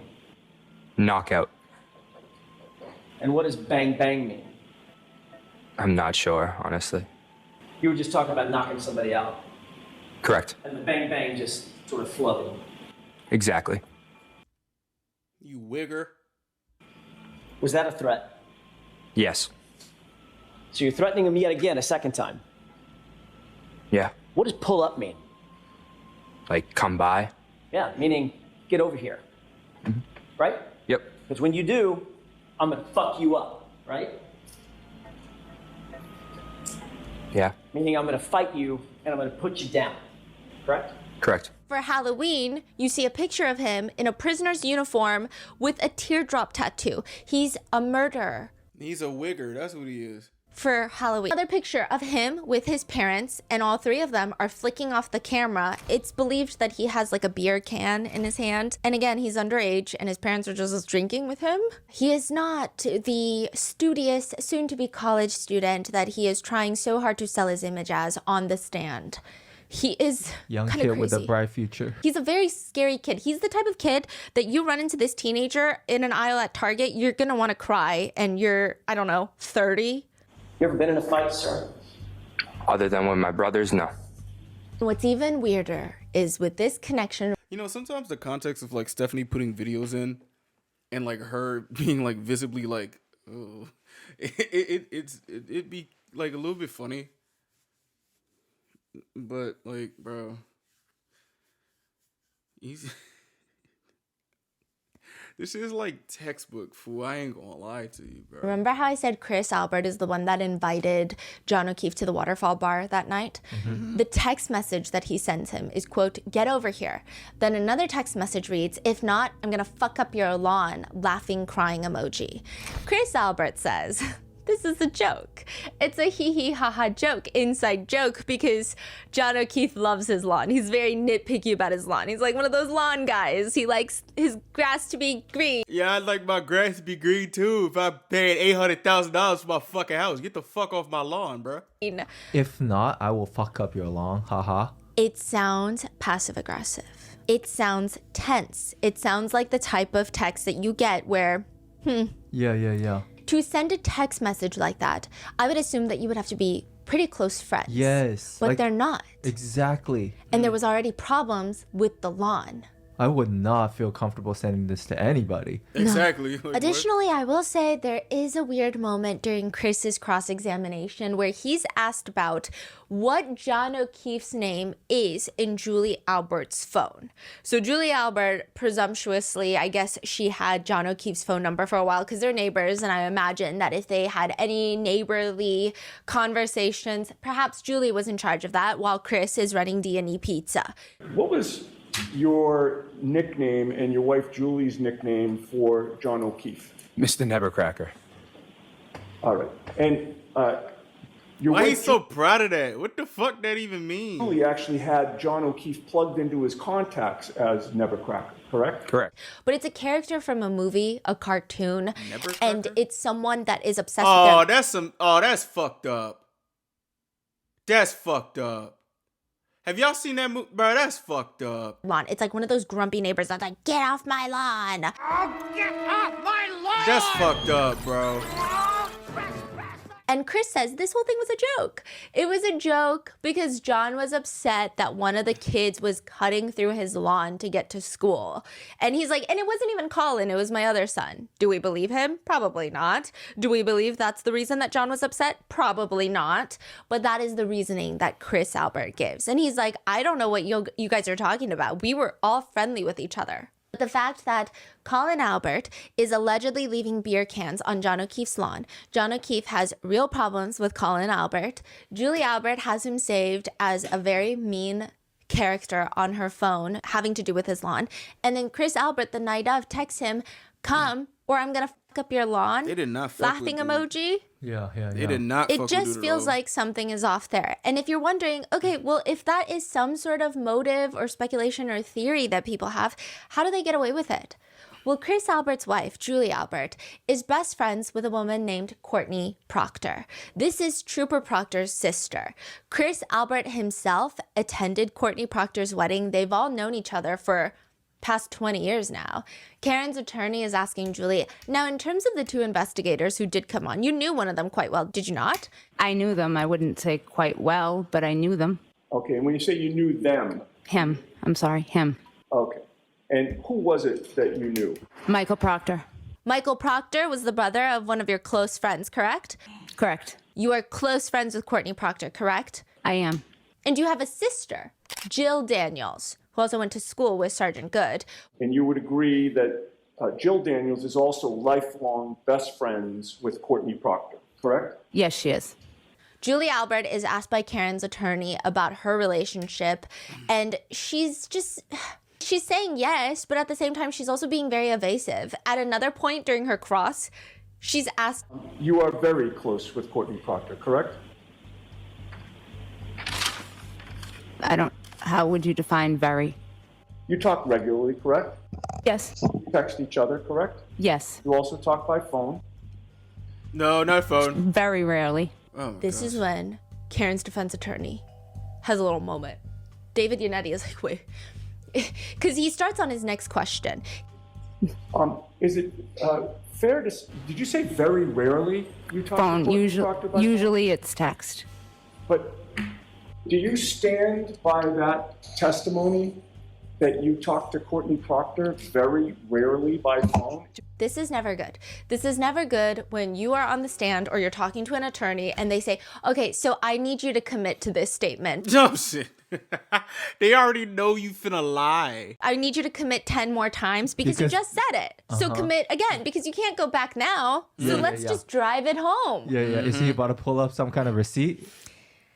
That's so good. Oh my Let me goodness. ask you this. Between February 1st of 2022 and September 6th of 2022, did you only speak rarely with Courtney Proctor? I don't recall. Were you using Courtney Proctor as an intermediary to communicate with Michael Proctor about this case? No, I was not. Are you aware that between February 1st of 2022 and September 6th of 2022, you and Courtney Proctor spoke by phone 67 times? Damn! Objection.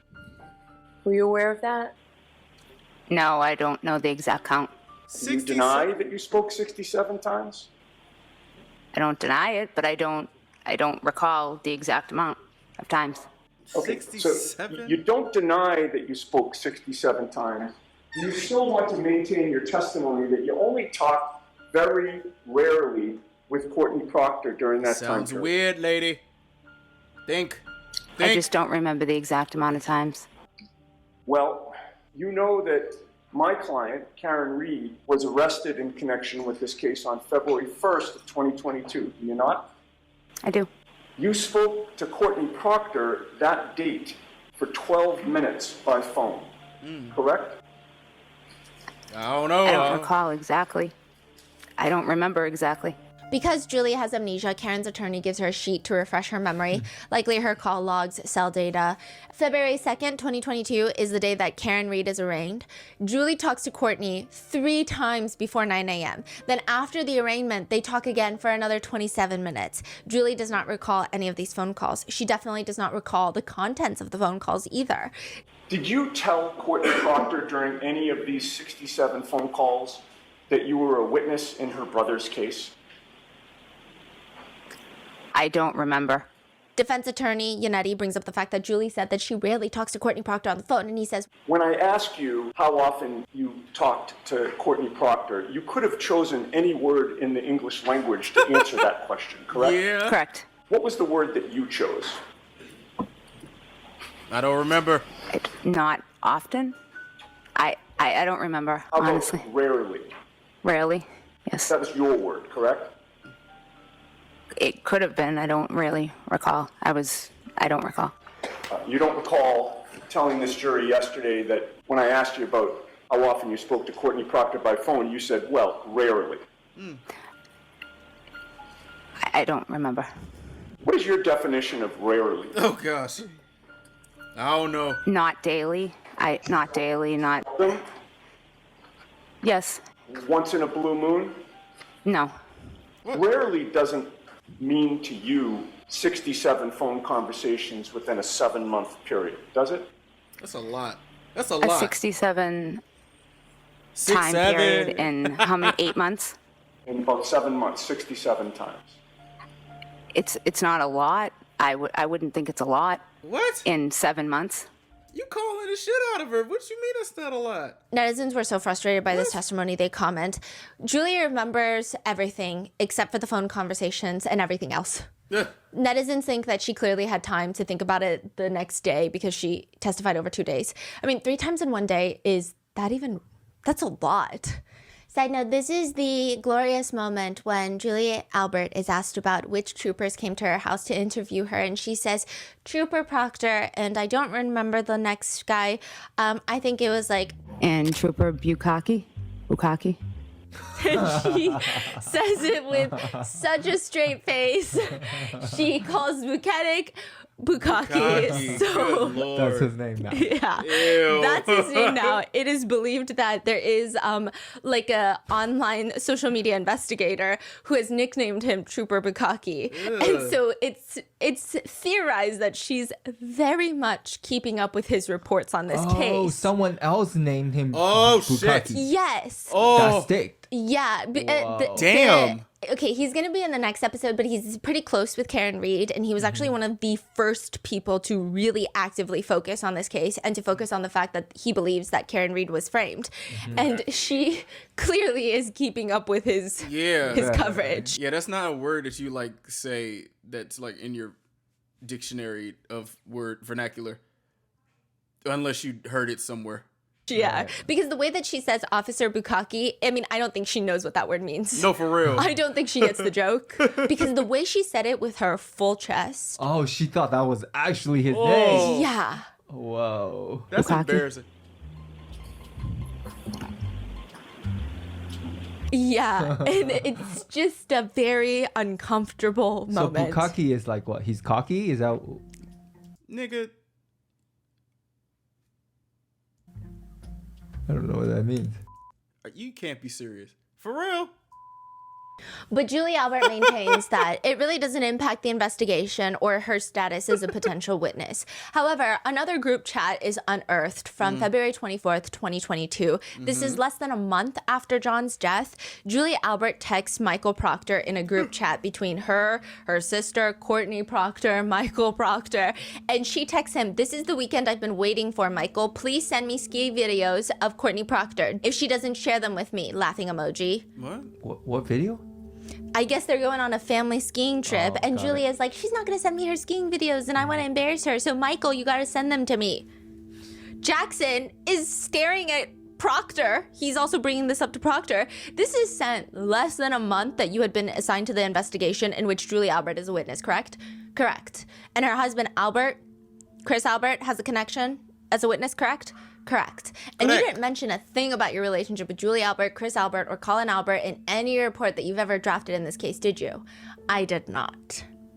Michael Proctor's text messages to his own sister, Courtney Proctor, were also brought up during the two trials. And it's mainly because the FBI dug them up and gave it both to the Commonwealth and the defense.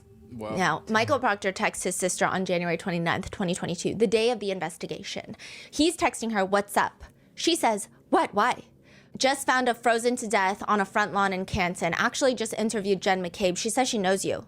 Cut the shit. Yeah, she knows Jack very well. She's really good friends with Julie. Her sister is married to Brian Albert. You still working? Yeah, gonna be out for a while. Homicide. The Canton thing is a homicide? Don't say a word to anyone. Of course not. At the very least, it's suspicious. Y'all couldn't call and say that? This is your livelihood. Julie and Chris were at the bar with the victim and the girlfriend. Gotta interview them. So he's already telling his sister, "I'm going to interview your best friend soon." Wow. But he doesn't for a really long time. Now, February 10th, 2022, Courtney texts Michael again. "How did it go at Julie's? She was so nervous." So this is what, 11 days after? She was so nervous? Ha ha ha ha. What is this, a job interview? Recommendation from your bestie? And why would she be nervous? She's not even at the house. Exactly. Why are you nervous, Julie? Exactly. Why are you nervous, Julie? It has nothing to do with you. Nothing to do with you, nothing to do with your husband, nothing to do with your son, right? Right. Right. Yeah, right. And nervous is a very specific word. I think talking to any investigator would make me feel uncomfortable. But I think when there is a death, I don't know if nervous would be the word that I would use if you are innocent and in Julie's position. He says, "Ha ha ha ha, it was fine, just a quick convo." Jackson asks Proctor in the cross, "Were you reporting the progress of your investigation back to your sister, Courtney Proctor?" No, absolutely not. But you did say that the conversation, the formal interview went fine. It was just a quick convo, correct? Proctor tries to explain away these messages, saying, "I was just kind of letting her know I was working. I mean, obviously I didn't share anything specific. I wouldn't share anything specific on cases with my family or anyone. It was just kind of an overall innocent conversation." But you did. Yeah, well, Proctor, you have shared too much information. did. You have shared things that are so insane that Proctor, you did. You did. I don't even want to know the things that you haven't shared. Jackson asks him.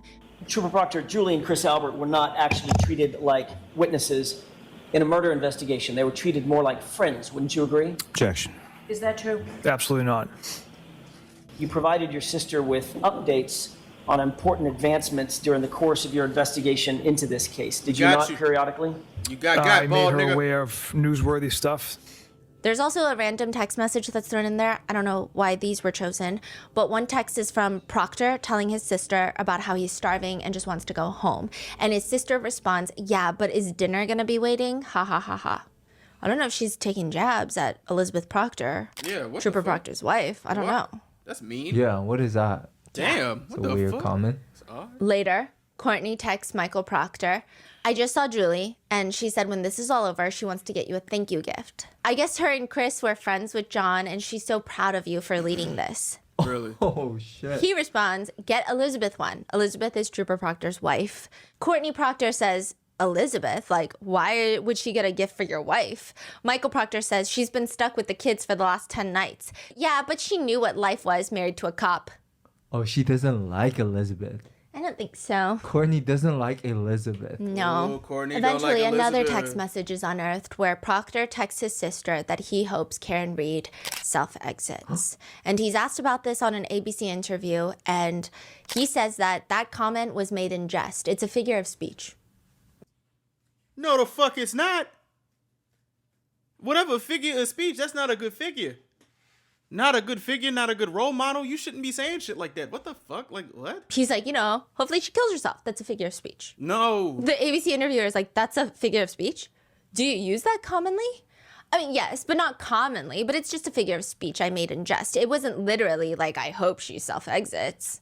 In the cross-examination, Jackson, rightfully furious, asks Proctor, You believed, Trooper Proctor, that your life would be much easier if Karen Reed was just dead, didn't you? No. Like I had said, it was a figure of speech.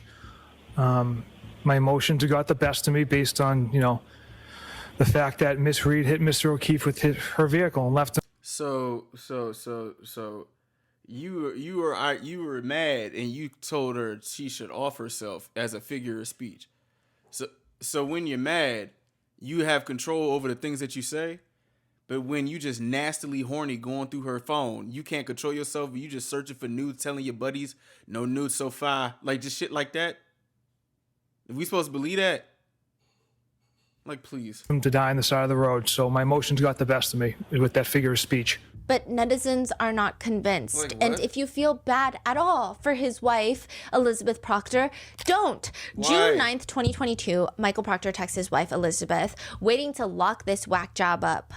This is after the grand jury indictment, and he's asked by the prosecution. And again, as far as the terminology that you used in the text message to your wife, why is that? Again, unprofessional message should not have been sent. And he's just saying it's regrettable. But the effect is not lost on the jurors. I mean, the lead investigator has had it out for Karen Reed since the moment that this has all started. Exactly. Trooper Proctor, it would be far easier for you to pin it on the girl who's just a whack job cunt, in your words, Ooh. who you hope just Language. kills herself. My gosh. Wow. Objection. Sustained. Oh, come on. Shame on you, sir. On top of that, Exactly. Jen McCabe, during all of this, her car was spotted outside of Trooper Proctor's house. Why is she at Trooper Proctor's house? She's talking to Trooper Proctor's wife, Elizabeth. And why is she talking to Elizabeth Proctor? Well, I guess, first of all, they're friends. And Buchanan tries to answer this question during his Bukkake. cross-examination. He says, Elizabeth Proctor communicated with those individuals due to the harassment that they've sustained. Okay. So with the crazy behavior that's been imposed on them and the torturous harassment that they've endured, the traumatic experiences they've had to live through, they've communicated. So I've learned about that, yes. I mean, this whole Wait, thing... what is he saying exactly? He's saying that Jen McCabe went over to Trooper Proctor's house to talk to Elizabeth Proctor, his wife, because both of them are facing harassment. Jen McCabe is getting harassed. Elizabeth Proctor is getting harassed because her husband is absolutely crazy. Elizabeth Proctor is not someone that a lot of people feel sympathy for. She does an NBC interview where she states that her husband is being portrayed as some sort of villain in this case, and it's unfair. If he not a villain, he a pig. In both of the ways. Oink, oink, nigga. Like, what? Like... I mean, stand by your man, I guess. Shit, it's what I got married for, right? She says he is my best friend. He's an incredible father. He's loyal. He's a hard worker. And it's so frustrating as his wife to see that he's painted one way and who I know him as and his family and friends know him is the complete opposite. Girl, did you see the text? I don't think, y'all, chat, I don't think she saw the text. The no nudes proctor we're talking about here? Yeah, and I'm just like, I don't think you know this man because that's not, I don't think we have it wrong. Elizabeth says, since these text messages have gone public, their family has been on the receiving end of death threats and weird voicemails about people wanting to kidnap their children and send them to CPS to live with appropriate parents and to kidnap their dogs. Okay, Do I think that those are appropriate? No. But she's continuing to enable him. She says, these last 2.5 years have been a nightmare for our family. Was there a moment, she's being asked by the journalist, was there a moment where you had to say to him, is there something to this? Is there something you need to tell me? No, never. What? It never would have crossed my mind that he would do anything unethical with his job. No news so far. Because I know how much he does the right thing and how much he cared about his job and cared about getting justice for Officer John O'Keefe. Do they even talk about John O'Keefe in their investigation? They don't. Barely ever. Like, what the Right? fuck? Like, I feel like none of them. And that's why Karen Reed said something that pissed off a lot of people, including John O'Keefe's family. But outside the courthouse one day, she says, nobody has been fighting harder for justice for John O'Keefe than I have. Because if she's acquitted, perhaps they will look for who did actually kill him. Is no one has fought harder for justice for John O'Keefe than I have. And my team. Thank you. Naturally, it was very divisive. I mean, I can see why it's divisive, but also fighting for her innocence is also kind of like, I guess it would be like a stepping stone to finding out who actually did it. That's if she like gets acquitted, or she said she was acquitted, right? I'm just saying, like, we got to get through this first and then get to find out who actually did it. I don't think, or you could have 2 trials at once, but this shit has been such a spectacle. We got to get through this shit first. So if she said that, then hopefully she will be helping out to see who did it. I don't know. Elizabeth says that she knew about the nature of the text messages before the trial, but she didn't know to the extent. She said that when her husband was testifying, she told him, you got to just own it. And while he was reading those text messages in the courtroom, she felt, quote, very uncomfortable. You're his wife. Like, how did that feel for you? We've had so many conversations since then, and it's like, he's incredibly remorseful, but I'm not making any excuses for his behavior because it's inexcusable. The language that was used, it was bad, but at the end of the day, it was the evidence pointed to her, not his bias. Your figures of speech include the following. She's a bitch, Yes. a whack job, Yes. a retard, Yes. her balloon knot leaks. Yes. Like, what, bro? Like, who's to say your husband not gonna say that to you if something happened to you like that? Like, come on, man. It's like certain people who say certain words out their brain that can tell you the type of person they is, Like, who says that? Who? No ass. Yes. She's fucked, according to you, right? Yes. Ass leaker. Correct. A girl who shit herself. Correct. And then fuck her, correct? Correct. And you admitted, in your own words, that the cop homeowner wasn't going to, quote, catch any shit, right? Correct. Yo! The homeowner wasn't going to catch any shit because Mr. Elba had nothing to do with Mr. O'Keefe's death. Because you were going to make sure that the case was cut and dry. Those were your words, right? Objection. Sustained. Another time, she just fully states, I fully support my husband. Karen Reed is a murderer. Even What? Proctor's sister stands by him. She released a statement that says, egregiously false statements from Karen Reed and her defense team. He has been defamed, maligned, and falsely labeled corrupt by the alleged murderer, her family, her defense team, and a mob of her followers. How would you feel if the contents of your personal phone were questionably released to the public without full context?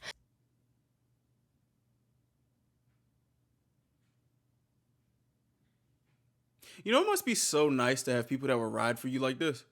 Like, for real. Like, that must be nice. That must be so, so nice. Now, that's privilege right there.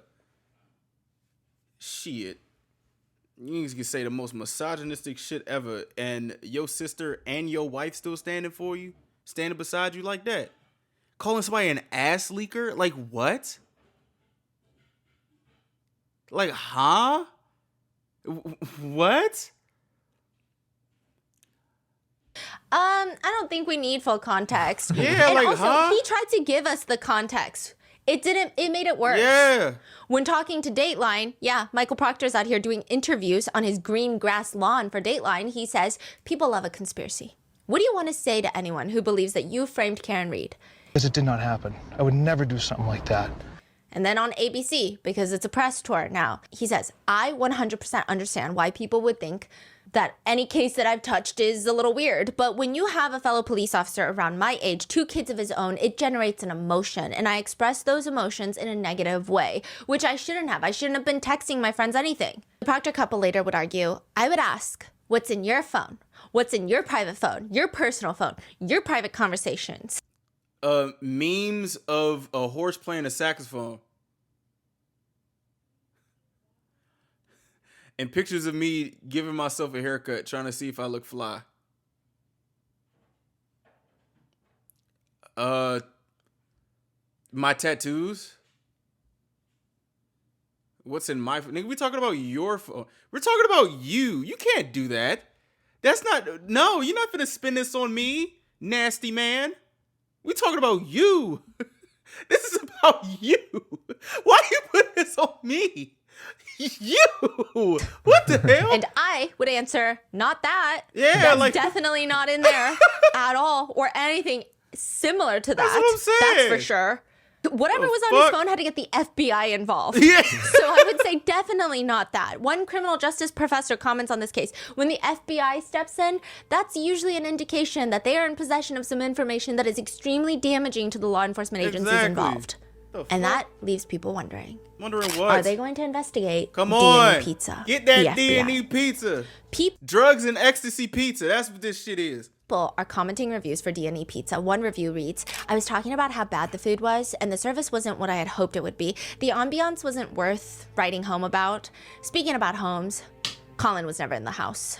Others emphasize some of Albert's Boston accents, writing, chicken parm was cold and mediocre at best. Owner was very rude and called me a loser when I asked for it to be reheated. Someone asked for a salad with a side of sidebar. Bro, the internet is undefeated, bro. So convinced I'm just like, I've never heard a Boston accent until this case. Bro, this You heard like hundreds of hours of Boston accent. Yeah. Yes, and what's driving me crazy is I was talking to the RM team. I kept saying cop, and they're like, you, and I keep like... Bro, like the thing is, like that Boston accent was literally coming out in certain parts of this story. Extending cop. Side note, it appears that they're also either using AI to respond to their reviews or they're also playing into all of this, because one review reads, I found pieces of what appeared to be a cracked plastic taillight in my pizza. Probably fell out of the owner's pocket. The pepperoni and sausage had the taste and smell of a German shepherd that had been dead for a few years. Jesus 1 star. of Nazareth. The establishment responds, David, we sincerely apologize for your experience and appreciate your feedback. We are committed to improving and ensuring better quality for our customers. Thank you for bringing this to our attention. Another review reads, the atmosphere I gave 2 because the place looked nice from the outside, but I was never inside the place. The restaurant responds, we appreciate your comments about the atmosphere and we are sorry you didn't get to experience the inside of our restaurant. We hope to see you soon for a better experience. This is when I started thinking, maybe it's not AI, because one review reads, the pizza is absolutely to die for. The Alberts absolutely killed it. Bro, oh my gosh. Buy some extras to put in the garage and freeze it. House long to cook from cold. What the fuck? Oh my gosh. House long to cook from cold. Depends on the oven temperature. This pizza shop is easily found right on the street. Couldn't even miss it in the snow. Our dog Chloe loved it so much she almost took off my arm trying to steal a slice. Bro. Unfortunately, due to random renovations, you can't use the restroom. It's very cold inside. It's definitely a cover-up type of situation. To which the restaurant responds, thanks a lot, Peter. So glad you loved the pizza and that Chloe enjoyed it too. Laughing, crying emoji. We'll definitely keep your feedback in mind about the restroom situation. Come back anytime for more delicious slices. That is wild. I'm thinking AI did not write that one. Yeah, Then who wrote it? Somebody on an iPhone. Someone here. Are they just playing dumb? No, they're also being passive aggressive. Oh. Yeah. Another one reads, the Albert Pizza Special, available exclusively at Canton's most controversial pizzeria, comes topped with thick layers of confusion, a crust of connections baked in secrecy, pepperoni slices that keep mysteriously shifting places, olives no one remembers ordering, finished with a drizzle of we can't comment on an ongoing investigation, and don't even ask who delivered it. Half the town swears it would never arrive. The other half says it's been sitting outside the whole time. To which the response is, thank you for your creative feedback, George. We appreciate your input and apologize for your experience. What the fuck? Oh my gosh. But one review just reads, house long to make a bad pizza. And that is where I leave you with the very lengthy part 3. And the next episode is going to be the final episode. That is the chicken parm pizza shop D&E theory that has been kind of running amok on social media recently, but Chris Albert is one to keep an eye out for. He will be in the next episode as well. And Chloe, we're going to get to Chloe in the next episode, some of the accident reconstructionists. But Chris is an interesting man because there is a very strong connection. He's not just friends with Officer Link.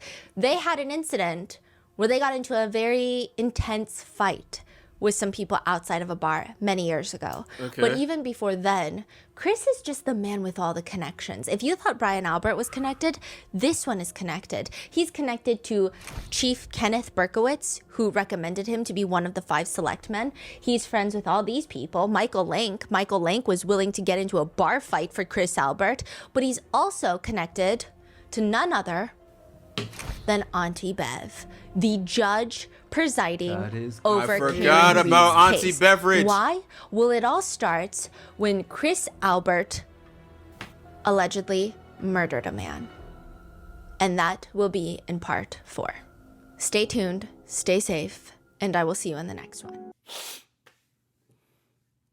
You know, I was about to thank Stephanie for adding a little bit more light to this mess of stuff. Now I'm just like, there's more. There's more. There's more. Okay, so far, again, I'm still stuck on Karen did not do this shit. So, consistent in that. Yeah, everybody here, except for Karen and the people on Karen's side, it's just a bunch of mess. I have never heard this much of mess in this long, as much as I have. This is a lot. What do you guys think? We're close to the end, and I think I have to do some more research after I finish part 4. Yeah, what do you guys think? Again, thank you for staying for this long. If it was a little intense during the middle of this, I apologize for getting irate. I just don't like forced stupidity for a long amount of time. So I apologize for that. But if y'all still here, thank you a lot. You can subscribe if you want to. I'll be here tomorrow for part 4. And I hope you guys have yourselves a good day. I'm about to go touch some grass.